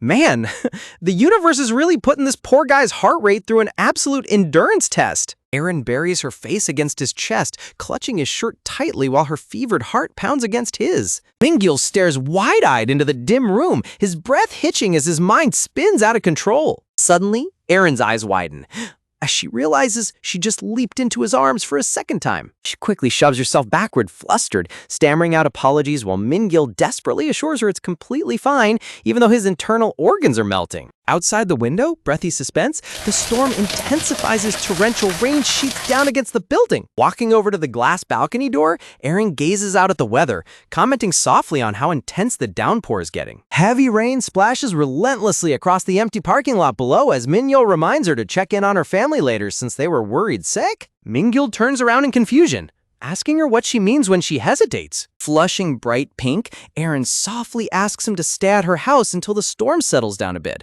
Look at that! Our female lead just used the classic anime rainstorm excuse to keep him around. Rainwater rushes furiously down the drainage pipe outside as the awkward tension settles in. The two sit side by side on the living room couch, maintaining a hilarious 2-foot distance as thick silence fills the room. Min-gil glances at her drenched clothes, kindly offering to fetch her a fresh set of dry attire so she can be comfortable. He waves his hands gently, insisting that he'll be leaving soon anyway, so she should definitely go wash up and change into clean pajamas first. Erin pulls up her shirt collar, cringing in embarrassment at the faint damp odor. Peeking out from behind her bedroom door, Erin softly tells him that she's heading to the bathroom and suggests he watch some television while waiting. The bathroom door clicks shut, leaving Min-gil sliding down the hallway wall to sit on the floor. He stares down at his wet palms, a soft exhale escaping his lips as he settles into the quiet corridor. Min-gil tilts his head back against the wall and whispers, wondering how on earth his simple check-in turned into spending the night at her apartment. Sitting alone in the dim hallway, he wrestles with his conscience, feeling slightly guilty for overstaying his welcome. Thinking back on how welcoming her sister and mother sounded over the phone, he realizes how warm and genuine her family truly is. Tapping his phone screen, he checks the clock and notices it's already creeping past 10 o'clock at night. An incoming text from Seong-ho pops up on his screen, mentioning that Seong-eun wants to apologize and talk at school tomorrow. Min-gil's gaze darkens slightly as heavy memories from his past start surfacing in his mind. Brief memory panel flashes back to his old classmates sitting around a table, their awkward and distant stares haunting his thoughts. Sitting outside the bathroom door, Min-gil listens to the steady hum of running water. The sound of steam and water splashes through the wooden doorframe, creating a surprisingly tranquil moment. In a cute chibi panel, Min-gil suddenly clutches his head in flustered embarrassment, realizing standing guard outside her bathroom looks totally weird. Grabbing a dry cloth, he kneels on the floor and begins tidying up the water puddles he left everywhere earlier. Wiping down the entryway, he reflects that slipping away from his friends was definitely the right choice, because helping Erin was far more important. He pauses his hand mid-wipe, his heart filling with quiet determination. A glowing memory of young Erin smiling brightly and extending her hand fills his mind, reminding him of his deep vow to never abandon her. Man, sighs. Childhood promises and romantic manhwas hit right in the feelers every single time. Min-gil gently arranges his wet sneakers on the shoe rack, chiding himself for making such a sloppy mess when he rushed inside. Glancing up at the organized shelves, his eyes suddenly freeze on something unexpected. Looking closely at the rows of footwear, he notices high heels and boots neatly lined up along the upper racks. Min-gil's eye widens in sharp shock, realizing the terrifying implication of those shoes. Meanwhile, inside the steamy bathroom, Erin rests her hand against the wet tiled wall as warm water cascades around her. Hugging her knees inside the bathtub, she lets the hot shower wash away the lingering fever and exhaustion. Water trickles down her bare ankles as she admits her innermost feelings to herself, confessing that she secretly likes Min-gil too. A vivid mental image of Min-gil's flustered, blushing face appears before her eyes. The warm shower water swirls rapidly down the open drain, carrying away her lingering doubts. Resting her head on her knees under the cascading stream, Erin lets out a soft sigh as she processes the sheer magnitude of her feelings. Tears mix quietly with the falling shower droplets as she closes her eyes, completely overwhelmed by the bittersweet warmth in her heart. Talk about an absolute masterpiece of an emotional arc to cap off the chapter. As warm water cascades down in the dark shower stall, grim thoughts echo through her mind, resolved to bear any weight, even if she has to deceive everyone and completely lose herself in the process. Blood trickles down into the drain, washing away the hidden pain as she vows to somehow bring light back into the suffocating darkness. Crouching low under the steady spray of warm water, Erin clutches her legs tight, quietly questioning whispers if walking this dangerous path is truly going to be okay. Reaching out with a wet hand, she reaches for the shower lever and shuts off the running water. Water droplets and silent tears stream down her face, while Erin stares forward into the steam with an overwhelming ache in her heart. Man, seeing her carry so much emotional baggage all alone is genuinely heartbreaking. Meanwhile, standing in the dim living room, Min-gil looks around the quiet apartment, suddenly realizing how dark it has gotten outside. Sheet after sheet of torrential rain slams against the apartment complex exterior, engulfing the entire city building in a gloomy night storm. Meanwhile, back at the school stairwell, one of the guys checks his phone, asking out loud if any reply finally came back. Min-gil's classmate looks up from his mobile screen, informing the group that Min-gil sent a message saying he's fine and apologizing for snapping earlier, so they decide to drop the issue until next week at school. Sitting alone on the concrete step, Se-young-un looks utterly discontented, wondering why on earth Min-gil didn't bother replying to her text personally, while the guy beside her scolds her for crossing the line. Sung-in rolls her eyes, reluctantly offering a half-hearted apology while complaining that she still can't wrap her head around the situation, prompting her friend to urge her to stop spreading untamed rumors about Aaron. Turning around with an intense glare, Se-young-un snaps back, insisting that she isn't even talking about Aaron. She's focusing entirely on Min-gil. Girls seated lower on the stairs ask softly if the rumors about Min-gil having feelings for Aaron are actually true, but her friend just shrugs it off as a possibility. Talk about classic high school gossip central operating at maximum efficiency. Sung-un crosses her arms tightly, arguing that whether Min-gil harbors feelings for her or not isn't the real issue, pointing out that Min-gil himself has been looking terrifyingly unstable lately. Leaning forward with a shadowy expression, Se-young-un asks the group if she's the only one who feels like Min-gil is recklessly living as if he has no tomorrow, while her classmate admits Min-gil seemed unusually lost in thought today. Standing up to end the conversation, the group leader tells everyone to discuss it together next week and reminds Sung-un that she definitely owes Min-gil a sincere apology. Back inside Erin's apartment, the glass balcony door reflects the storm outside as a phone ring chime echoes through the quiet room. Sitting back against the living room sofa, Erin holds her phone up to her ear, softly answering her mother's call and whispers that she's awake. Looking out at the rain through the window glass, Erin explains that Min-gil stopped by and helped her out, while her mom checks if he already left and hopes his sudden arrival didn't startle her. Her mother instructs her to make sure she thanks Min-gil properly whenever she sees him back at school. A warm memory panel flashes back to young Min-gil sharing his umbrella with little Dare in the rain, as mom remarks on how kind he was to rush over on his day off when she was worried sick. Honestly, amazed. Min-gil has been the ultimate golden boy helper since day one.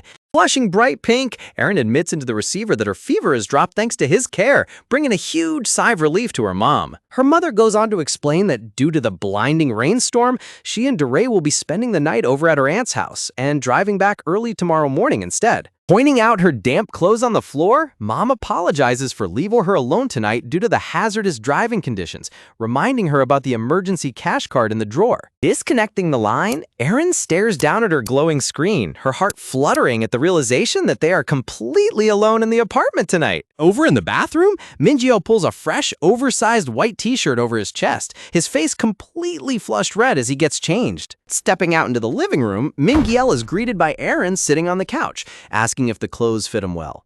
Drying his hair with a towel, Mingyeo smiles awkwardly, relieved that the t-shirt fits comfortably and his pants didn't get drenched earlier. Erin stands up from the couch, explaining that her house doesn't have many men's clothes, so it took her a while to rummage through the closet to find a loose fit. Mingyeo glances sideways at her, curious, his mind racing as he wonders if asking her the pressing question right now would be too awkward. A flashback to the shoe rack shows rows of high heels and cute boots without a single pair of men's shoes anywhere in sight. Realizing that all the clothes and shoes belong strictly to women, Mingyeo pieces the clue together in his head, amazed, suspecting the true household setup.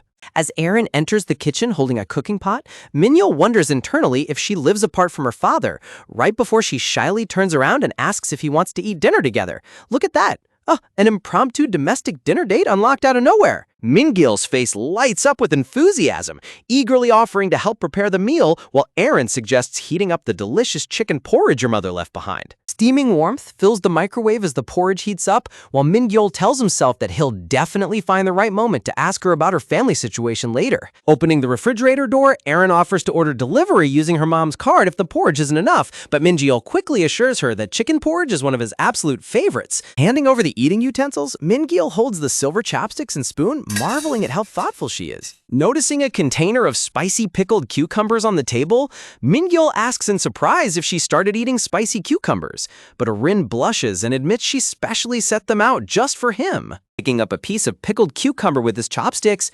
curious, Mingyeo asks how she knew he didn't like plain cucumbers, to which Erin admits she remembers him picking him out of his school lunch trays years ago. Mingyeo smiles brightly, amazed, taking a bite while recalling how unusual it was back then because she used to eat up all the seaweed stems instead. Erin buries her blushing face behind her spoon, completely overwhelmed by how deeply he remembers every tiny detail about her past. Man, the wholesome romantic tension between these two is hitting absolute peak levels. Finished with their meal, Mingyeo rolls up his sleeves and offers to clean the dirty dishes, but Erin insists that, as the host, she should handle the kitchen cleanup. As Mingyeo tries to stop her due to her fever, Erin suffers a sudden coughing fit, causing a soapy glass cup to slip out of her rubber glove. With a loud burst of noise, the glass container smashes into sharp shards across the tile floor. Stepping backward in surprise, Erin winces in pain, bleeding from a tiny cut on her foot as Mingyeo freaks out, demanding she stand still while he grabs a bandage. Gently guiding her to the couch, Mingyeo kneels down and carefully applies a sterile bandage to the sole of her bare foot, telling her not to worry about a thing and just rest. Looking down at the shattered glass on the kitchen floor, Mingyeo sternly warns her not to touch anything while he sweeps up the danger. Mingyeo stands over the sink doing the dishes himself, softly telling her to take her fever medicine and head straight to bed. Resting her chin against the sofa, Erin gazes at his broad back with soft, affectionate eyes, completely captivated by his caring nature. Popping out from the bathroom door while brushing her teeth, Erin points toward the counter, whispers, letting Mingyeo know there's a fresh disposable toothbrush ready for him to use. Talk about the ultimate cozy domestic night in. Checking the digital thermometer in his hand, Mingyeo lets out a soft sigh of relief, noting that her fever has finally dropped significantly, while Erin burrows under her cozy blanket and whispers softly that she's feeling much better now. Glancing over toward the balcony window, Mingyeo watches the raindrops trickling down the glass, thinking to himself that the torrential storm outside isn't pouring nearly as violently as before. Sitting beside her on the floor mat, Mingyeo rubs the back of his neck nervously, contemplating internally that with the weather clearing up, he really ought to pack up and head out soon. Sensing his sudden shift in movement, Erin turns her head from beneath the covers, curious, quietly asking if he's planning to leave already. Man, you can literally feel the disappointment radiating off her right now. Gazing up at him with vulnerable eyes, Aaron hesitates before softly asking if he could stay by her side just a little longer until she drifts off to sleep, causing Min-gil's cheeks to flush bright pink. Staring down at his trembling hands, Min-gil stammers in confusion, asking if she feels uneasy sleeping all by herself, reassuring her that her mother and sister should be returning home shortly anyway. Blushing under the dim light, Aaron admits that she's actually pretty scared tonight, revealing that her mom and Doray are staying overnight at her aunt's house, leaving Min-gil utterly dumbfounded. An extreme close-up highlights Min-gil's completely frantic expression, panicked, his face turning tomato red as sweat droplets bead down his cheek from the sheer shock of being completely alone with her all night. Aaron looks back at him with a gentle, shy expression, her heart fluttering at his flustered reaction.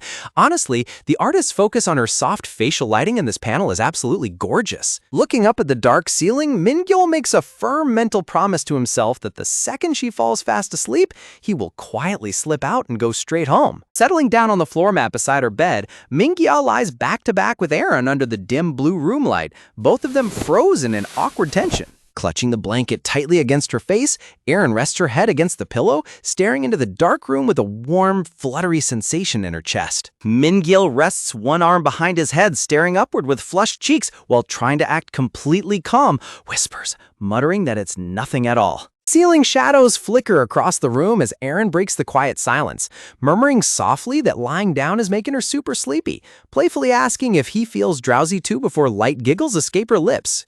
Listening to her gentle breathing, Min-gil's heart skips a beat as he turns his head sideways, curious, captivated by how peaceful her voice sounds. Look at him, he's utterly whipped for her. Softly calling out her name into the quiet darkness, Min-gil decides to finally bring up the unspoken question that has been weighing heavily on his mind all evening. Turning slightly toward her, Min-gil hesitantly asks where her mother and younger sister went off to earlier today. A dramatic close-up reveals Aaron's eyes dimming with deep sorrow as shadows fall over her face, the warm mood suddenly shifting into heavy melancholy. Sensing her hesitation, Min-gil quickly backtracks, telling her she doesn't have to talk about it if it's too painful, but Aaron softly reveals that today happens to be the solemn anniversary of her father's passing. Curled up underneath her blanket with her back turned to him, Aaron quietly explains that her mother and Doray went to visit his memorial site to pay their respects. Sitting up slightly on his elbow, Min-gil offers a sincere, heartbroken apology, whispers for bringing up such a delicate topic, but Aaron gently reassures him that it's completely okay and he shouldn't beat himself up over it. Resting her cheek against the soft pillow, Aaron confesses that she feels guilty for keeping him away from her apartment for so long and never letting him visit before. Min-gil looks back at her with immense warmth and empathy, softly assuring her that he entirely understands why she kept her private life guarded and never held it against her for a single second. A beautiful smile spreads across Aaron's face, her heart swelling with relief knowing how deeply he respects her boundaries. Man, Min-gil's emotional maturity is truly top-tier green flag energy. Blushing intensely as his heart pounds against his chest, Min-gil takes a deep breath and brings up the moment she confessed her romantic feelings to him back at school. Turning his head slightly away, Min-gil sincerely apologizes for not being able to give her a straight answer right on the spot when she first confessed. Looking toward the ceiling, Min-gil explains that his hesitation wasn't because he had doubts about her, but rather because he lacked confidence in himself, feeling like someone as flawed as him didn't deserve to be with someone as wonderfully kind as her. A close-up of Aaron's face captures her breath hitching in shock, her eyes opening wide as his words touch the deepest corners of her heart. Moving silently across the bedding, Aaron reaches out from behind, her face flushed red as she prepares to close the physical distance between them. Wrapping her arms tightly around his torso from behind, Aaron buries her face into his back, softly confessing that she truly likes him too, leaving Min-gil completely frozen in disbelief. Extreme close-up shot captures Min-gil's wide, stunned eyes as his heart thumps wildly inside his ribcage, his mind completely short-circuiting. A back shot highlights Min-gil's neck and ears glowing vibrant crimson red as sweat droplets run down his skin.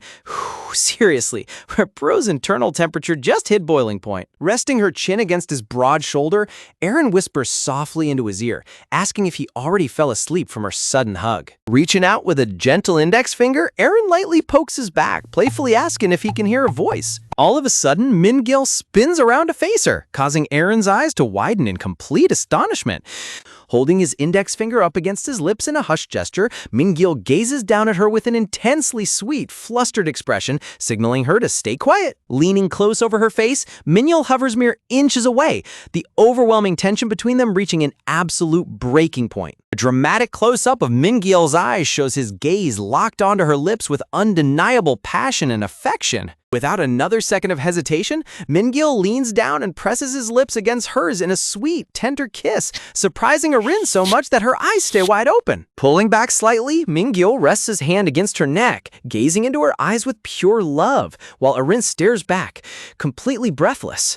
Closing his eyes with deep affection, Min-gil leans back in and kisses her even deeper, while Erin finally surrenders to the moment, softly closing her eyes as warmth fills her entire soul. Wrapping his strong arms around her shoulders, Min-gil pulls her body flush against his chest, locking them into a desperate, passionate embrace. Talk about an absolute peak romantic explosion. As their bodies shift dynamic positions on the floor mat, their legs tangle together and knock forcefully against the wooden nightstand. The sudden impact causes the tall glass of water sitting on top of the desk to wobble back and forth precariously. Tipping past its balancing point, the glass crashes over the edge, splashing fresh cold water everywhere. Liquid streams across the dark floor tiles, pooling around their bare feet as the chaotic accident unfolds. Lying back against the cushion with her hands raised above her head, Erin pants heavily, her chest heaving as her face glows brilliant pink with intense emotion. Hovering over her body with sweat dripping from his hair, Min-gil looks down at her with breathy, adore-filled eyes, completely lost in her beauty. As the overwhelming romantic tension settles across the room, a dramatic visual transition panel marks the conclusion of this intense emotional chapter. A flashback title card suddenly introduces a brand new story memory, taking us back in time to Ju Arin's 4th grade elementary school days on a bright, sunny afternoon. We dive straight into Ju Arin's 4th grade elementary school memories, watching her open her pink pencil case as she quietly notices a boy trailing behind her, wondering if he's been following her all the way from the crosswalk for over 5 straight minutes. Looking back at him, she catches sight of young Min-gil's nervous, sweating face as he stammers under his breath. Standing under the shade of green trees, young Erin finds herself captivated by how pretty his eyes look, silently thinking to herself, whispers that he actually looks super cute. Visualizing his sweet expression, a close-up of Erin's eye highlights her lingering curiosity about this mysterious boy. Cut to the classroom inside, where young Min-gil stands beside his desk with his head bowed down awkwardly. Watching him from across the room, Erin sits at her desk, secretly planning to return something to him. Man, elementary school crushes hit so differently. A close-up of Min-gil's nervous eyes captures them breaking into a sweat under the heavy tension of the classroom. Glancing sideways with a thoughtful expression, Erin observes his quiet behavior from afar. Staring out toward the bright classroom window, Erin realizes she actually preferred the genuine look in his eyes from earlier much better. Suddenly, a group of female classmates starts gossiping loudly, one of them shouting dramatically that sitting next to Min-gil makes her constantly paranoid he'll steal her belongings. The girls giggle mockingly while Erin listens silently in the background. Seriously? Kids in elementary school can be so absurdly dramatic over nothing. Resting her cheek flat against her wooden desk, Erin stares off into space, feeling a strange pull toward the lonely boy. Min-gil turns his head slightly with flushed cheeks, letting out a soft stammer as he notices her looking his way. Leaning across her desk to lock eyes with him, Erin playfully asks if he's been sneaking glances at her this whole time, causing Min-gil to quickly apologize in a panic. Resting her chin against her hand with a sweet, friendly smile, Erin softly asks if there's anything he wants to say to her. Look at her. She was a total smooth operator even back in 4th grade. Looking down with a beet-red face, Min-gil hesitates in complete shyness as he tries to gather his courage. Erin tilts her head while staring at his desk, noticing out loud that he seems to be completely out of mechanical pencil lead. Blushing furiously while avoiding direct eye contact, Min-gil nervously offers his own spare pack of lead refills, quietly telling her she can use his. Erin's eyes open wide in total shock, gasp, completely caught off guard by his quiet, unexpected act of kindness. As the sheer warmth of the moment washes over her, Erin brightens up with a big smile, happily thanking him for the sweet gesture. Staring down at the lead refill case sitting on her desk, Erin internally resolves that she she wants to protect him from the harsh words of others. Hugging her pen close to her chest with a gorgeous, radiant laugh, she promises to safeguard his gentle, kind heart. Grasping the back of his neck with a timid smile, Min-gil blushes softly, completely oblivious to how deeply he just impacted her life. The poetic transition panel notes that before she even realized it, her entire perception of him began to change forever. A bright flashback memory shows young Eren collapsing onto the ground in hysterical laughter while Min-gil sits beside her flustered, her heart admitting that she grew to deeply trust and admire him over the years. Fast forward to their middle school days, where Eren stands in the hallway looking up in complete astonishment. A close-up highlights Min-gil smiling brightly with his eyes squeezed shut, letting out a genuine heartwarming laugh. Honestly, that rare smile could melt absolute ice. Staring at his cheerful expression, Eren finds herself utterly transfixed by how handsome he looks when he's truly happy. Transitioning to a bus ride home, Eren stares at the stop button on the pole, thinking to herself, whispers how strange it feels. Resting on the bus seat with flushed cheeks, Eren wonders why his smiling face is so deeply burned into her mind, only for a friend to tap her shoulder and ask if something happened today. Covering her blushing cheeks with her sleeve, Eren mutters that she just has things to sort out, secretly realizing he seems completely different when he smiles. Min-gil leans over from the seat behind her, asking if her bus stop is coming up next, sending Eren into a sudden panic as she yells for the driver to wait. Stretching her hand out toward the high pull button, Eren struggles in frustration, realizing she's just a bit too short to reach it. Without warning, Min-gil reaches over her shoulder from behind, cleanly slamming the red stop button for her. Eren turns her head upward in total shock, her face flushing bright red from how insanely close his chest is to her. Min-gil looks down at her with an intensely sweet, flustered expression as the golden bus light frames his face. Talk about an accidental romance trope masterclass right here. A dramatic close-up focuses on Min-gil's hand gently covering hers against the red stop button, the heat of his touch vibrating through her skin. Breathless with a racing heart, Eren gazes up at him while her cheeks burn bright red. Flashback conclusion text declares, I was in love with him. Snap! We cut right back to the intense present-day room, where Eren lies back on the floor mat looking up at Min-gil with breathy, adore-filled eyes. Min-gil hovers over her with sweat trickling down his neck, his face completely flushed as his chest heaves up and down.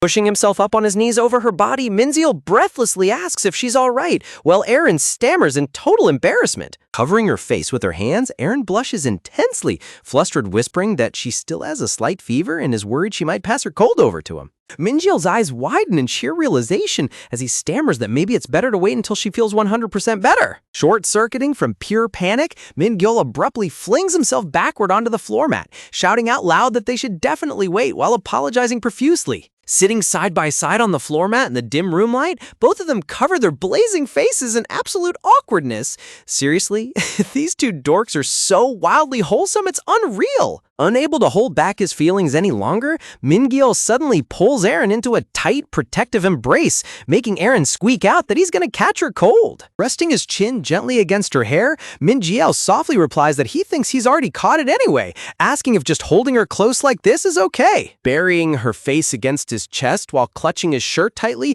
Eren stammers in overwhelmed happiness.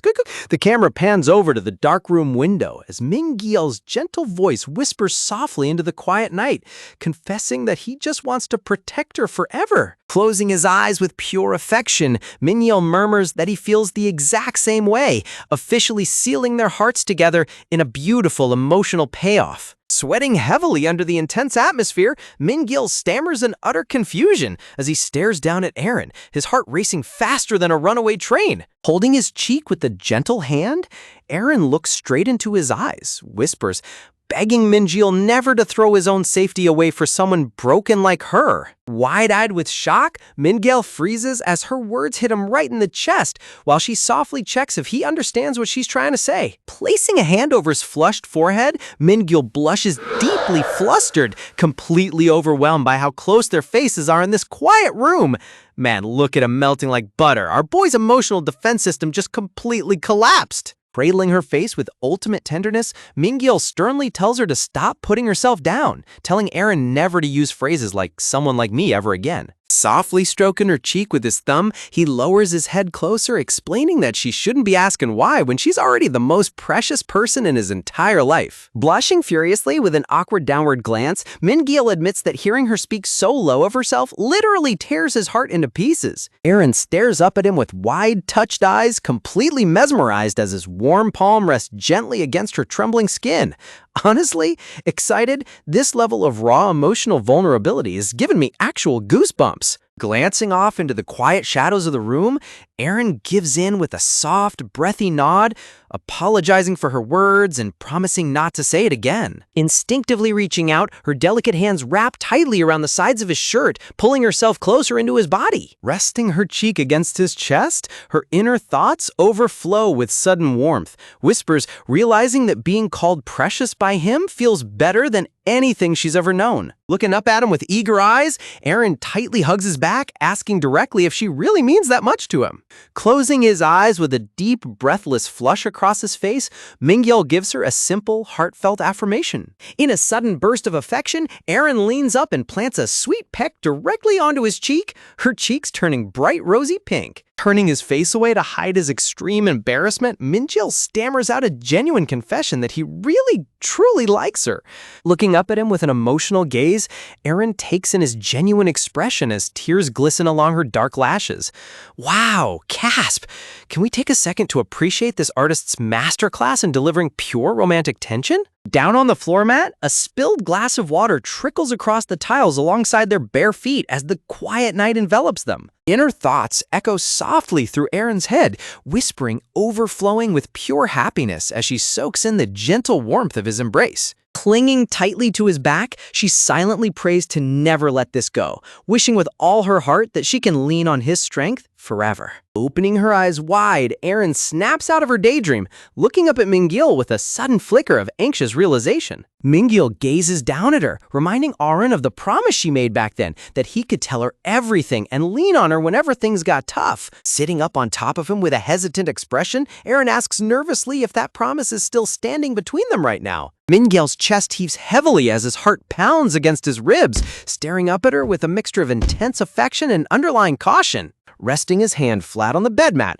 Min-gil reassures her that the promise is definitely still valid before mentioning that he needs to clear up one single detail. Looking directly into her anxious eyes, Min-gil gets serious, telling her that he just wants to ask her one straightforward question. A hazy memory panel visualizes the quiet riverbank as Min-gil remembers the unexplained one-hour gap that Aaron's sister refused to speak about. Looking at Aaron sitting in his lap, Min-gil hesitates internally, questioning if it's really the right moment to dig into her deepest trauma just as she's finally opening her heart. Sweating nervously with a red face, he realizes that until he uncovers the whole truth, letting the relationship grow any deeper might be dangerous. Seriously, I respect his brain for trying to be logical, but read the room, bro. You're ruining the mood. Closing his eyes tight, Min-gil reevaluates his strategy, deciding that he needs to rephrase his question into something she can actually answer. Visualizing the shattered glass on the floor, his inner thoughts promise that no matter what terrible mistake she made, he will stay by her side as long as she gives him the honest truth. Holding her shoulders firmly, Min-gil stares into her eyes seriously, asking straight up if she was responsible for killing anyone. Aaron's pupils shrink into tiny dots of pure terror as those brutal words echo inside her skull like a bomb detonation. Min-gil searches her frozen expression, desperately praying for a negative answer to drop from her lips. Abstract, dark, scribbled textures fill the panel as Aaron's breathing turns completely ragged, panic tearing through her head. A horrifying flashback panel visualizes a shadowed body falling headfirst over a high concrete ledge with blood spattering across the floor. Vision flashes to young Aaron lying sprawled flat across the cold pavement, panting, gasping for air in absolute hysterical panic. Looking down from above, a motionless male body lies pool-bound in dark blood, right between two parked delivery trucks. The terrifying memory collides with the present, showing young Aaron sobbing in terror right alongside present-day Aaron gasping in sheer agony. Holy cow, her internal guilt is literally triggering a full-blown mental breakdown right in front of him. Min-gil stares back in complete horror, watching her face pale as if she's looking right at a terrifying ghost. Cut to a somber police crime scene where paramedics cover a motionless body on the ground with text confirming the victim was a 10th grade high school student named Ju Arin. Outside the yellow police tape, concerned neighbors gather near the flashing red lights of an emergency vehicle, whispering in shock that someone died. Chattering voices echo among the crowd, expressing deep sadness over a young student losing their life so tragically. Transitioning inside a sterile police station corridor, a sign points toward the interrogation room while an officer calls out for Ju Aaron to step inside. Sitting on a metal chair in a dark navy track jacket, young Aaron clutches her sleeves tightly, looking completely small and broken. The friendly detective at the desk types on his computer keyboard, offering her a warm smile while asking if she's doing all right or needs a cup of water. Looking down at her knees with dark-shadowed eyes, Aaron sits silently as the officer attempts to calm her visibly shaking hands. The detective explains kindly that because the incident happened in a secluded alleyway without CCTV cameras, Aaron is currently the sole witness available to provide a statement. Leaning forward with an empathetic tone, he acknowledges how painful this whole ordeal must be, gently requesting her full cooperation for just a brief moment.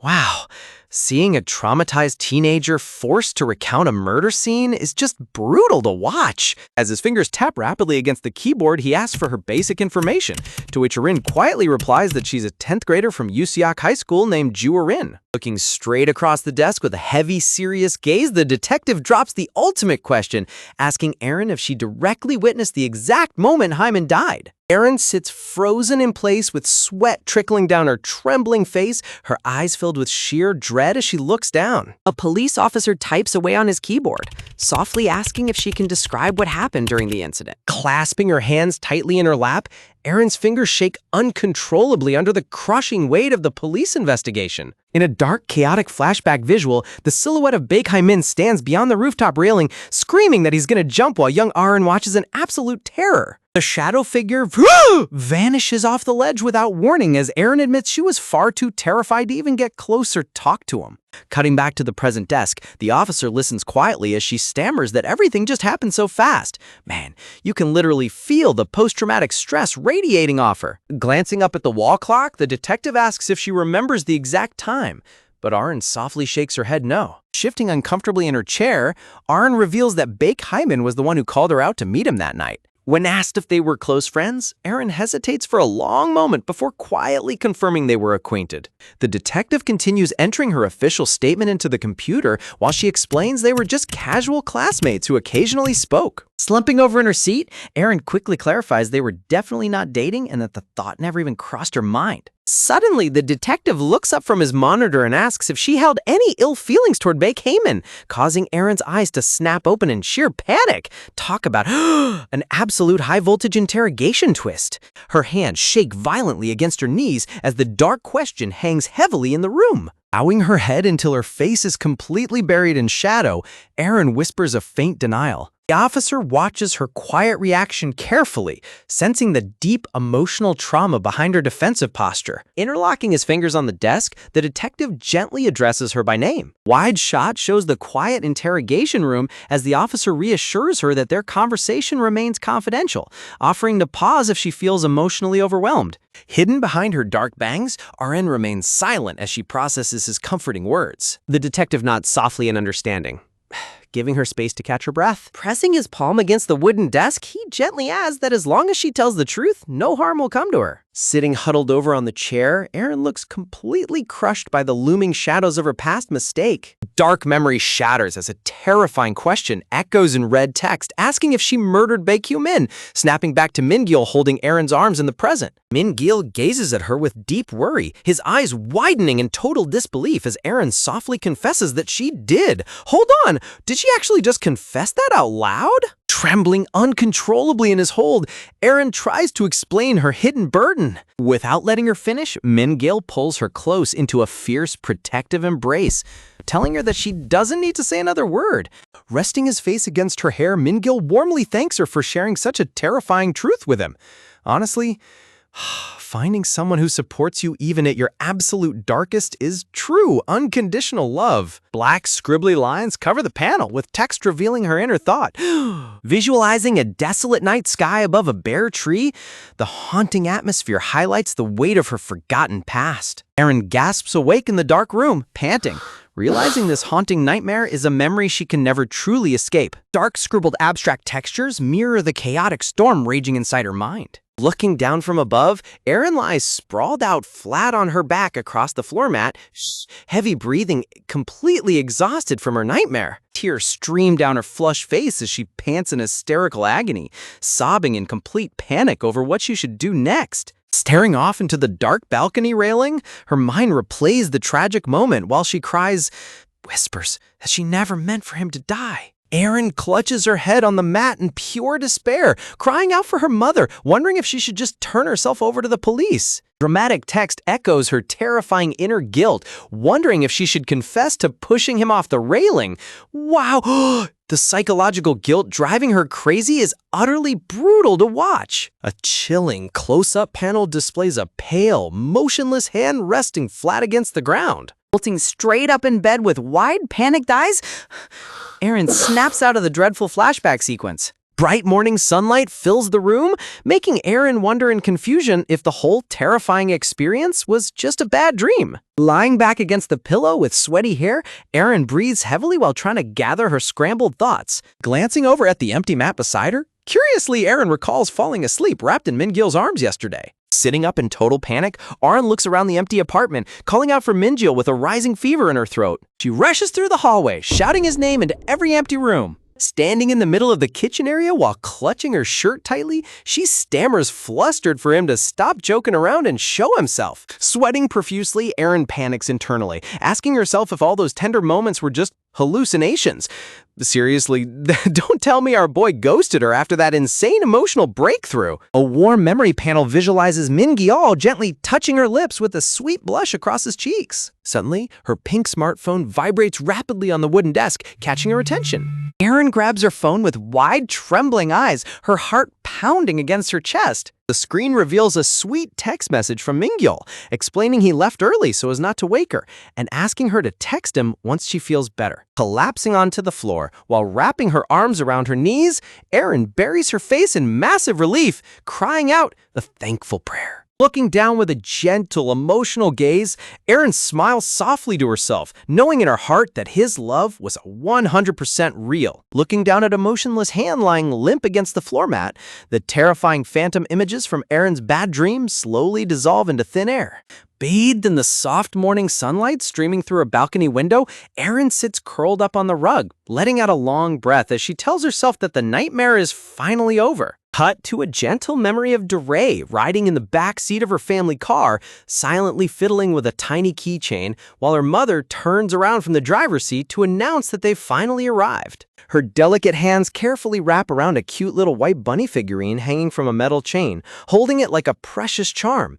Seriously, even in the middle of all this intense psychological drama, the manhwa artist still manages to drop the most adorable tiny mascot. Looking down with a heavy, shadowed expression, DeRay softly calls out to her mom, completely lost in her own quiet thoughts. Sunlight glingers off the lush green trees lining the quiet walkway toward the school building, while an inner voice questions whether things can ever truly return to the peaceful way they used to be. Cut right back to the bustling school hallway, where Min-gil turns his head with a blank expression as someone loudly calls out his name. His classmate slaps her friendly hand onto his shoulder, casually asking if Min-gil made it home safe the other night and if he's doing okay after everything that happened. A sudden heat wave of memory flashes across his mind, recalling that intense, breathtaking moment where he was pulled into a sweet kiss on the floor. Spinning around in sheer panic, Min-gil stammers out that he's completely fine, while his face turns bright crimson. Meanwhile, his clueless friend sweats in total fear, mistaking his blushing embarrassment for pure, unadulterated rage. Honestly, this misunderstandings-based romance trope is peak comedy gold. Trying to calm down the angry vibe, his friend quickly explains that the girls feel awful about what happened earlier and want to meet up after class to formally apologize to him. Resting his cheek on his palm at his desk, Min-gil listens as his classmate mentions that Gina plans to talk to him separately, leaving just Suji and Seong-eun for the group meetup. He sighs, replying that even though he has cram school, he can spare 30 minutes. Both of his friends exchange cheeky, side-eye glances at each other, grinning like total goofballs at Min-gil's unusually cooperative attitude. Narrowing his eyes with a suspicious smirking gaze, his friend admits he never realized Min-gil cared this much about Ju Erin's well-being. rubbing the back of his neck with an awkward smile. His friend admits that while he doesn't know much about Aaron, he's more than willing to sit down and talk things through together. Standing tall behind them, the other friend chimes in with total sincerity, admitting that hearing those toxic rumors spreading around the school was starting to make him super uncomfortable anyway.